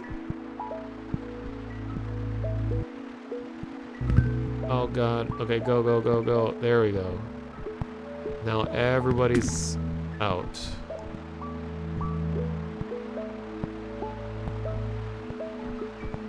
God, what am I gonna do with green?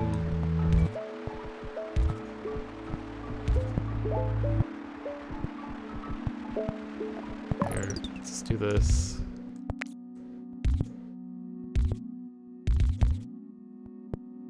Because green isn't needed very much anyway, so it's good enough.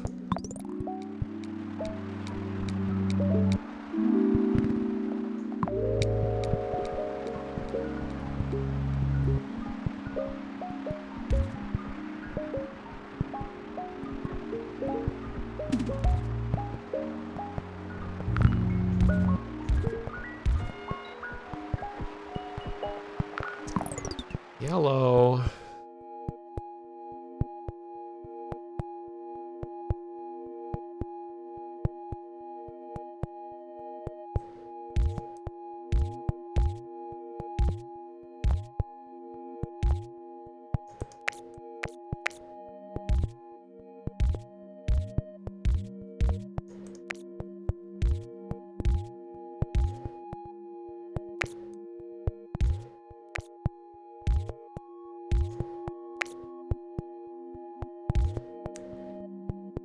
That's good enough. Okay. So I have enough roads where I can probably connect some of these more secluded ones. Northern Point could use a highway from west to east.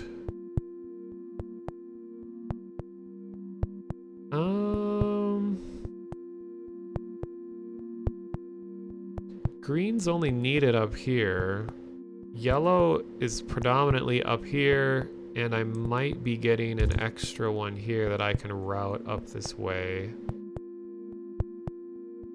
Traffic light for red in the middle. Oh, for helping the flow of all of these red cars coming out of these houses. It could. I mean, red is still in pretty good shape.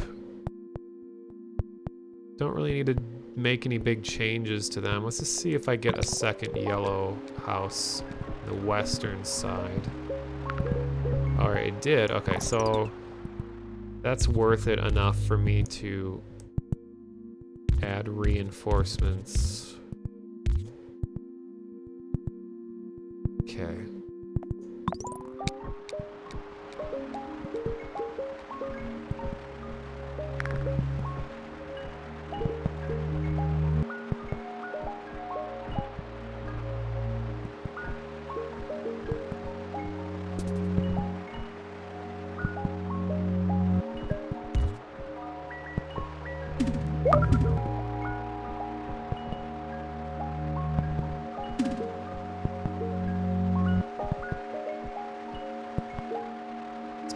pretty good, actually, despite how it looks.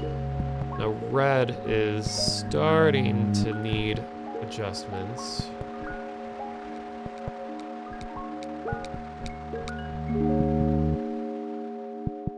Gonna need more motorways. Connect the random greenhouse. True.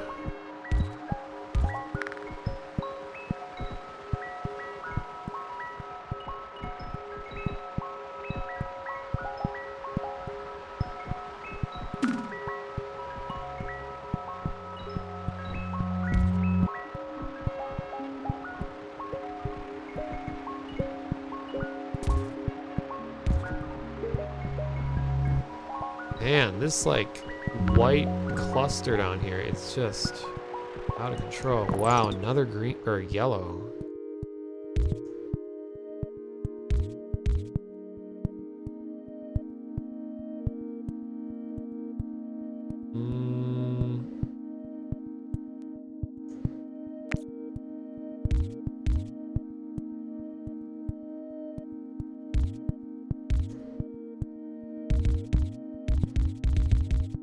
Sorry, tree.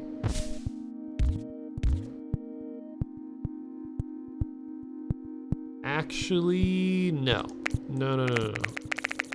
Just go over here.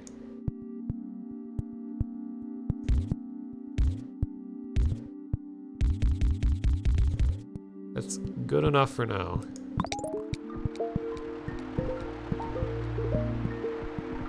Is there a stray yellow I haven't connected?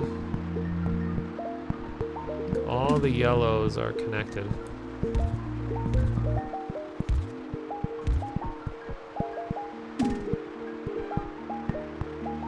Whoa. Okay, red. Holy crap. Now they really need help. But I have 2 motorways. Okay. So I'm going to separate this absolute game-ending hellscape that is 2 circle buildings next to each other.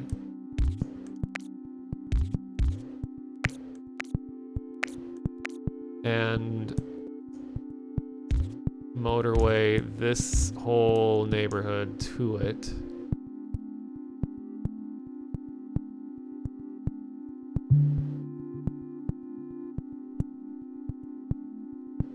How can I efficiently connect these other ones? Oh, I forgot I have a group down here.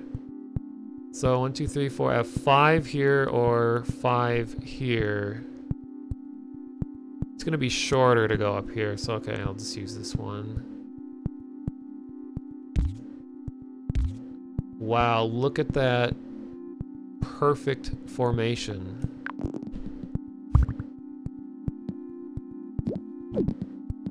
Oh god.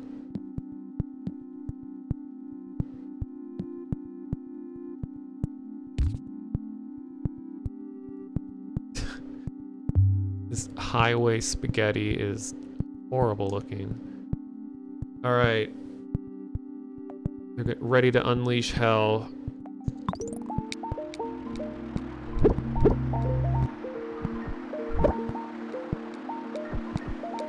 Oh god, but all the driving on ghost roads.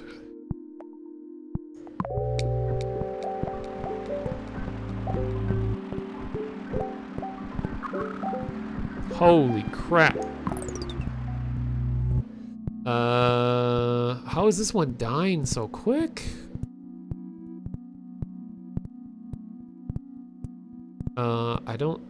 This one I can barely even see because of all the highways.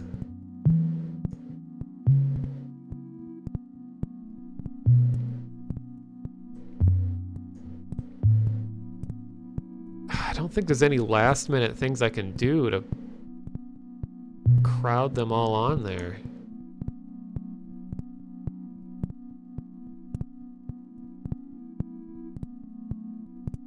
If the motorway to the driveway is straight, you don't need the extra roads. True, but right now this is kind of... I don't want to be deleting motorways because that can slow things down a lot. guess I just have to hope that, wait a minute, okay. This is gonna be a risky move. I am cutting all of this off. Well, I feel like it's too late anyway, but, and I have a motorway here, so let's get in the attack formation. And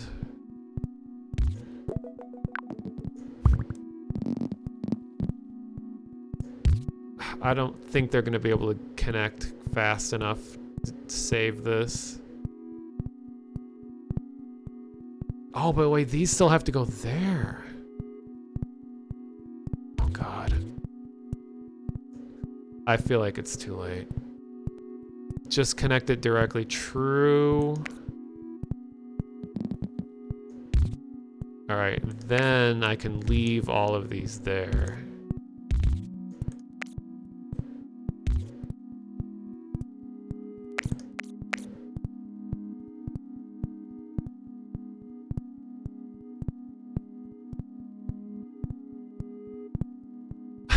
I feel like no matter what I do, this is gonna end. So I'm just gonna let it go. Also, thank you for the follow, Melissa Rar. All right, death incoming.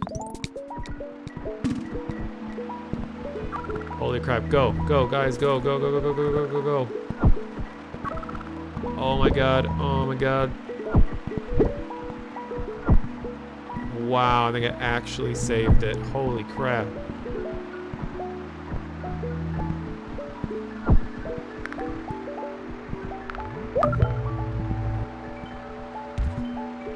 Damn, okay.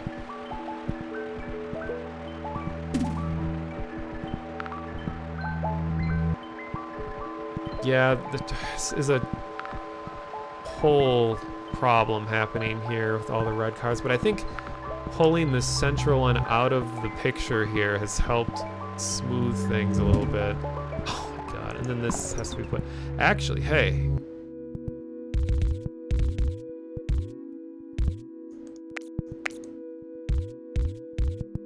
Let's do that.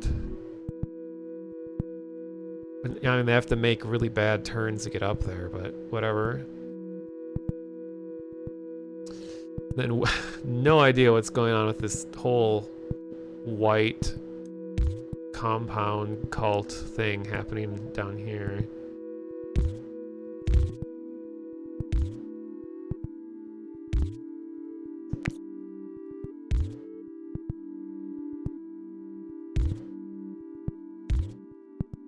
Guess they don't really need anything to change.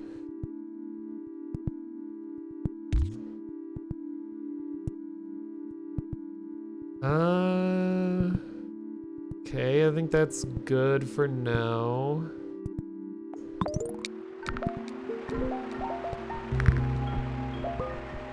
Blue.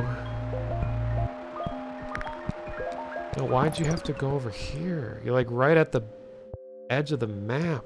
These are now like useless.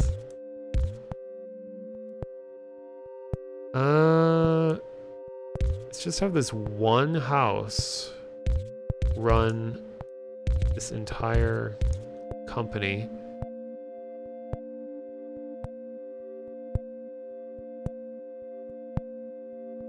Could connect this to like the white and blue super highway over here. Well, for now, let's just do this.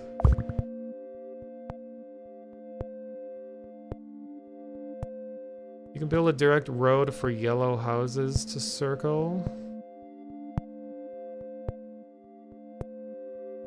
Which yellow houses? You know, the top right here is a mess. Well, everything's a mess.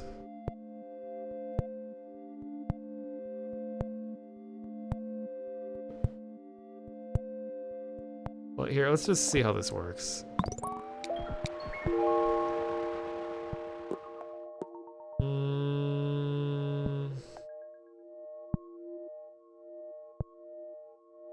already have 2 bridges. Well, bridges might become more of a problem here later, so grab another. Uh-oh. Blue is falling behind. Why do they all have to go right here? That's such a terrible spot.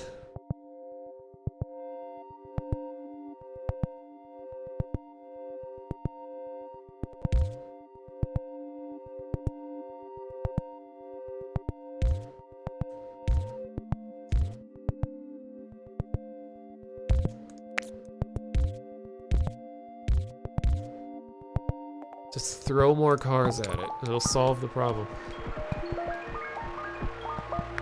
Oh no, gray here, white or whatever, needs more attention. Oh, they both do.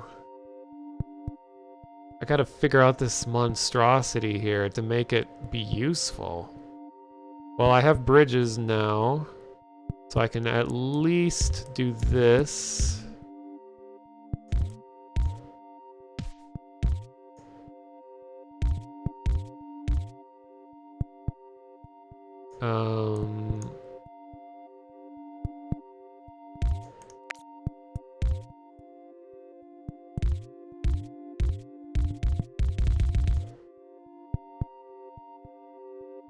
That should alleviate some pressure, and I can even add this guy to it. Okay. Connect the lone blues to the white bridge. I don't think it would do anything. Because all this bridge does just goes directly to that.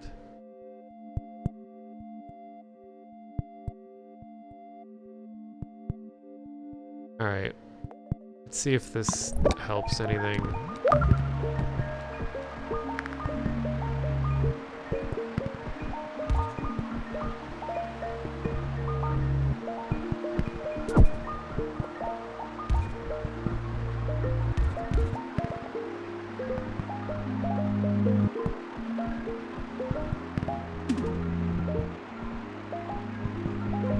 Oh, wait, I think I see what you're talking about.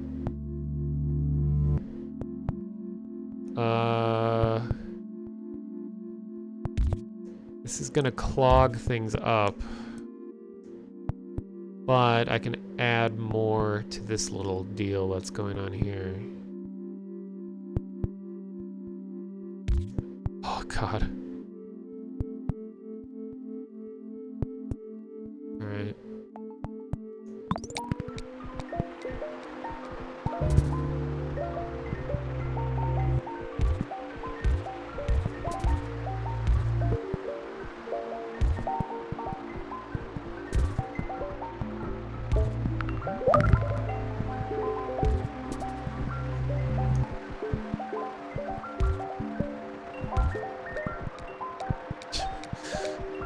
Wow.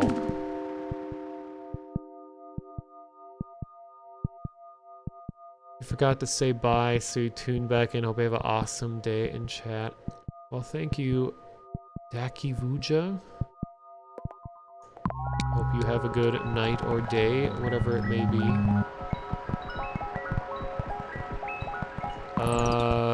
Oh jeez.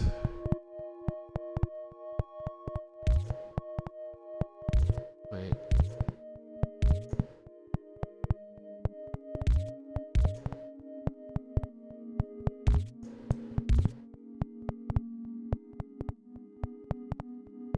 Gee, I need to make this a little more efficient.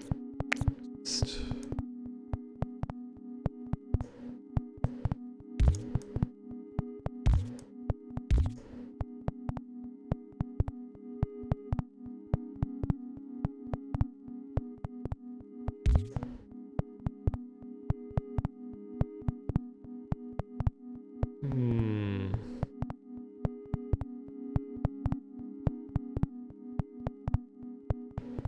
Time for the northern west-east motorway for yellow.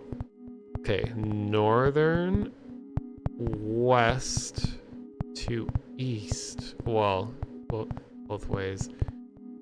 It's already a lot of yellow being brought through this area to there.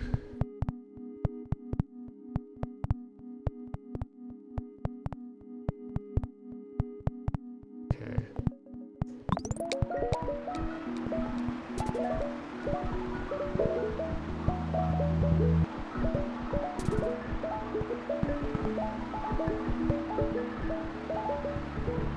They're just barely hanging in.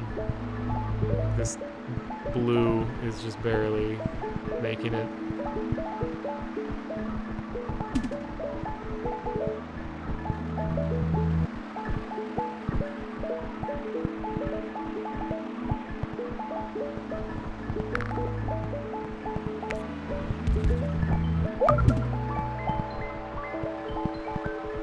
There's so much happening, like I don't even notice when something new drops. Okay, I'm just gonna keep this clean for now. I don't need to connect anything else. Speaking of which, let's stop stuff from happening over here.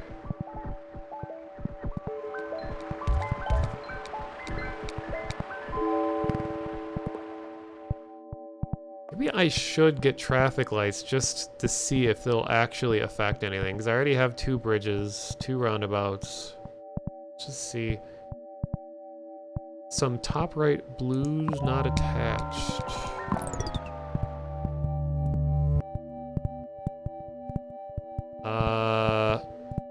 They're just kind of floating off on their own. I don't think they're really... Well, okay, that one can connect. That's true.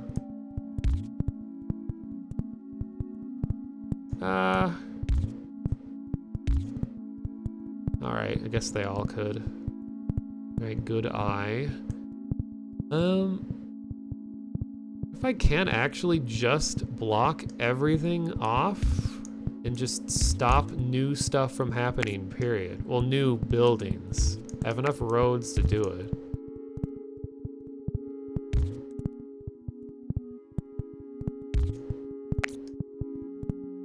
So I think I've reached a point where nothing can spawn besides houses.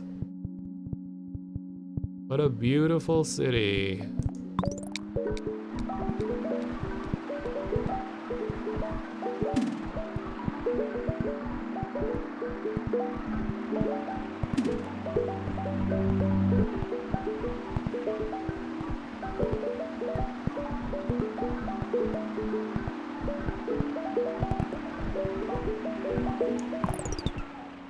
We'll just do a road all the way across the top. True.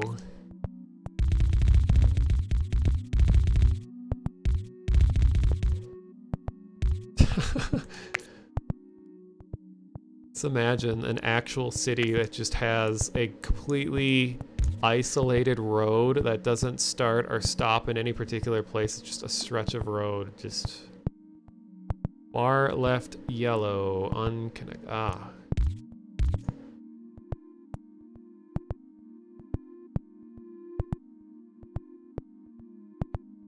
You don't hear any sound anymore.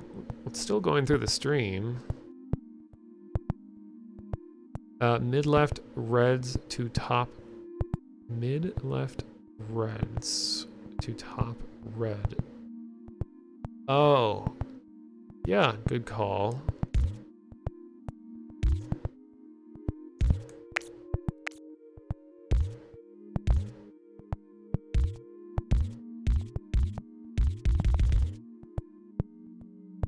All right.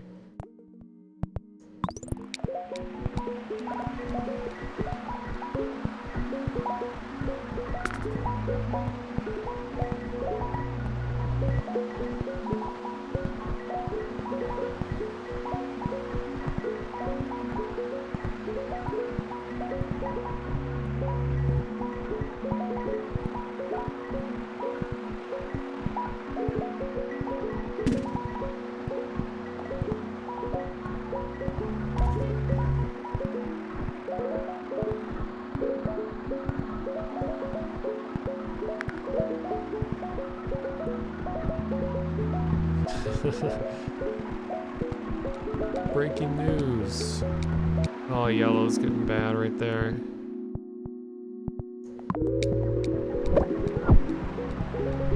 Nice. Or not so nice that everything is suddenly starting to drop again. Local politician arrested on charges of corrupt backdoor deals with local road construction company. Yeah. City is a nightmare. At least, yeah, I got 2,000. This is my new record. Well, for this one. I think my new record overall for anything is like 2,100, so I'm easily going to break that. I need to get more yellow. I'm going to reroute that there. Put some more pressure onto that. Just throw a green over there. Put a yellow back into there. God, when this yellow upgrades to a circle, that's gonna hurt. Everything else seems okay.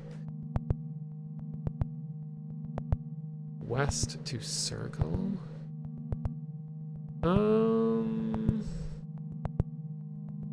Saying from this area to this area. I don't think so. I feel like that would take too much pressure off of this building, which right now it needs everything it can get. Well, let's just see how things are going.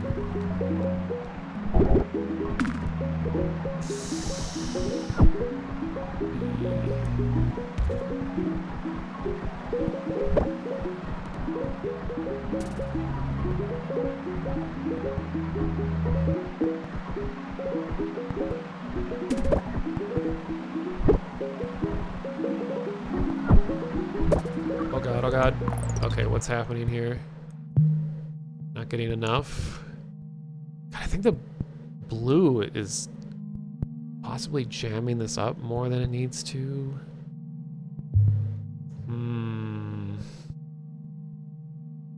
This might be the end. There's just so much white happening.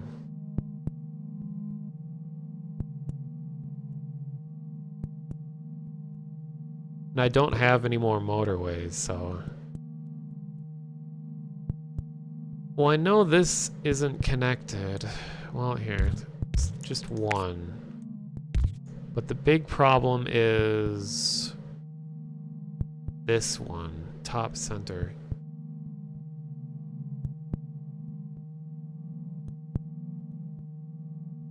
No, it'd be detrimental to delete everything and redraw, because by the time all the roads got deleted, it would have lost instantly, because like stuff's changing so rapidly. Having a big change to the roads would just kill the game. Guess I could connect this. Maybe that'll help.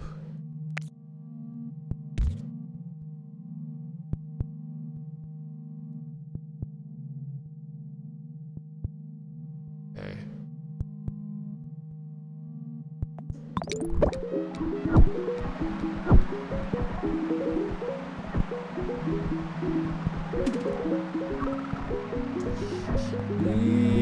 Getting so close.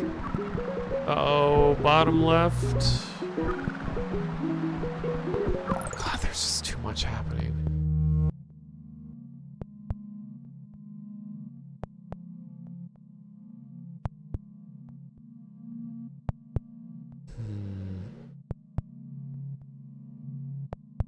Connect the top two houses to that single white as well.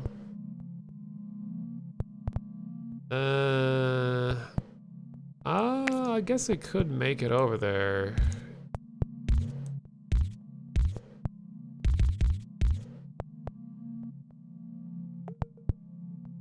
God. This is the one I'm worried about, though, this bottom left, because this is a very slow intersection. They have to make a lot of sharp turns, and I don't know which of these are going to here and which are going to here. Oh, jeez. Oh, wait, I got that guy. Maybe that'll help. Yeah, add a roundabout to bottom white. True. But it might be too late, because by the time this change goes into place, it could be the end. Let's see.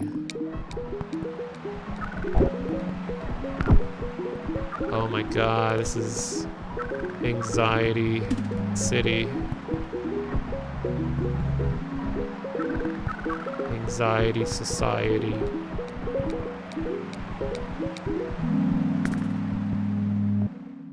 I forgot I have traffic lights too.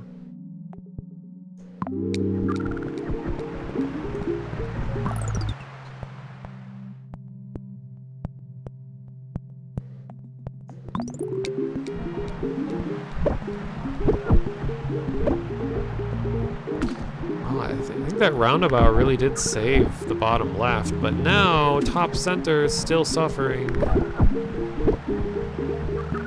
Every day I'm suffering. Everybody's suffering now. Oh god.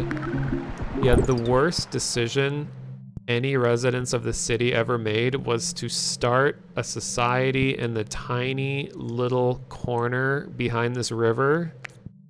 Oops. And then the even worse was when Blue decided to join in on this. Most of these houses I can't even use. Oh god, this could ruin it, but I'm connecting all of these blues to here, and they're gonna completely fuck this up. But right now, this is the most urgent thing, so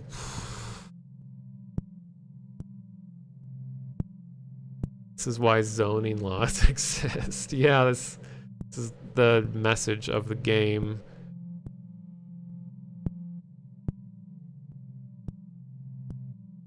Well, I've seen that comment floating around. A comment where a developer allegedly said that traffic lights were useless. I mean, they do function. I just have not worked with them enough to see if they actually strategically can improve anything. I mean, next round, I'll just go into a world and just play with traffic lights to see if I can figure out how to use them. Also why too much dependency on cars is a big problem. Like, yeah, what happened to public transit? Like, you could take 20 cars off the road with like one bus. Well, thank you for the follow, Shrike.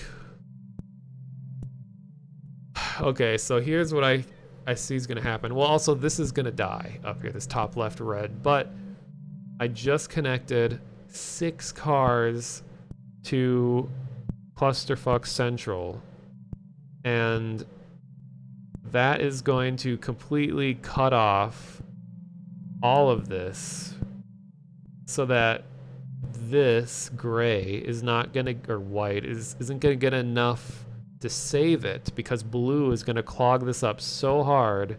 Then blue is gonna try to turn this corner and it's gonna get stuck here, and it's not gonna do anything. Everything's just gonna die. Talk about the game or real life. Well, there are no public transportation systems in this game, so I was talking about real life, but true. It's like looking at Atlanta, probably.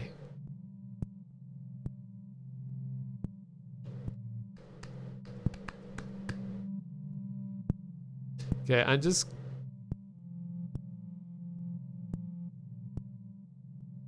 reading comments. I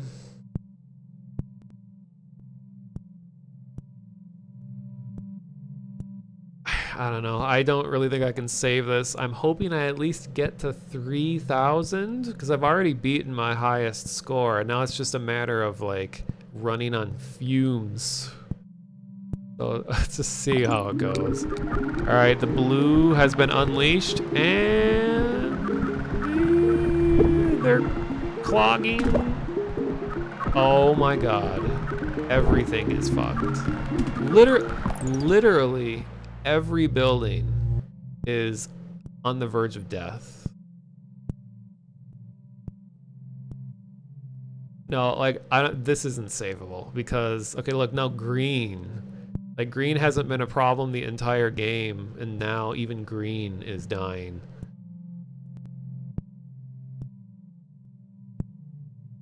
This isn't fixable.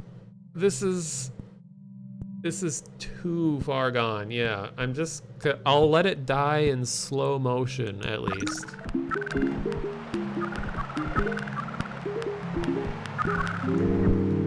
And blue was the killer. Oh god, 2799? Couldn't have let one more go by to get 2800?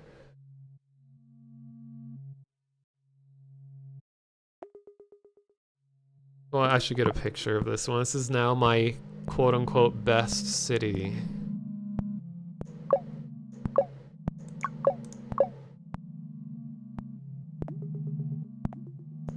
Look, perfect. No problems.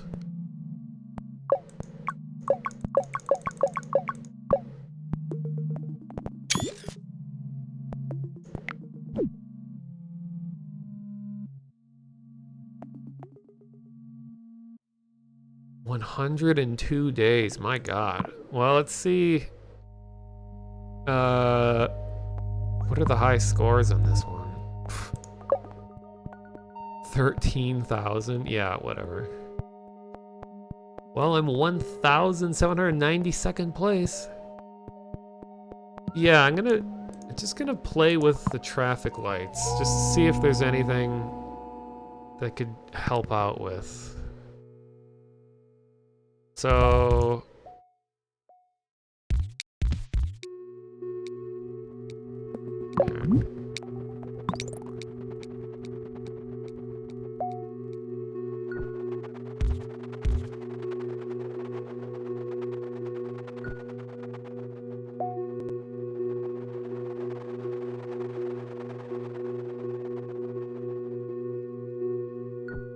I think traffic lights are most useful at a T intersection. It sounds about right. I mean, in real life, that's where you see them most often. Because there will be one very high traffic road that never stops. And then nobody can get onto the road because the traffic is too fast, so the lights force the high traffic road to stop.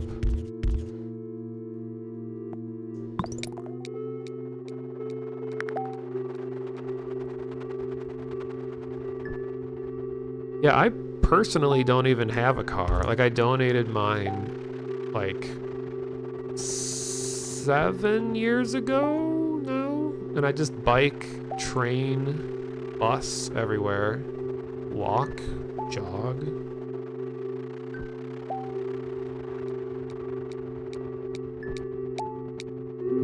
Alright, give me that traffic light. Alright. So, I mean, with this few cars, it's gonna be hard to even tell.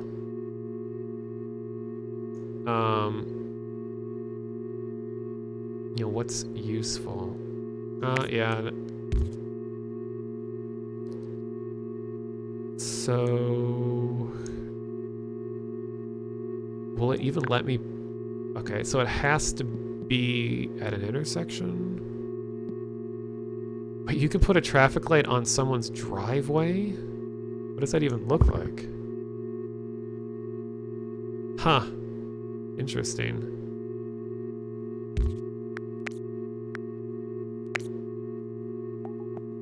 So we'd have to do like a...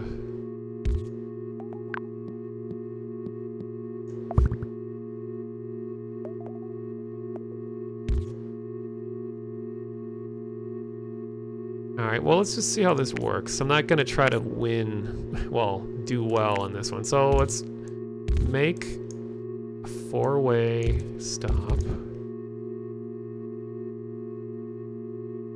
Let's just join everything together. Wait, what happens if you have more than 4? Okay, it's too many questions. Well, let's just see what happens. Let's just put that there, and so it should. They should all stop. Okay, well, he took a right turn. Okay. It's cool how it actually goes through yellow as well.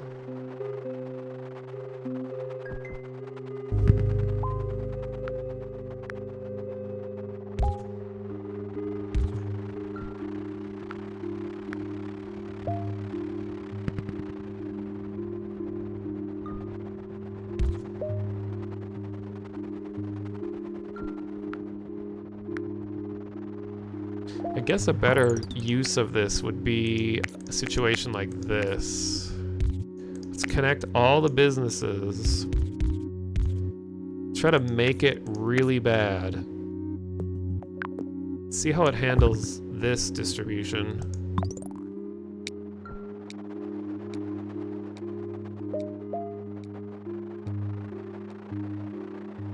Okay.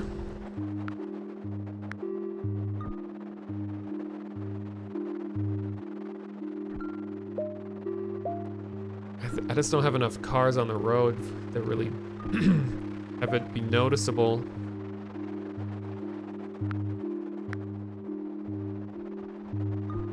So I wonder if the lights are responding to traffic or if they just continue the same pattern every time. Let's put another one here. Let's see if they synchronize.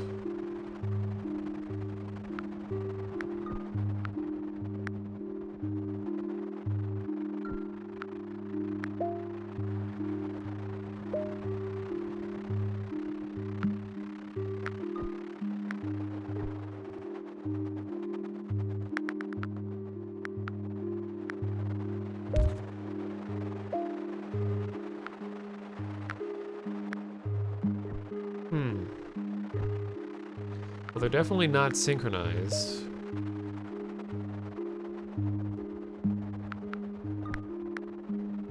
Well, they do handle diagonal. Okay. So you can have more than 4.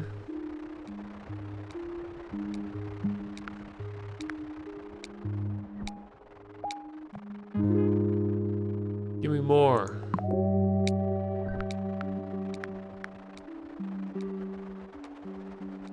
I just feel like they really only have a use if you already have horrible traffic, they can help give priority. But when, like right now, they're just hindering everything, I feel like. Like, I think traffic will be more efficient if I just remove them currently. So I guess the drawback is that everybody slows down at the intersection.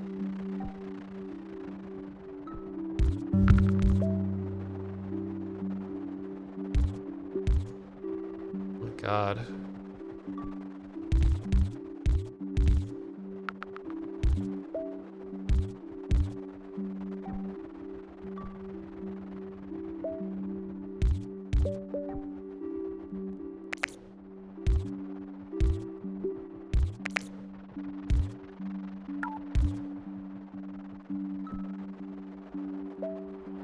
Just gonna read your comments here.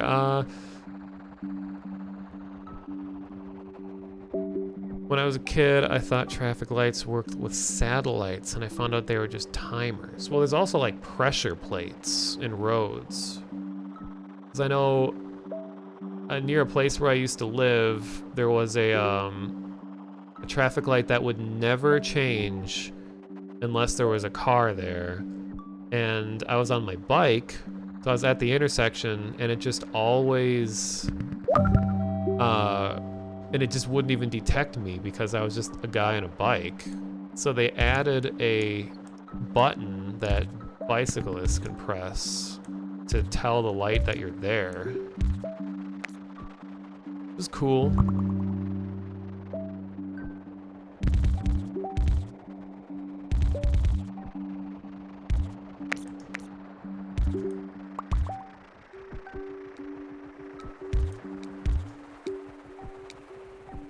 Alright, so things are starting to naturally bunch up a lot.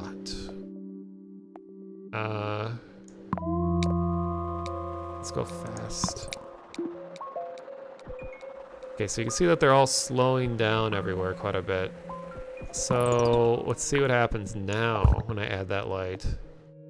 Actually, no, the light is more needed over here.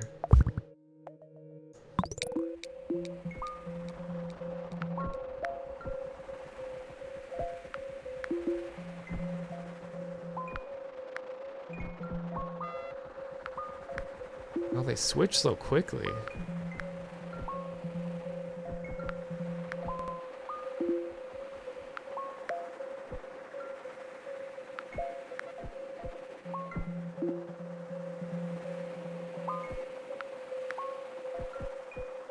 And the interval isn't consistent either.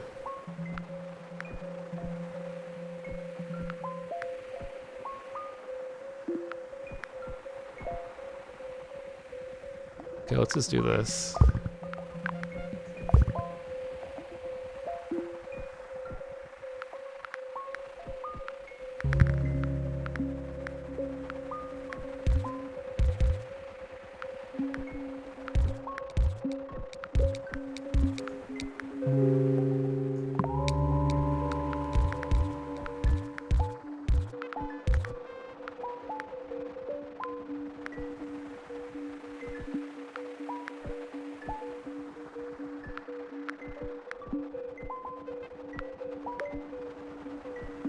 It's hard to tell if they're really affecting things much.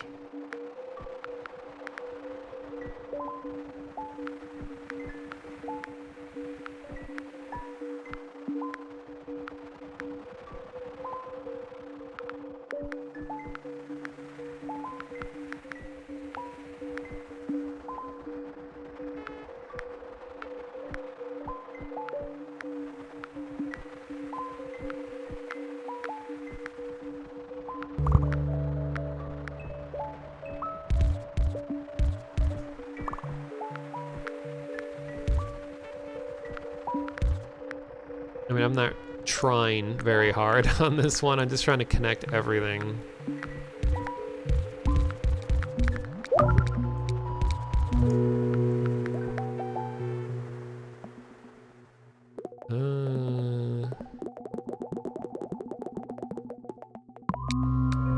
Oh, I should have taken the bridge. Oops.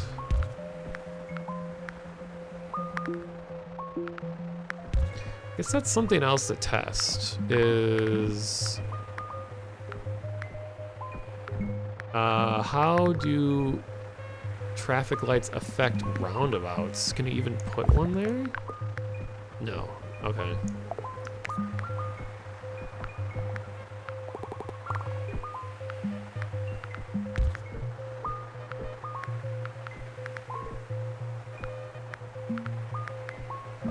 Oh God.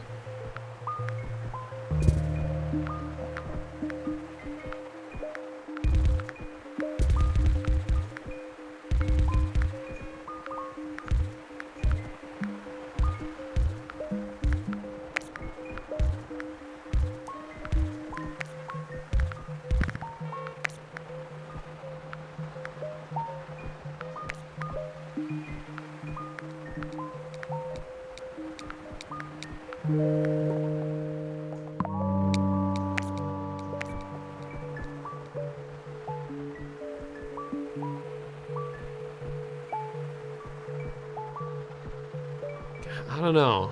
I still can't really tell.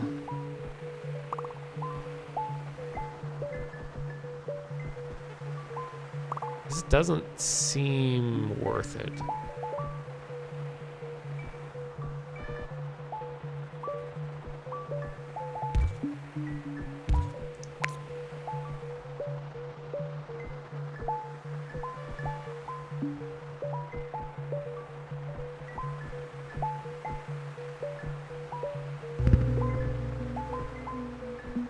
Oh yeah, I definitely think this game is worth the price. It's $10 right now. And I think there's like a bundle or something where you can get their previous game. Mini Metro. Yeah, with this one.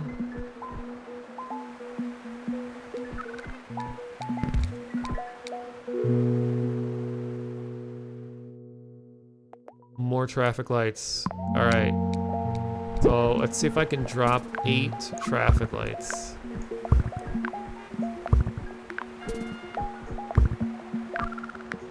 This is gonna be the most efficient city possible. Wait a minute. Don't lose yet. I need to finish my experiment.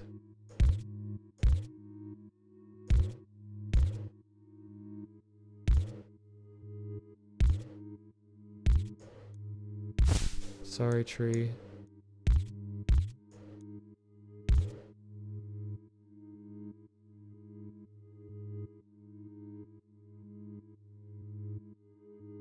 Yeah, not sure what happened here. I think I just... Well, I think the problem, yeah, is... most of the blue houses are in the top left corner, and both their buildings are on the far right side, and there's just so much congestion in the middle here that blue just can't get over. So that's gonna lose it right there. I don't think I can even save this.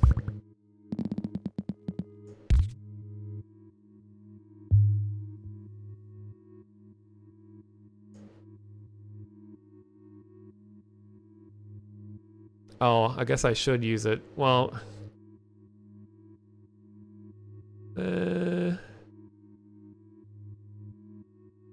Yellow, I could just use a row true. I mean, I wasn't trying very hard on this one.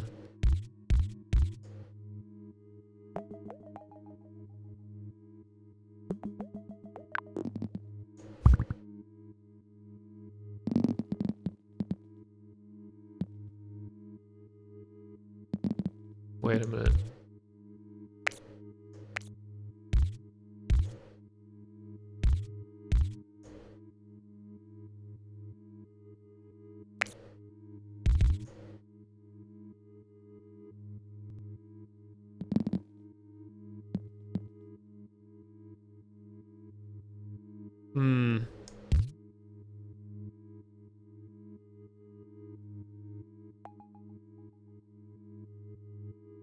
I mean, I already dumped traffic lights everywhere. That will screw everything up. Let's just see if this can actually save it.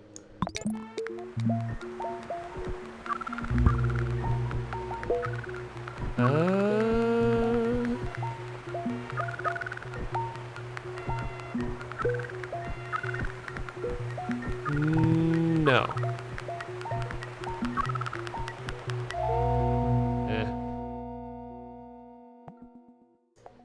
Oh well.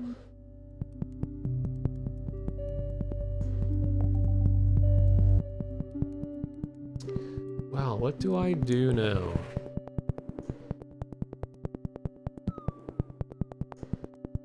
I think the most enjoyment, I said this already, but I think the most enjoyment I get out of this are doing the easier levels and then just trying to do them as well as you can, like Los Angeles.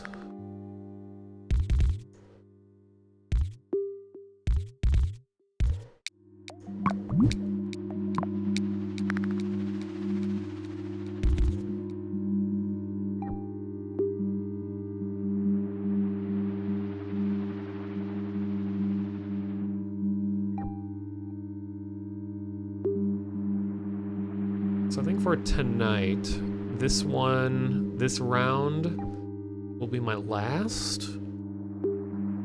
And then I might just watch some like random weird, probably spooky YouTube video and then sign off.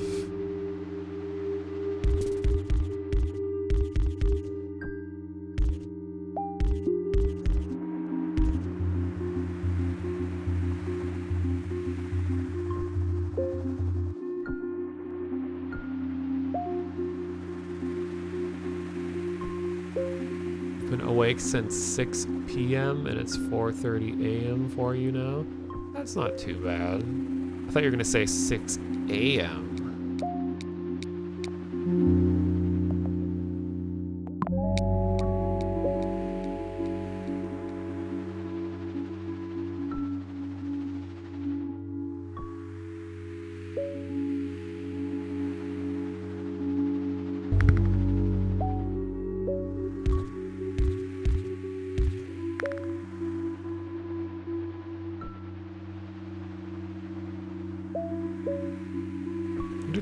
this help?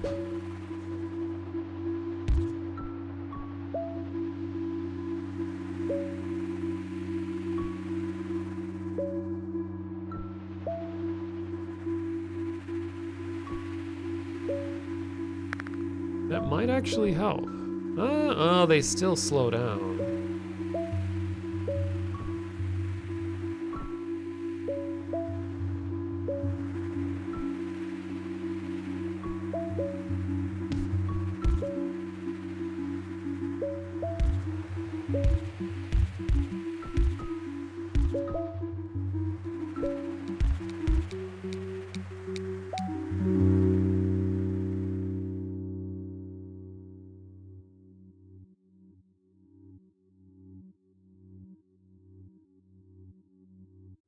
Oh, hello, Alex.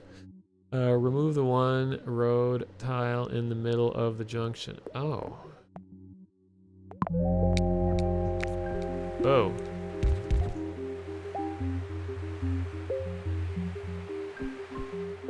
Oh, that actually improves things a lot, I think.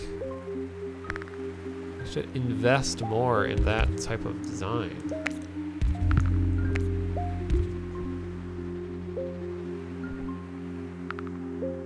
Oh god, why'd you have to build these here?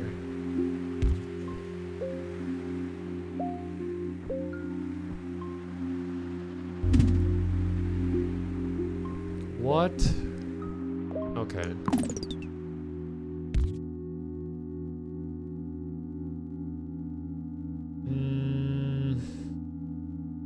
No, sir, I don't like it.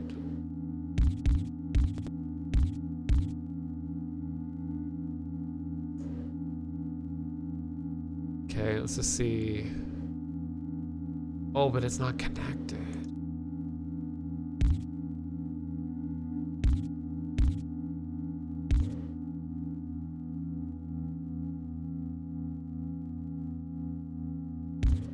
Oh, okay, I think I have to connect everything.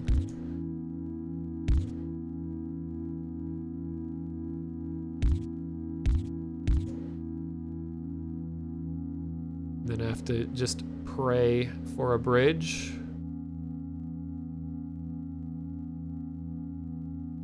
Let's see.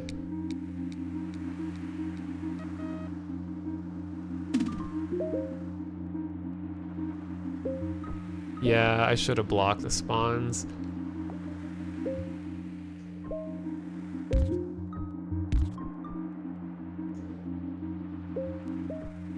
Sorry, trees. Oh, it's gonna be such a cluster.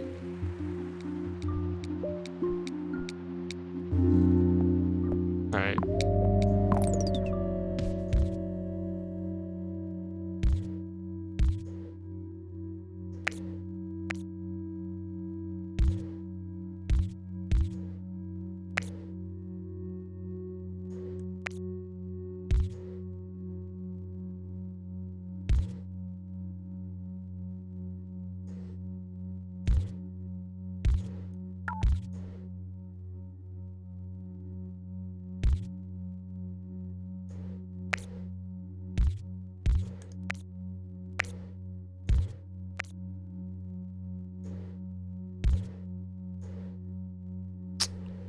Okay, this just has to go one way or the other. Okay, let's just do this.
Okay.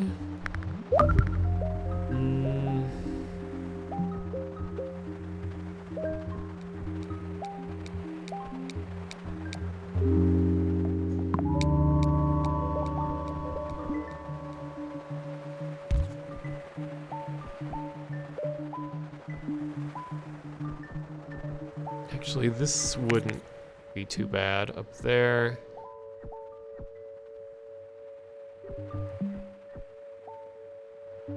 Good to just let it roll for a while.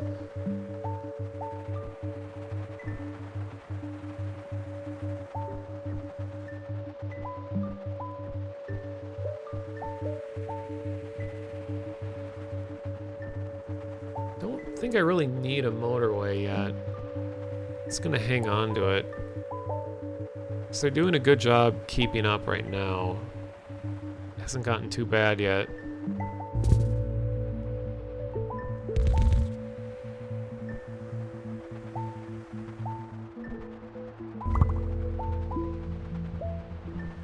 Of course I don't have a bridge.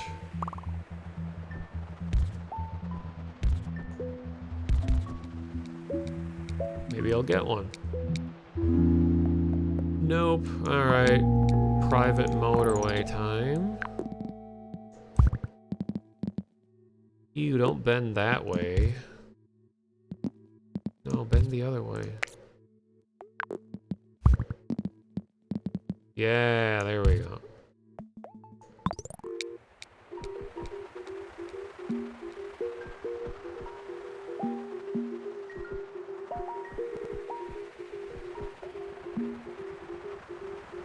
Actually, I need the block stuff out here. This is a terrible place.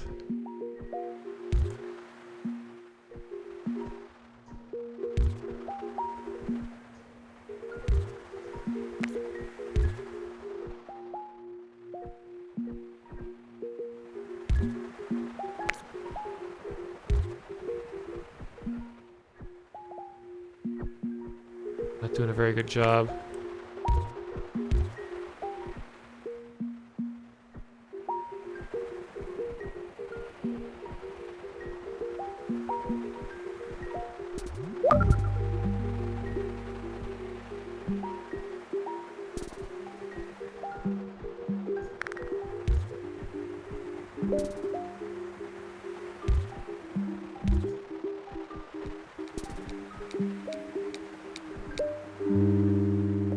Okay.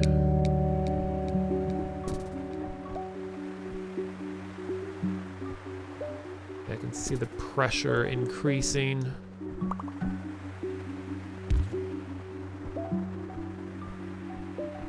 Because of the two circle upgrades.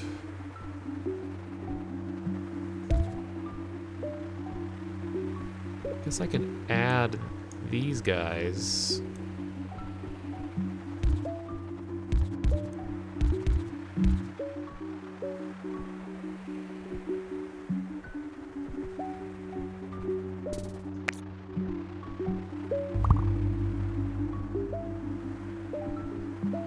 Man.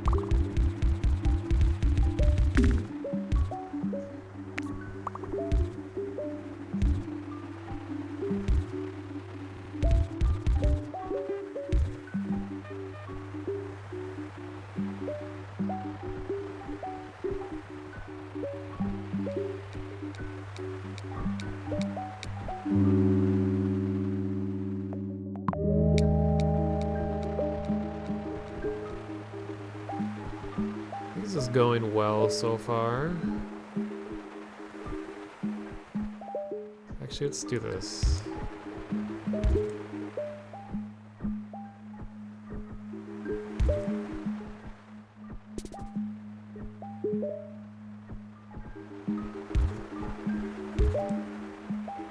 Let's block everything.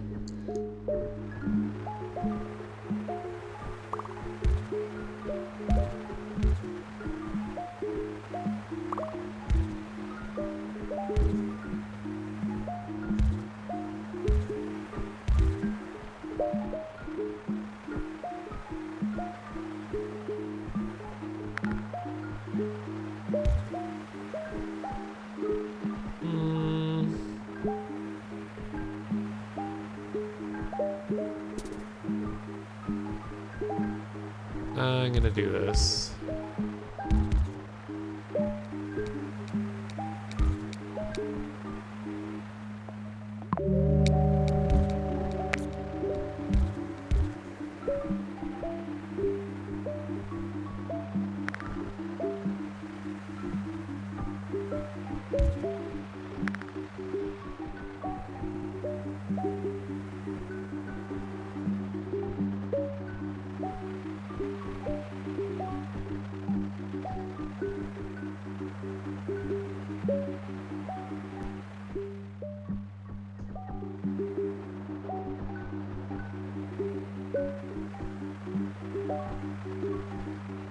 Going pretty well. Man, green is really popping off, as they say. Okay, now I gotta figure out how to share. Let's do this.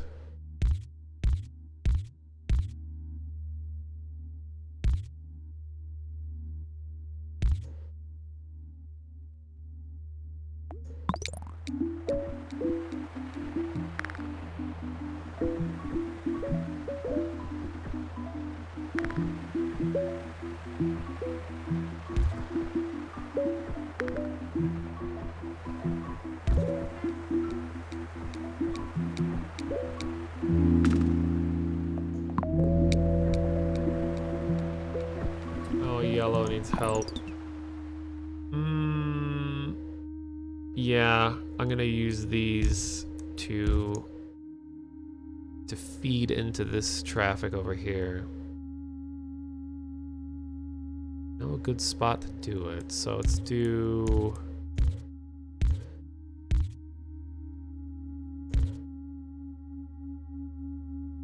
Let's let this one join in on the fun as well.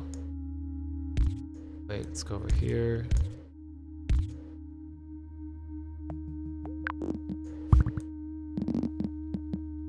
No, no, no, no, no. No. Nope.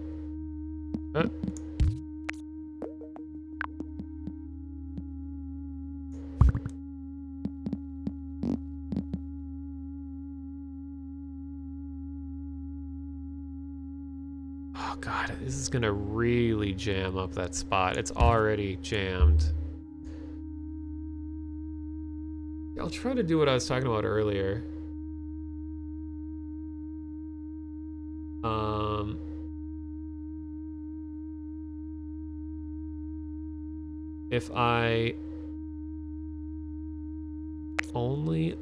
If I kind of stagger the release of these so we don't just get a giant surge all at once. Could just turn this into a roundabout at the bottom.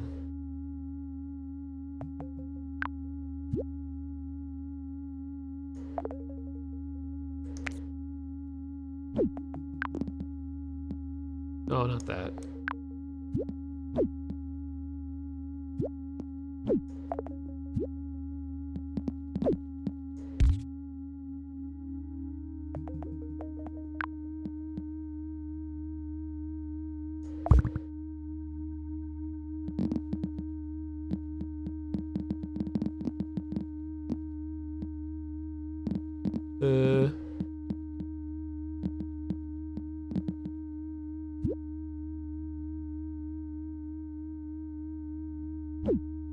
That should be okay.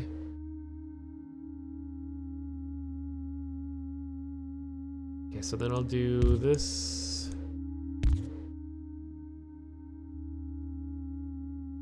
Okay, so let's do that.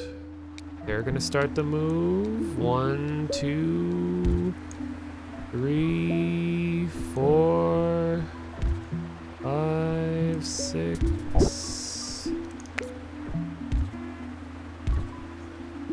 7, 8.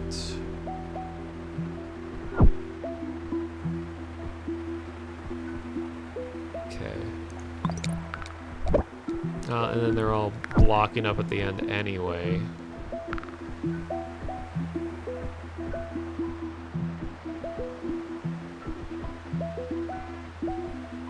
Well, it's at least solving the problem. Oh man. Now dark blue is getting boned. But I do have another motorway.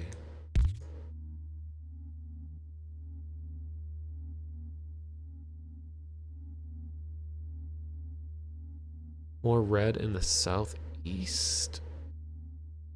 I mean, eventually I will probably need more here, but right now this one house is like sustaining that entire business. So I think that's pretty cool of them. So I need to get these guys over to here, which is gonna really clog things up, unfortunately. God, they had to be in such a bad spot.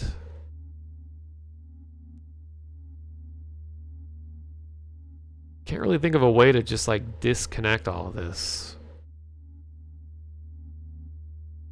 Actually,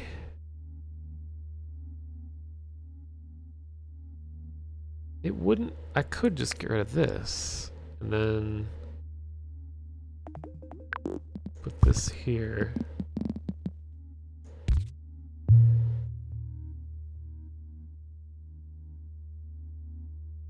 Okay, I don't think that would ruin anything.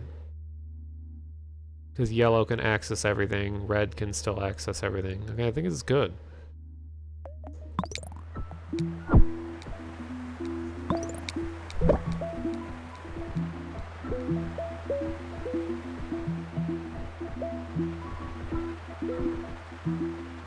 Red, please.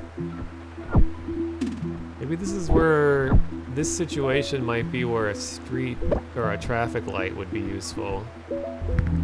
Uh-oh. Because red is not in high priority, but it's stopping blue from getting there.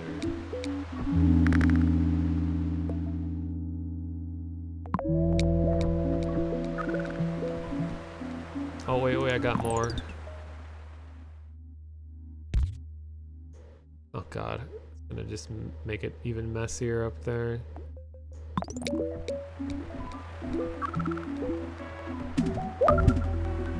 Oh, darn. Eek! Eek!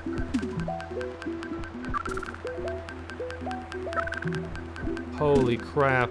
Let's get to 1,000. Let's get to 1,000. Yeah! Exactly 1,000. Nice. Oh well, the dark blue one is in such a bad spot. I really should have put like a buffer road to stop it from plastering itself right against a main road so I could at least separate in the future. That was a little ridiculous. Well, at least I got exactly 1,000. That was satisfying. But my overall best score is now 2799.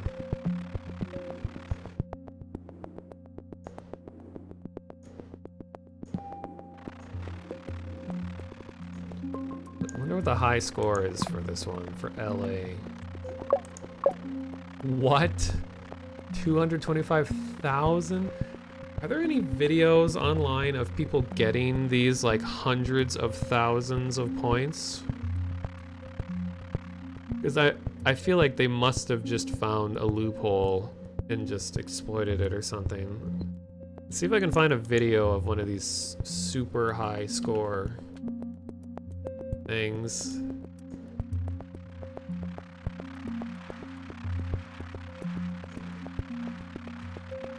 Let's see.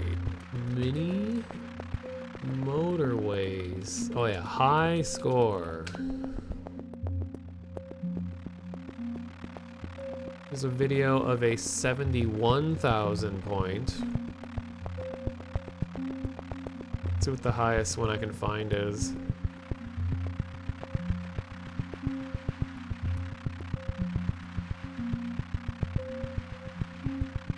6,000. Okay, let's see 71,000.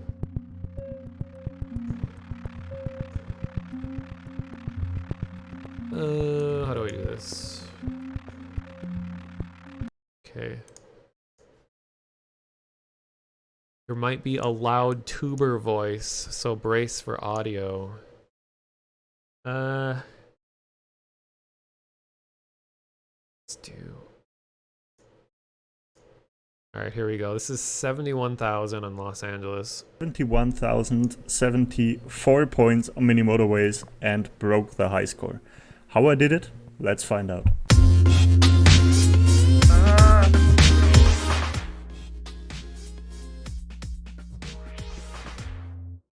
What's up, ladies and gentlemen? I hope you have an incredible day and welcome to my record-breaking high score in Mini Motorways.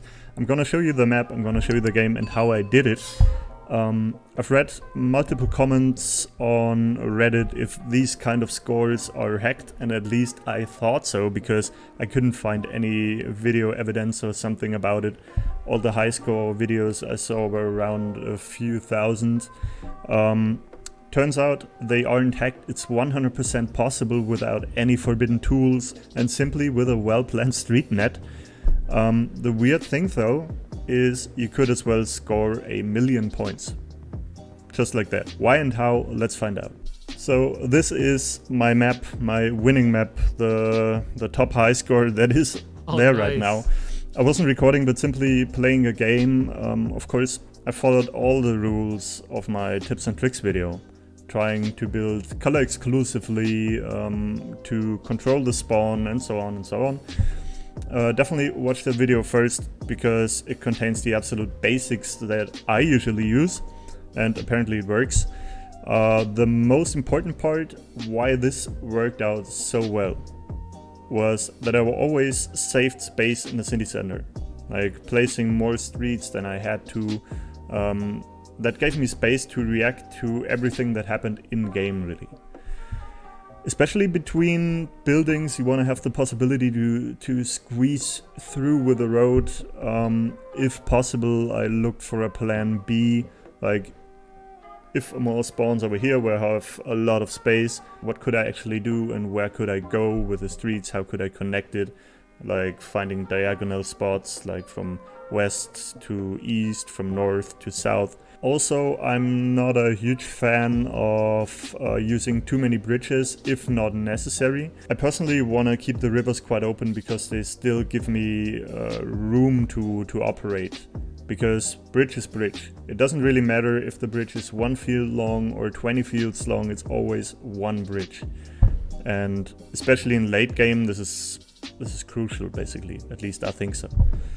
If possible, always have a spare motorway available. The problem is at some point you just can't really make changes to your motorways anymore. The possible situation is you already placed a motorway and you realize it doesn't work out that well and you could need it in a different spot while it's still in full use. You want to put the motorway in a different location, but you can't really, because as soon as you delete it, the cars will stop and not drive anymore. Plus, you won't get the motorway back until all the cars are back home, and this takes time. So at some point in the game, this just means instantly losing because the demand still keeps increasing. And yeah, that's then it probably. With a spare motorway, you can even this out a little and adapt to the current situation. Like it's always if you have a plan B, but this is the plan C maybe or something. The difficult part is this means you gotta plan your roads carefully. Like already at the beginning with an eye on possible changes afterwards, because you can't do significant changes anymore. One thing you should absolutely take into account, sometimes it makes sense to use spots with a lot of houses of the same colors for different malls. Simply because you can easily adapt to the situation without huge changes. Then you can easily connect the houses in the middle to the mall where you definitely need it at. And yeah, this is just a good way of tweaking. At some point I couldn't keep up the color exclusive roads because the demand was too high. So I, for example, shared the dark blue and the green in this spot, or the blue and the red on this road. It stopped the traffic flow a little bit, but it was the only way without losing, really. The roundabouts are probably a useful addition because it eases out the traffic jams a little. With these tricks, which they sound pretty simple, right? The my traffic system was tackling the increasing demand incredibly well. All I had to do was to tweak some of the houses to adapt to increasing demand. It was just a perfect round. Eventually though, at some point, the demand didn't increase anymore. That means if you create the perfect traffic system, which it's not that easy, but it can happen, you could as well score 1,000,000 points. You just would have to keep it running always at the end of the week. Just choose what you want to have as a bonus, and that's it probably. I'm pretty sure the devs are taking a look into this. On the one hand, I think it's alright because it's really hard to even get to this point. On the other hand, the demand just should keep increasing, obviously. Anyways, give it a try.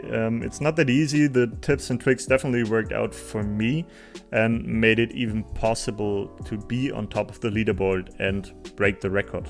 I've seen a lot of people asking for a video actually to see a leaderboard high score and the strategy behind it.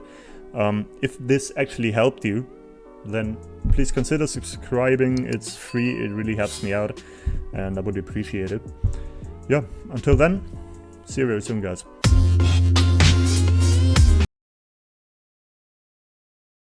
Alright, well that was interesting. So it was legit, and yeah, I guess that is a potential strategy to use, is to yeah, like bridges. As long as the bridges are over water, they can be as long as you want them to. So you could have a bridge that runs the full length of a river, and it will count as one road. So that's pretty cool. Well, I'm curious to see what his tips and tricks are. Let's see. Oh, and this channel is, yeah, Hydrophil Plays. Here, I'll put a link to his channel. Chat. It costs tiles though, right? I don't think it does. I mean, I'll have to try. I think when the road is on land, it does, but when it's over water, I don't think it does. It does? Huh.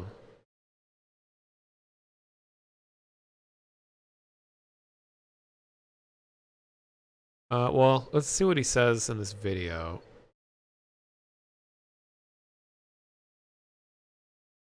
Oh, it's worth one bridge, but it still costs road tile.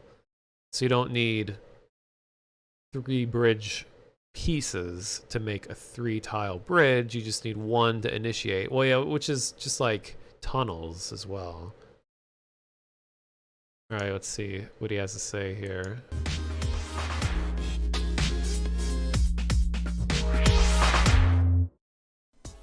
What's up, ladies and gentlemen? I hope you have an incredible day, and welcome to the first video since forever. Today with my top 5 tips and tricks for the game Mini Motorways. So with the game dropping on Steam very soon, I thought I'll give you guys a head start on the high scores with my personal top 5 tips and tricks I figured out while playing this game on Apple Arcade. Tip number 5, control the... I was gonna say, so this is from an older version apparently, and I can already see the difference in the... oh, this is from months ago. Oh, this is over a year ago. It's from April 2020. But he apparently said that some of this still applies to the version. Well, let's just see what he says.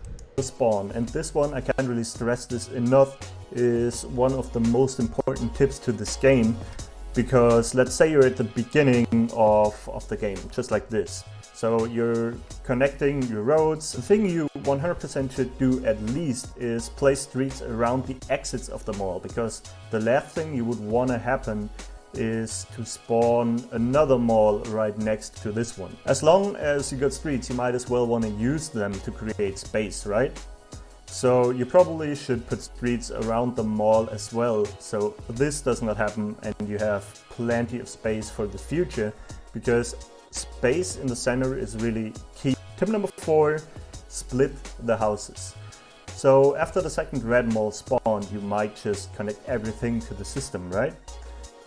Well, in that case, the game would just send the red cars to whatever mall it wants. To make sure you have control, you should more likely create something like this, because that way you can know the houses are equally connected, and once one of the malls turns to a circle and has more demand, you can still like connect more houses to that mall instead of the other one. Tip number 3, build color exclusively. So after you get more and more different colors, you might feel like connecting them because intersections are not that bad, right? Actually, it worked best for me to try to build as color exclusively as possible. So instead of this intersection, you might want to find a better way around so different cars and colors don't get in each other's ways. In the beginning, this doesn't really matter too much, but especially in the late game, this can actually become crucial. You don't always have to necessarily keep this rule the top rule, but if it works without going too far around, it's definitely something to aim for. Tip number 2, don't go too far.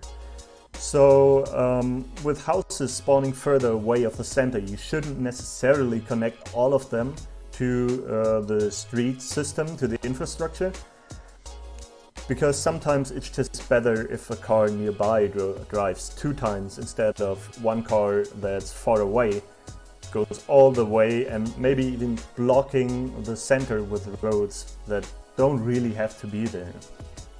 Tip number 1, carefully plan the exits of the malls. Now this one isn't really too much of an issue in the beginning, but once you're above 1000 points or maybe even 2000 points, this is definitely something that you should care about. Let's say I want to connect that blue house at the bottom right with the blue mall. The easiest thing would just be to go through the right side, right? However, with increasing demand, this is gonna create a traffic jam right at the exit, as this is the only place, like every blue car has to go. No matter where the roads go, this is the one point that every car will have to go through. With that being said, it makes sense to make them all go the same way and then splitting up step after step like a giant tree or something. However, as you see here, it would also have been better to connect all the blue houses from the right than from the left. Should have seen that coming, but this shows definitely plan the exit and make that it's just a giant flow, like more like a tree shape. Oh, and before I give you one last tip on top, let me just say thanks for watching. If you enjoyed something like this, please let me know in the comments. Let me know if there was any like helpful tips for you. Consider subscribing, and the one last tip I'll give you: just never, like really never choose the traffic light. It's just 100% useless. Seriously.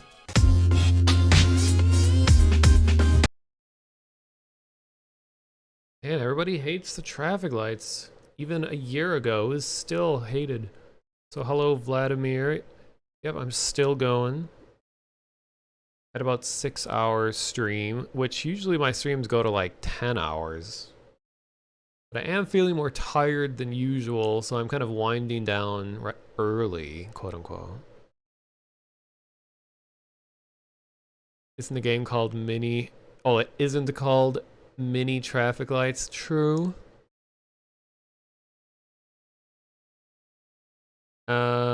Let me test that road thing. Where was my stream? There we go.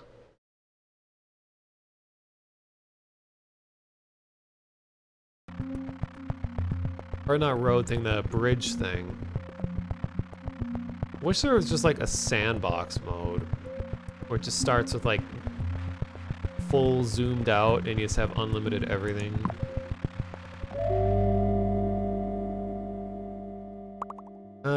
So I have to go for a bit so that I can actually get a bridge. Oh no, you start with a bridge. I forgot about that. Okay. So what you're trying to test is to see how much does it cost to build a bridge. So yeah, like wait. So we have 20, 19. I guess that's technically one road, even though it takes up 2 squares. So, all right, so that counted as the bridge, and that cost 1 road, but, all right, yeah, you were right, 18, 17, 16, 15, okay. But it's all still technically 1 bridge, but it still costs roads, and I can't fork away from the bridge, so it all makes sense.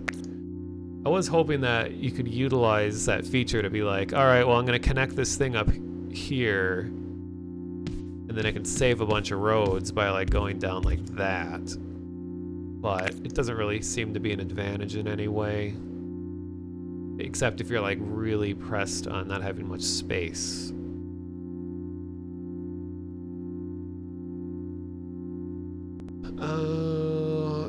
Yeah, I don't really feel like doing a whole round again. What other things are going to test? Well, like we talked about in the video, where that whole that design, that kind of seems to be the way to go when you have houses, is to have them all have sort of like an arrow quiver pattern or whatever they're called, like this kind of thing. Seems to be ideal. Like we talked about that with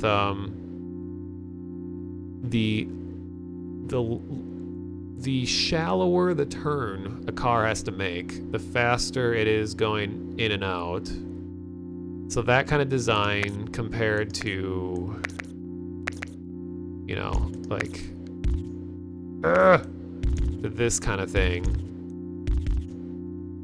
And what I've found out that is actually kind of useful is if you have a T-junction, to delete the one in the middle, go like this, and then do this.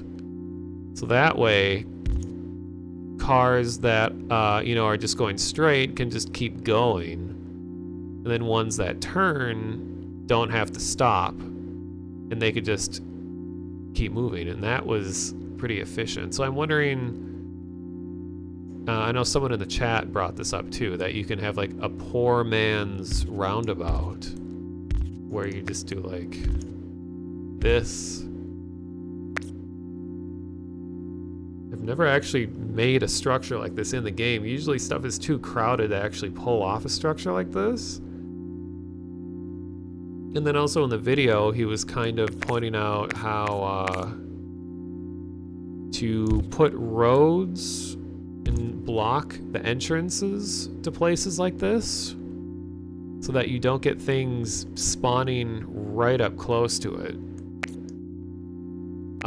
Because that ends up being the source of a lot of traffic, is because a car has to go in here and then turn around and leave again, instead of just flowing in and out, that it has to turn around like that, and that's a big source of slowdown. So it'd be good to, yeah, to like block things like this. And then also when you have like a big road that sees a lot of traffic right here, like if this is all connected, that if you put a blocking road along here, that'll prevent a building from just slapping itself right onto the road, you know, and then like pretend this is a building, but you know, like a building spawning right here and ruining the flow of that whole thing.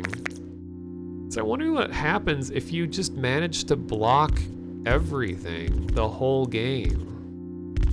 as it zooms out, does it just never give you anything?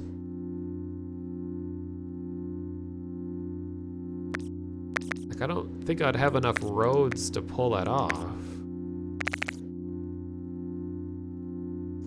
Like, what if I try doing that? Just like...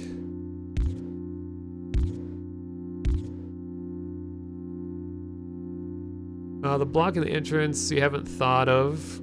Gonna use that if you want to block tile, efficient use 2 tile roads. Yeah, it's generally what I've been doing.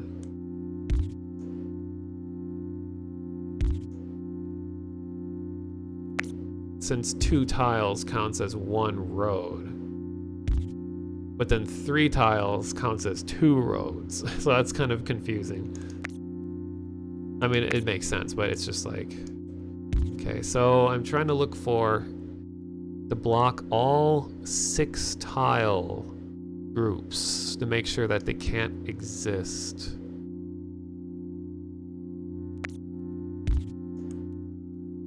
Ah, it's gonna be tough. Okay, what if I start at the bottom like this?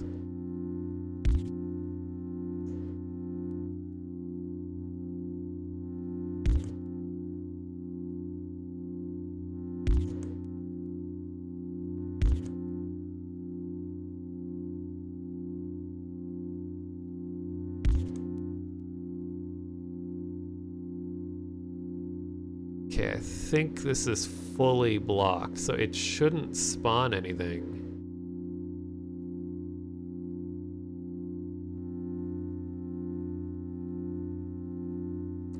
Yeah, we got the synth drone going on. Alright, so in theory, nothing new except maybe a house should spawn.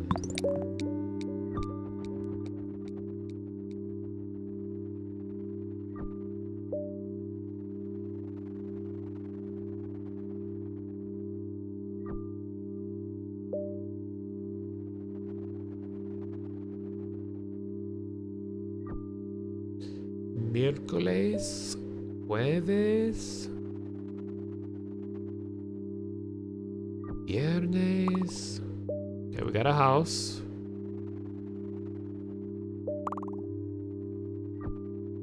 Another house. Uh-oh. Pull a fast one on me there. Yeah, I guess you could use this technique to force something to spawn where you want it to. So if I like removed one of these, it should make a building spawn there. But I just want to see if how long I can go without allowing anything else to spawn.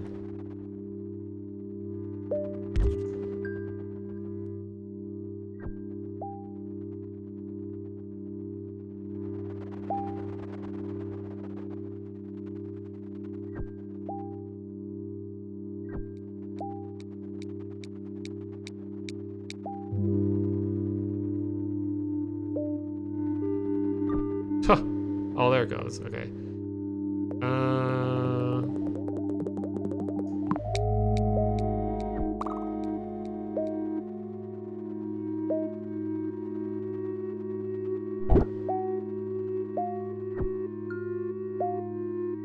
Uh-oh, what's it doing? Is it increasing demand?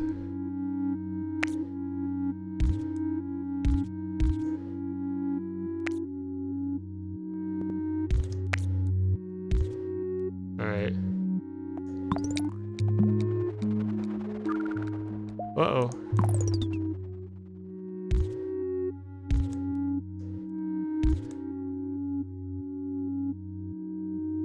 Weird, okay. I don't know if this is an intentional mechanic, but it's like it's forcing the demand to go way up because it knows that I'm not letting other things spawn? Is that like how they're gonna solve this issue?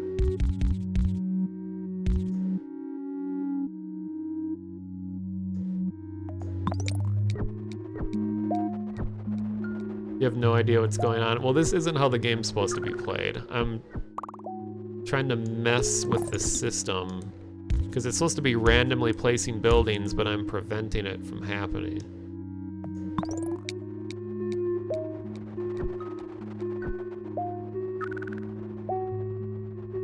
Because that demand seems way too high for this early in the game.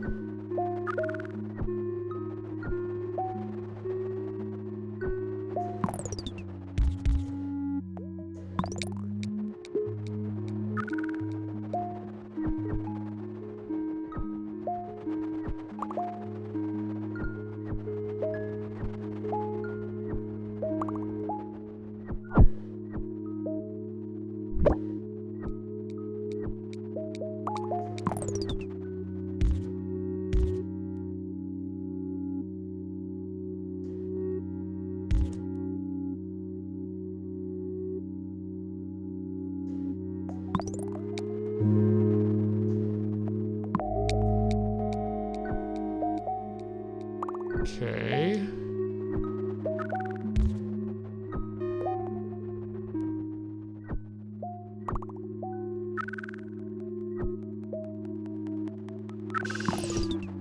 I guess that's how they handle it. Well, that makes me think, though, is I wonder... Here, wait, let me do this first. Okay, I wonder if the way that this works is that there's a global demand that is applied to all buildings. And if there's only one main building, 100% of the demand is put on that one building, where normally it would be distributed among all of them, which would be more fair. But because I only have one, it's putting an extreme amount that you can't keep up with. Like, it's not even a circle yet. It's still a square, and it's acting like the demand of a circle building.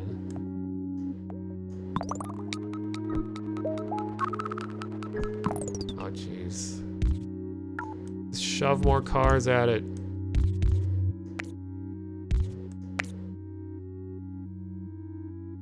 Party over here, everybody go, go, go.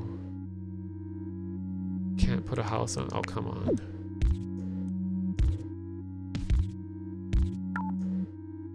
It's too late, it's over. Okay. Okay, well, it seems like they've actually considered that you can't just sit and block stuff the entire round. So I'll try the other thing where, see if we can force a building to spawn in a specific place. You could make that Children's Town placemat in this game. Yeah, you could. That is like the worst starting house placement ever. I mean, I have a bridge. Oh, it's terrible. Well, I guess it's not too bad, but ugh. Well, okay, so I'm gonna try to do now. Okay, I'll try to force the next building to spawn in these 6 squares. So block that. This. Oops.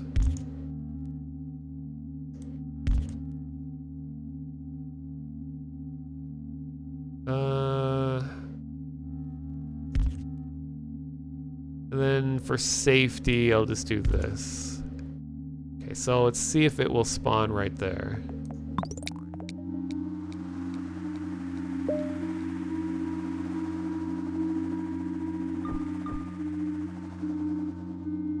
Oh, wait. I want to make sure that its exit is facing the road, so the block... Well, I guess that's not necessarily going to block it. Okay, well, let's just see what happens.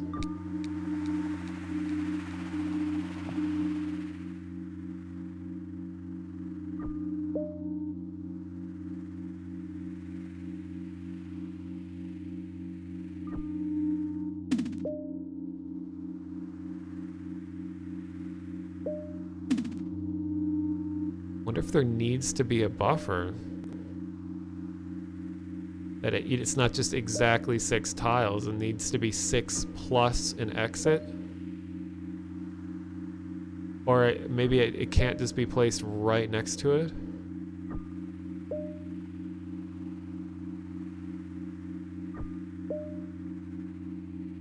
Okay, yeah, there should have been a building by now. What if I get rid of this and do this instead? Maybe that will give it enough space to be happy. How did the last run end and missed it? The game suddenly, like, drastically increased the demand of the one building that I had, and I just couldn't keep up with it. So I think the game has like a global demand that's usually distributed to all the buildings, but because I only allowed one to spawn, it had like 100% of it all in that one building, and I just couldn't keep up, and the game ended.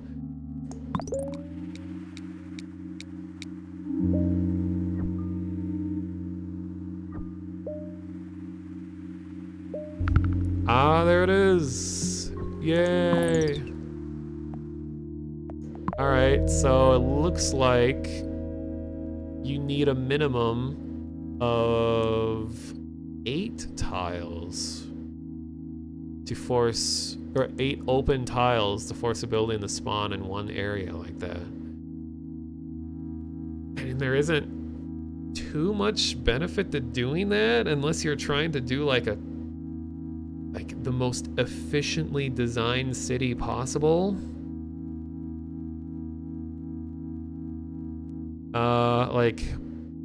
Because this actually isn't very good design, because already it's red and yellow mixed together.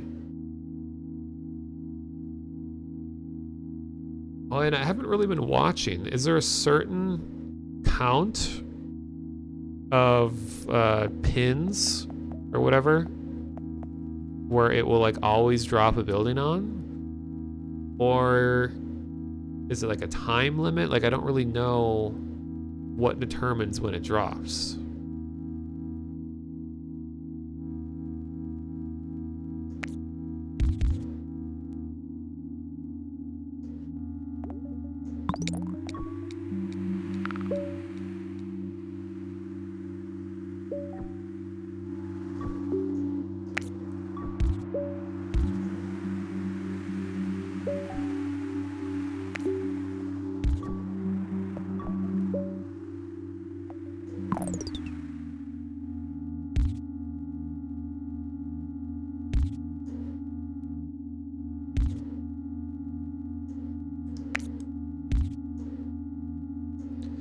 Alright. I'll try to get the next building to just spawn directly above these two.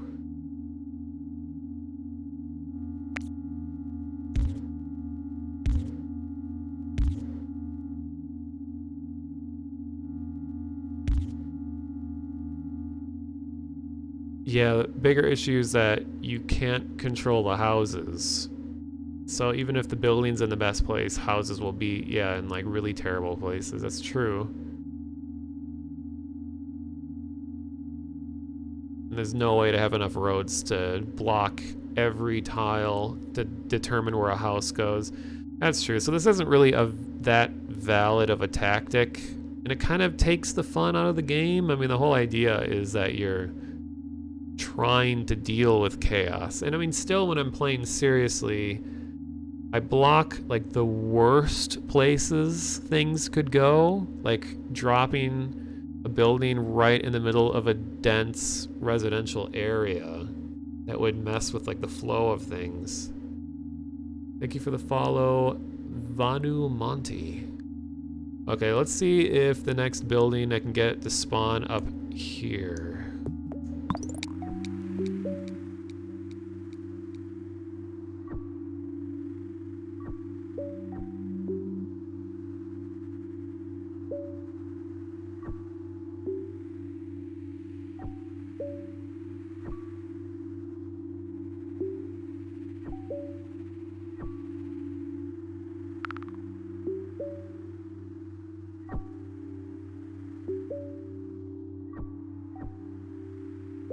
Yeah, it looked like you... looked like you needed 8 spaces, what we saw, but I don't know if that was actually 8 or if that was just the pin count.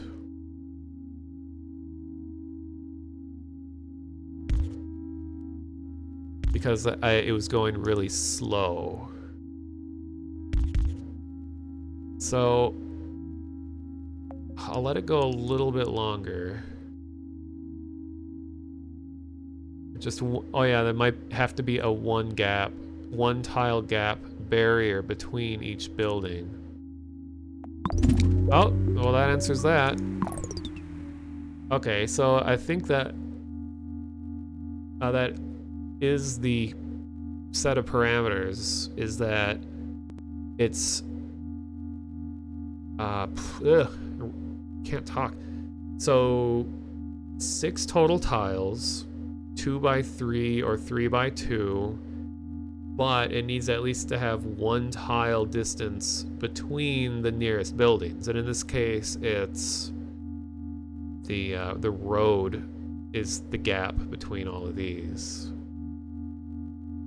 But I don't have a way of forcing the exit to be facing a certain way, though. Don't know what determines that. Maybe it just looked for where traffic currently was, and it's just like, okay, cars are moving on this surface, so put the exit on that side. I think you just needed 8 on that one because it doesn't generate entrance before the building. Entrance couldn't spawn to the left up against the other building. Right.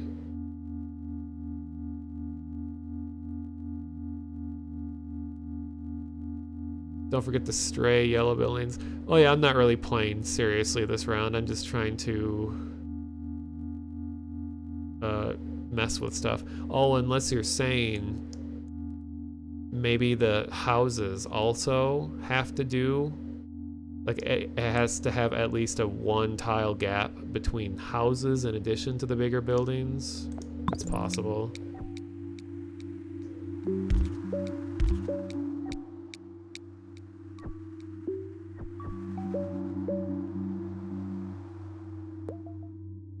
And I noticed that if you hold down right click and Sunday passes, the game will keep running until you let go of right click.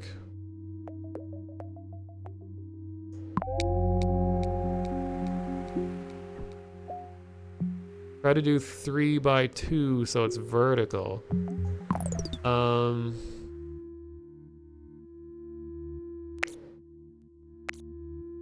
What, like try to make something spawn it like in here?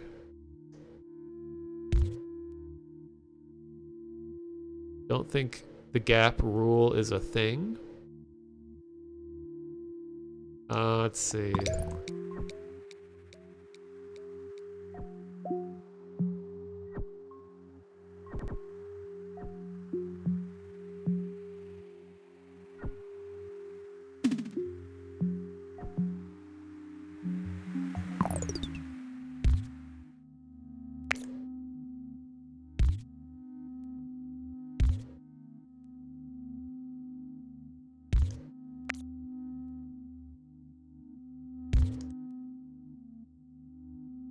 Alright. Won't spawn there because the orange building prevents the entrance to the left.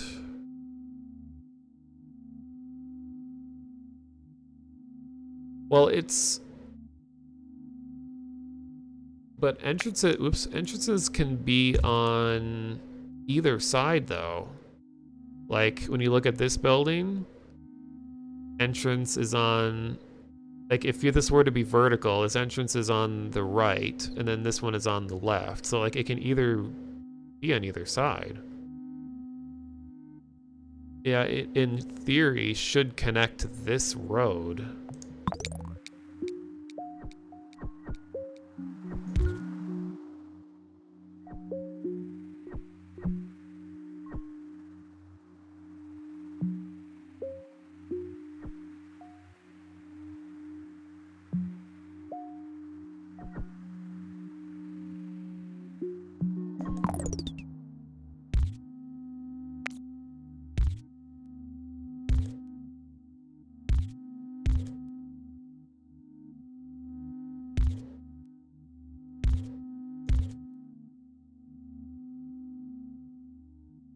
What a beautiful city. Don't the sound effects in this remind you of Astroneer? Yeah, for sure. It's like all the like layers of synths. And when you're playing normally, the music is like responsive to what you're doing in the game. It's all like procedural and stuff too, and each world has its own themes. When you destroy a tree, it like the music dips down, kind of like, and as each week passes, like it does like a half step key change, so it's like so it's like it's just like this gradual increase in pressure. It's really cool. They designed it. Yeah, and definitely all this like little pops and clicks and stuff is very Astroneer-like as well. Let's see, right? But if it randomly generates an entrance after the building, apparently. Well, I guess that's what we'll see if it ever drops a building. Doesn't have.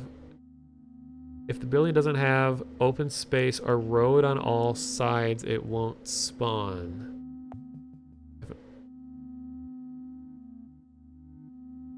Yeah, so we can't have a vertical building with a bottom entrance.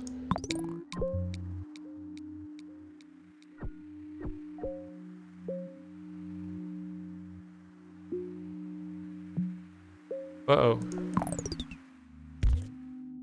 Almost forgot that one.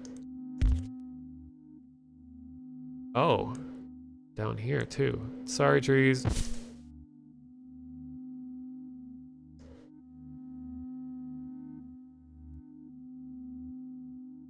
Okay, I think that's everything.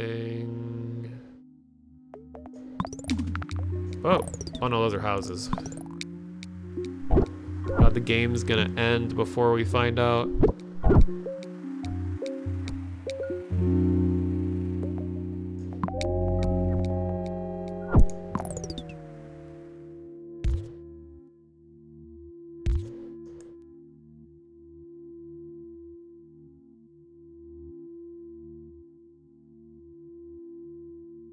Yeah, if I remove this road, it should force it to spawn horizontally.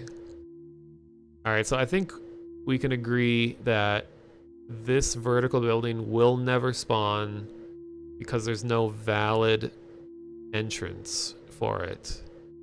So I think horizontally it should. So it should do it very quickly.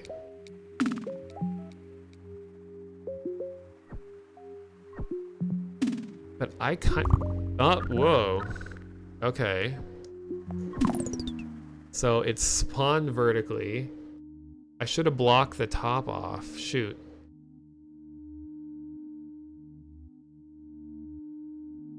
That's weird though that it puts it on that side. Because I had a road there, so it must look for a road that currently has cars on it. So it won't just, like, it must have preference for being put near a road that has cars on it. Because I had that vertical road here.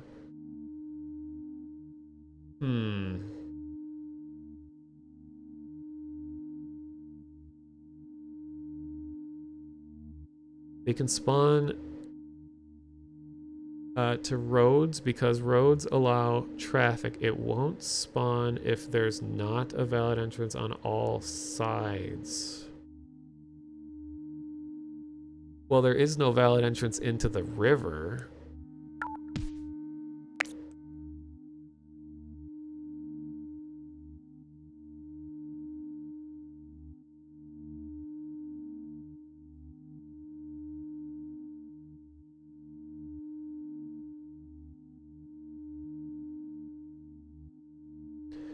I mean, it doesn't completely make sense what you're saying though. Like, entrance is randomly generated. That's why it wouldn't spawn before you move the road. Because it could have spawned horizontally, and it had a valid entrance right here, horizontally. But I don't think I've ever seen two buildings right up next to each other. So I feel like the gap thing is true. Yeah, I don't, same. Like, I don't recall ever seeing two buildings right by each other like that.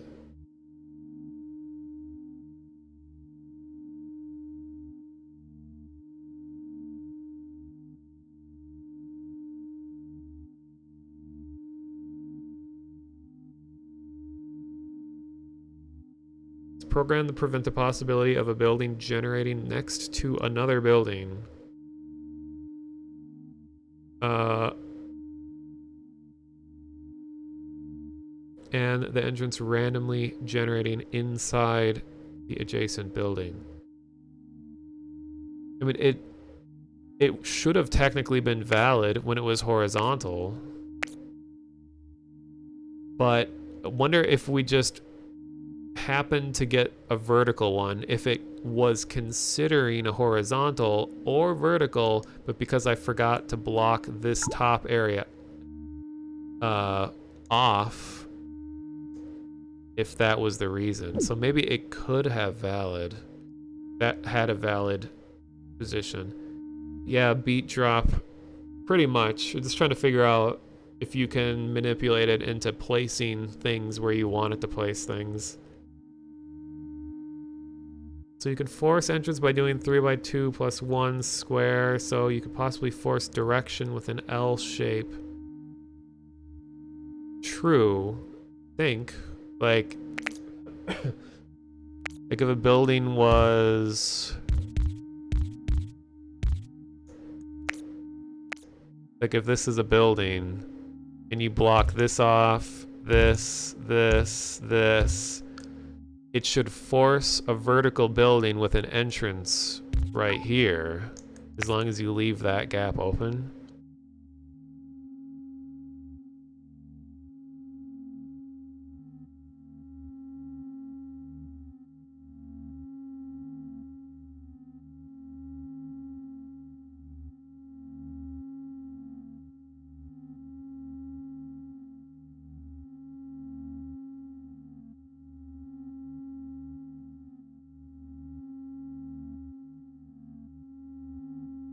Oh, true, yeah.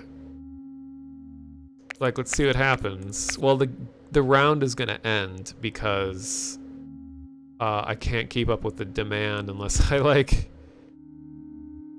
actually play the game.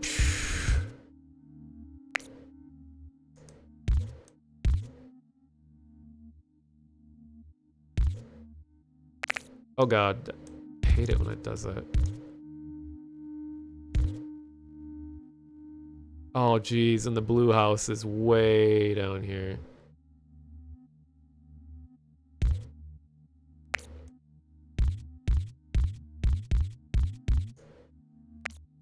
Beautiful road.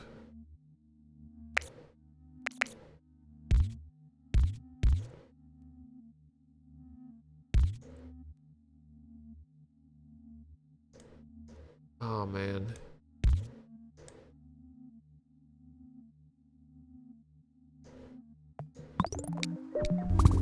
Oh, there it is. Okay.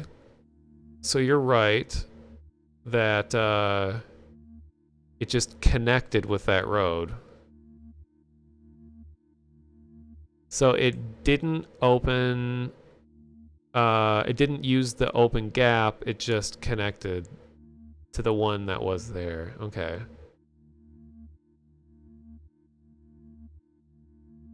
But I still don't think buildings can be touching in their placement.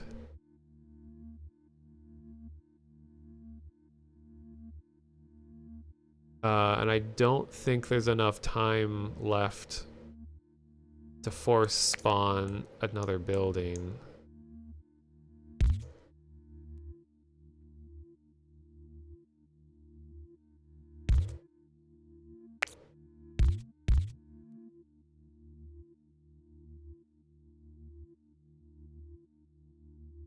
Let's see.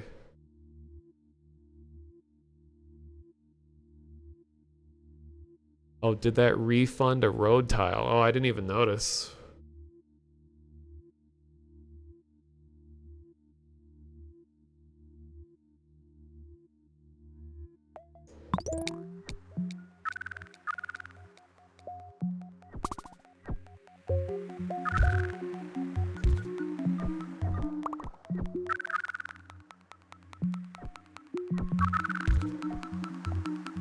Oh, it's gonna end.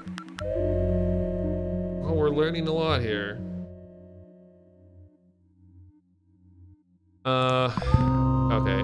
Let's go try one last thing where...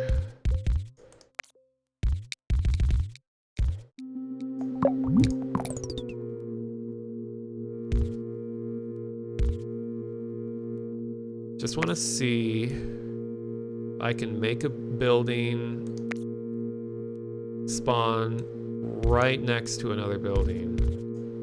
Oh, damn it.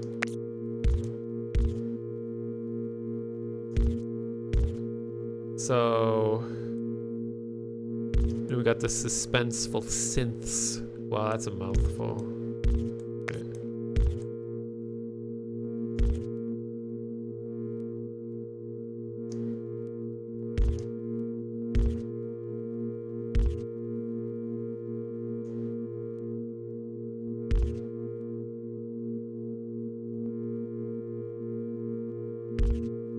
Okay. So I want horizontal building right here. And I'll just doubly make sure.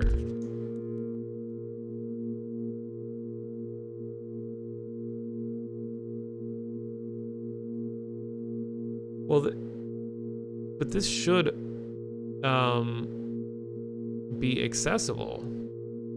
Like, I don't, if it spawns a horizontal building, the only choices that it has for an entrance are valid with this road that's below it. Or up here, which is open.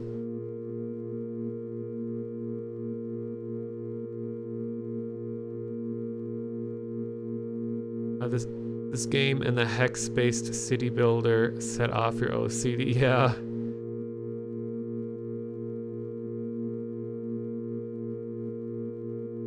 Invalid instances rather than checking for valid ones. Okay, well, let's just see. Because it should be very quick to spawn the next building here.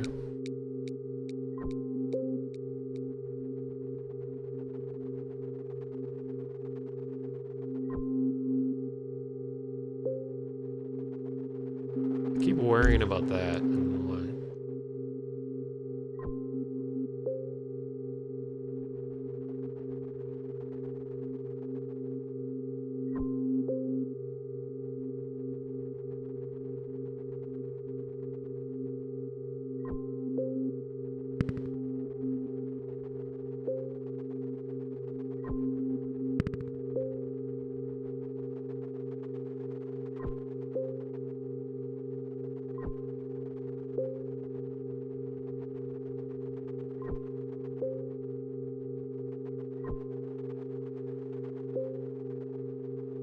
I already did this last time. As soon as you opened...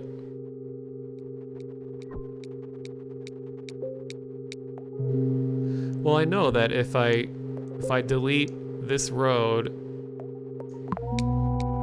If I delete this road, it will spawn because there will be a gap here. And horizontal buildings never have side by side... Well, okay. This style of horizontal building can never have entrances on the sides. It'll either be on top or bottom, like the corners. So it has 4 valid exits.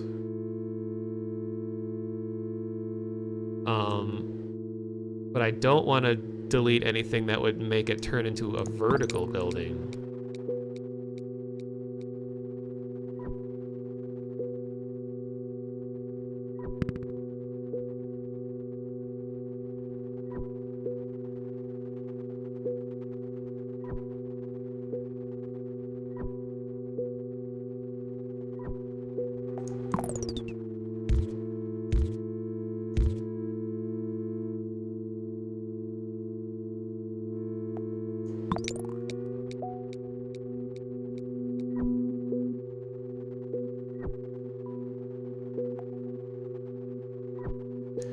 Yeah, I don't think anything's gonna happen, but I think the reason is because it's touching another building, not because it's missing a valid entrance. Because I think there are 4 valid entrances. It's just too close to another building. Like, that's my hypothesis.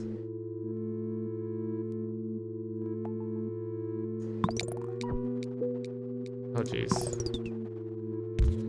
Or theory, whatever, I don't know. I don't know words.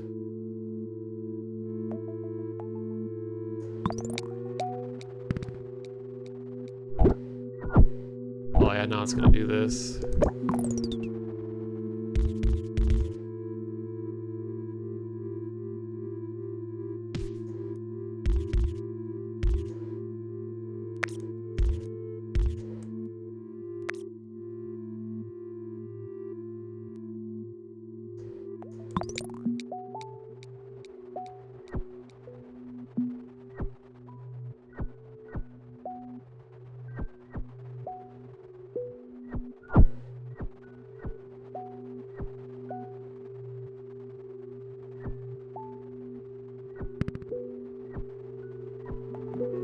Can you remove the vertical line top right of yellow?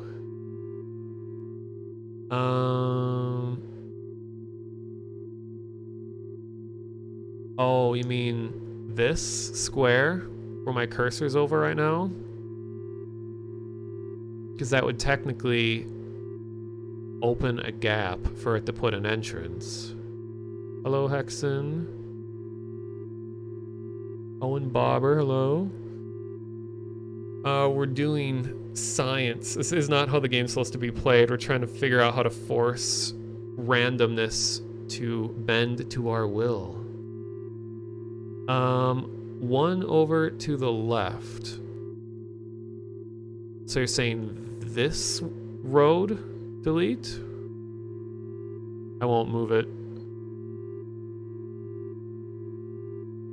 See if it will spawn a vertical with a east exit. Okay. So I'll conclude first of all that this building will never spawn. And I think it's because it's touching another building. So delete that. But here, everything else. This should still count. Oh, wait. Well, actually, I'll leave this open. So what it should do is spawn a building right here, in theory. No, but it's touching. Well, let's just see. Oh, geez, I almost forgot all of these. Okay, I think everything else is blocked.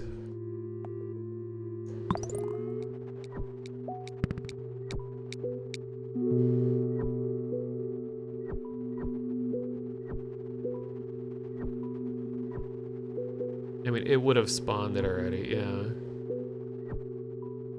Oh, no.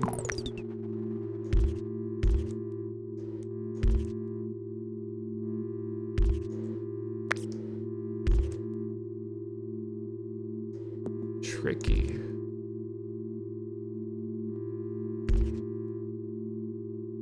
It's like a game in itself. Putting roads to block stuff. Okay. So, what other possibility? Connect the 2 yellow houses from the top?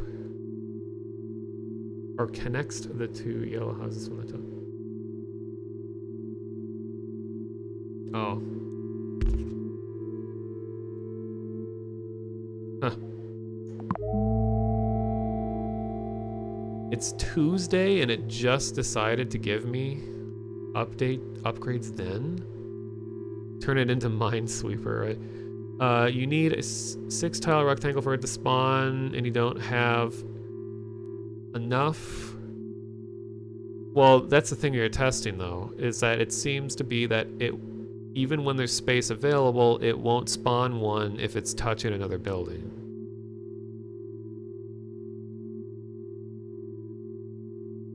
Alright, but Pretty sure that's how it works. So if I block this, it still shouldn't spawn because it's touching. I think everything else is still blocked. Well, wait, actually. I think we're good. All right.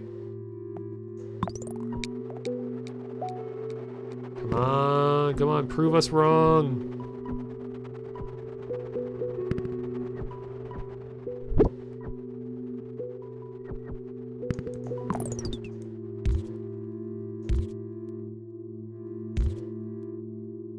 This game must look really fun to people who just tuned in. The building itself is 6 tiles unless you want it horizontally, not vertically. We're putting the 3x2 north of the yellow building.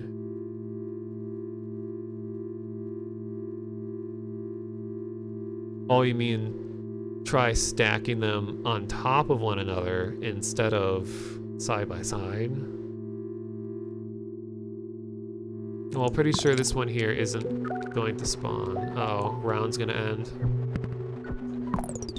Okay, I'll just try doing this. This shouldn't work either.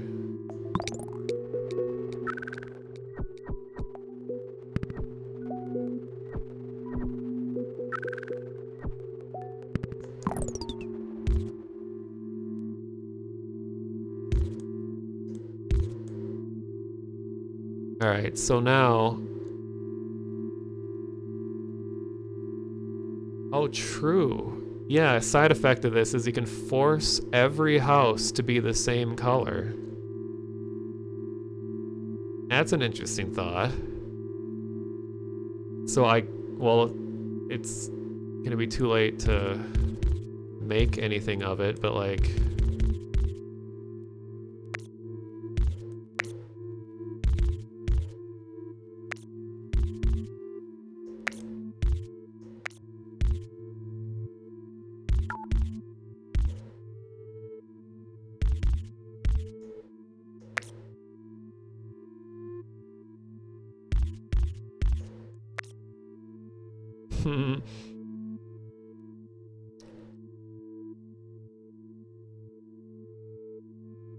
Alright, so then, I guess to complete our magic trick,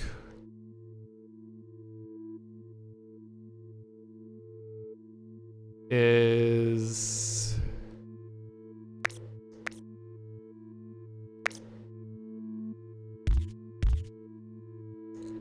So this should spawn a vertical building right here.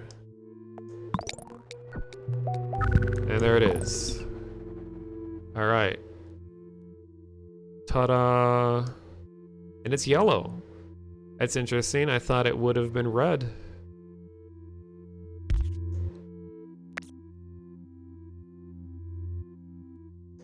All right. Let's see if we can stay alive. Go cars, go! Go cars, go! That's a lot of cars.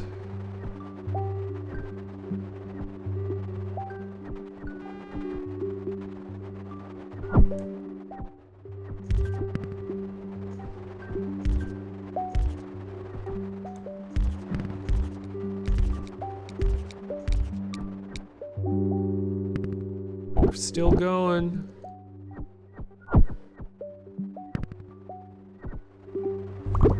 Oh, sneaky. Snuck a little blue house over here. Oh my god.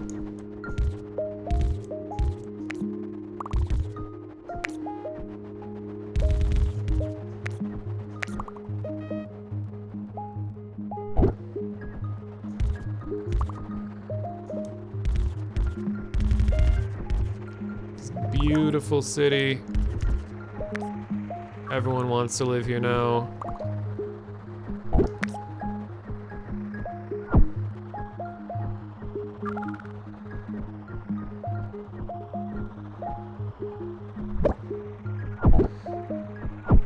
Well, I'm not totally sure about the global demand thing though. I don't know why I was able to sustain this one for so long. Well, funny thing is that this is almost completely zoomed out, and I only have 200 trips. Usually by the time you reach this zoom level, you're like exceeding 1,000. So it does, this whole ordeal is at least opening up some very strange layouts to cities. Well, beyond just the intrinsic strangeness of the game in general. Here we go. Out of roads? What? Why? Oh god. Is there some like joke, like what is this, New Jersey? I don't know. It's like everyone says every city has terrible roads. I've never heard someone be like, God, the city is so well made, so well designed, all the drivers are great, it's easy to get around. Everyone in that state knows how to drive. Okay.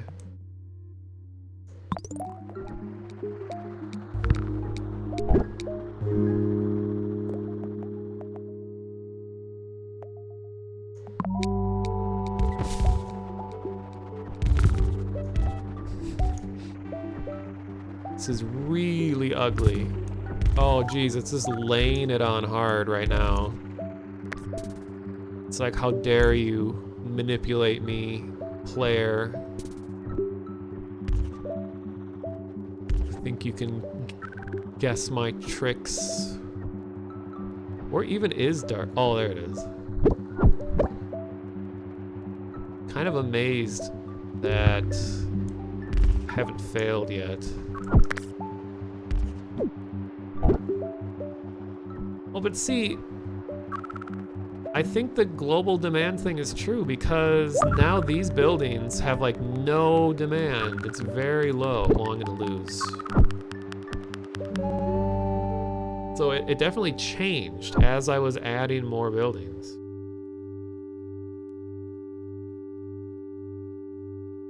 Yeah, now use roundabouts to block all sides of a building. See what happens. Oh god, it's just gonna take forever to do. Well, that was interesting. So I don't get a reward for only having 260 pins in 33 days. Like a whole month and barely anything happened.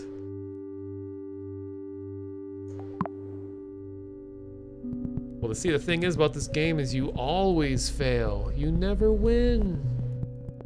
It's just about prolonging your inevitable death. Just like real life.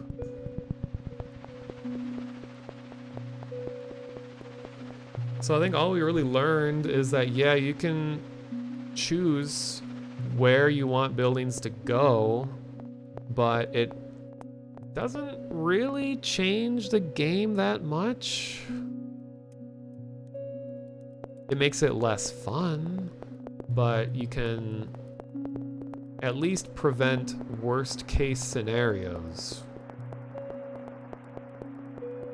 I don't know how much else I'm gonna do here. Almost at 7 hours.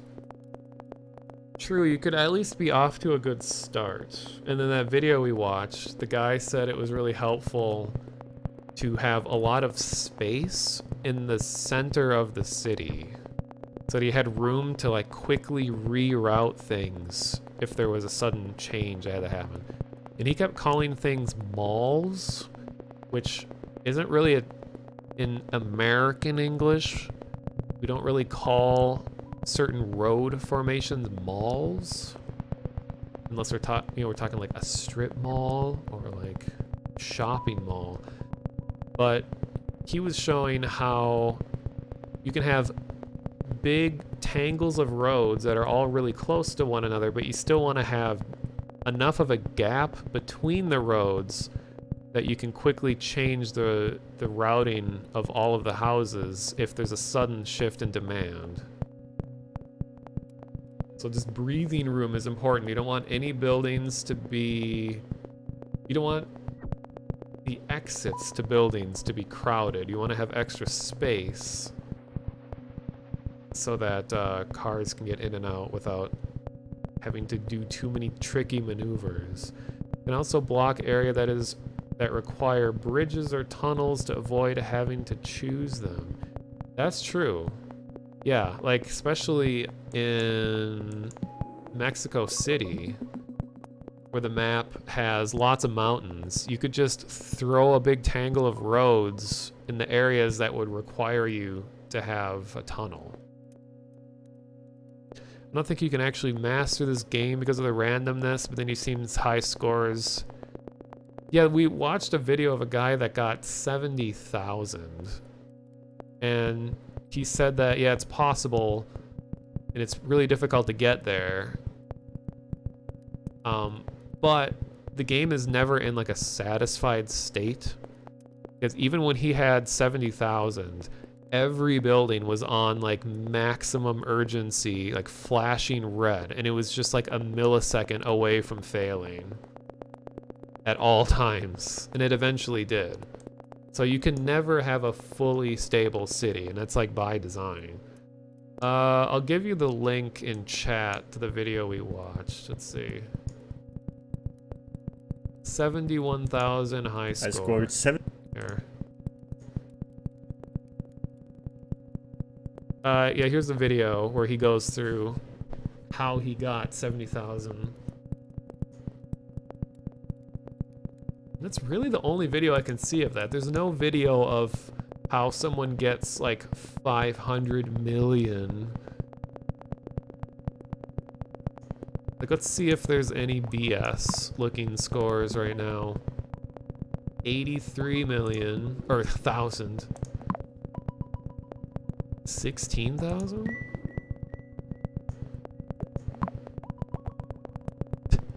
This guy's name is Comfuck.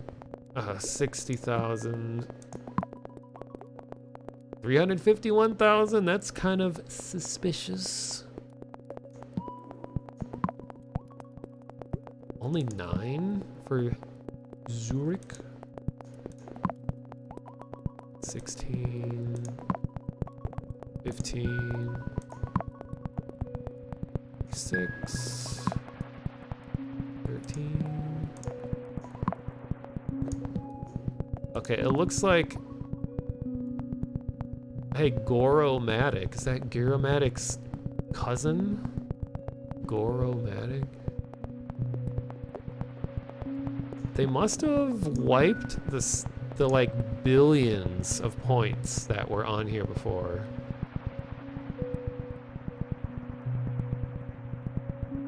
Giromatic Majima. You're right. Does the leaderboard reset every week? I don't know. There is a daily challenge and weekly challenge. I know these reset. I don't know about the rest of the scores.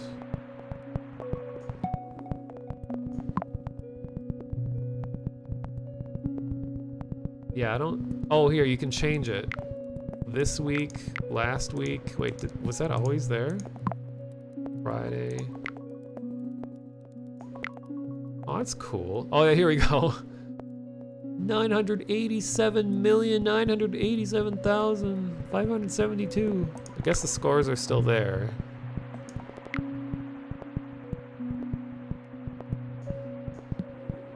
Geomatic's alt that he plays Yakuza games on? Well, he plays Yakuza on main. He doesn't need an alt.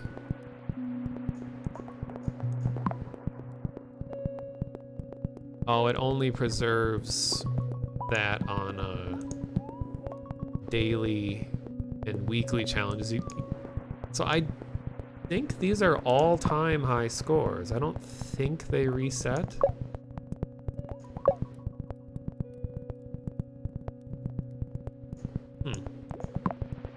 How come none of the people in my friends list play this except one person? And I don't even really know them.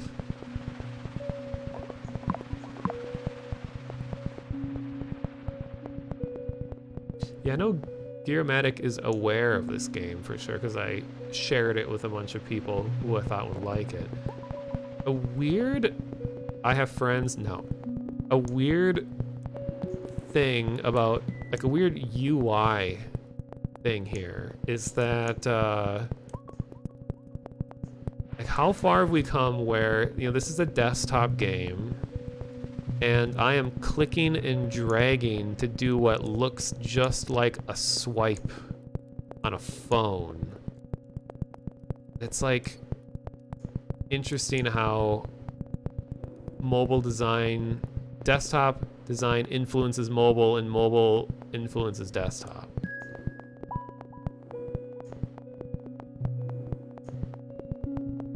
I mean, it was originally an Apple Arcade game. Well, Apple Arcade isn't that a Apple TV thing, not a phone thing? I could be wrong. I mean, it does look like a mobile game, which I don't think is always an insult, because games like this would be really intuitive on a phone. Like, and I'm glad that's on a PC, because otherwise I wouldn't be playing it. Thank you for the follow, XPRHV. I wonder if there's any, like, Easter eggs. Because it seems like a kind of game that would have some kind of, like, cute little thing.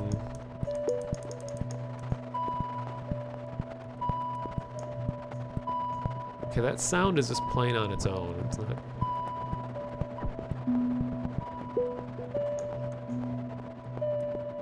It is cool if the title screen has gameplay happening.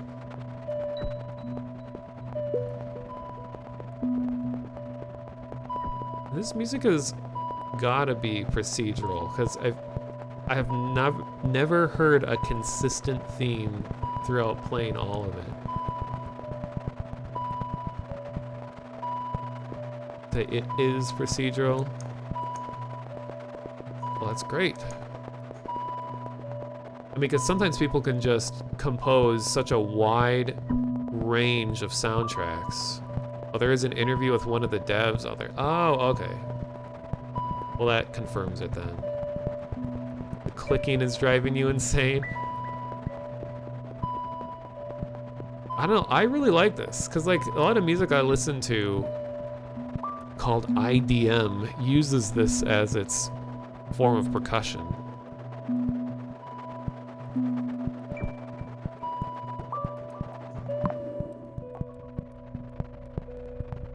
Draw mode? What's draw mode? Colorblind.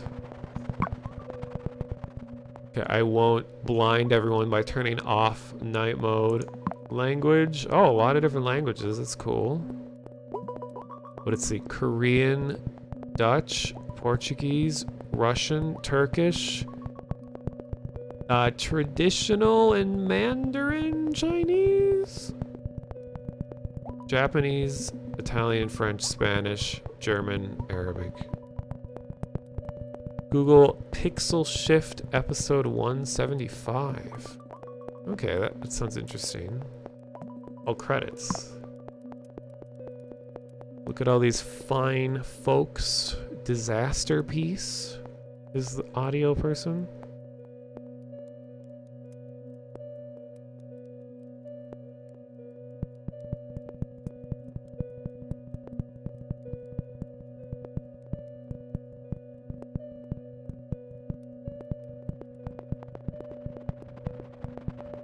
I always try to figure out like where a studio is based just by like the names of the people.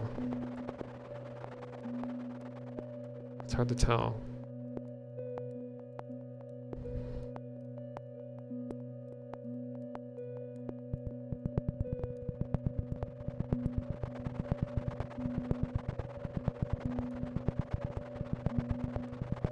Come on, credits. Give us something exciting. Someone named Mirage. Very mysterious.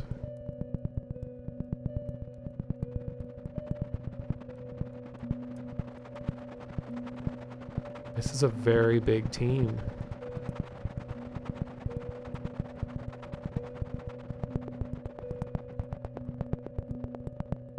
G Audio Toolkit. What engine does this use? I didn't see any reference to that.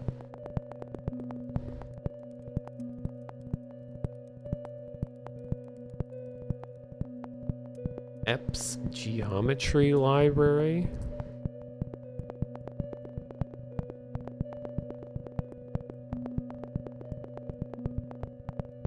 Webcore.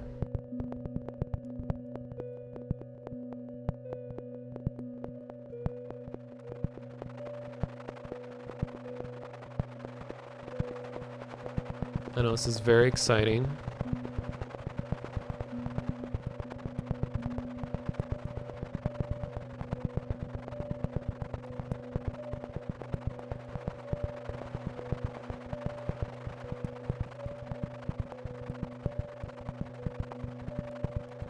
Interesting that they included like terms and services or whatever in the credits.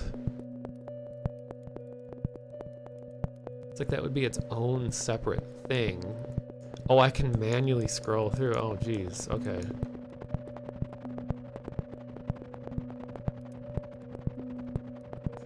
Darn, no secrets. See, this is what I like to see. Very simple controls, because this is literally all that my mouse can do anyway. I don't even have side buttons. I'm just using a 3-button Windows Explorer mouse. And I said this story at the beginning of the stream, but my like 2006 or whatever Microsoft optical mouse finally started having problems where I would move it around and it would just suddenly disconnect and go doo-doo-doo. So I replaced it with the modern version of that same line of computer mice. So now I have a probably like a 2010 red light optical mouse. 3 buttons. They don't allow you to change the time with the side, with the scroller. Yeah, the mouse wheel would be nice to be able to jump between pause and fast states. Keyboard controls. Oh, well, here you go. Arrow keys are the shortcuts for speed. Spacebar.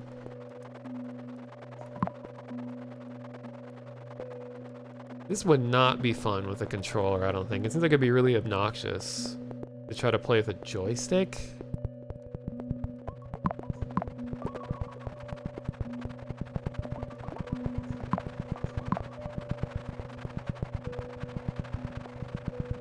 Interesting, they call their music soundscape. Minimal. Well, there you go. If you don't like the rapid percussive sounds, you can put it on minimal.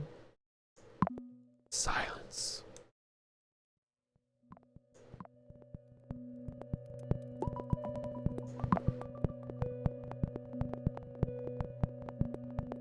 You can even turn the menu transitions off.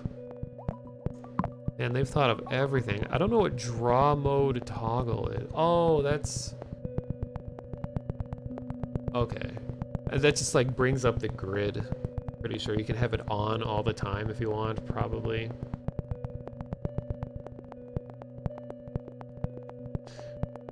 Oh, thanks for gifting the sub to Cars movie director. What? The actual director of Cars is here?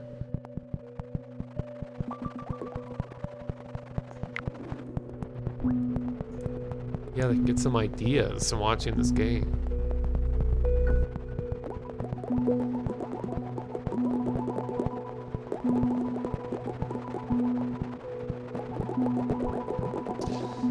well, I think the last thing I'll do is I'll look for that interview with the developers. And, okay, what? Let me scroll back, see where that was.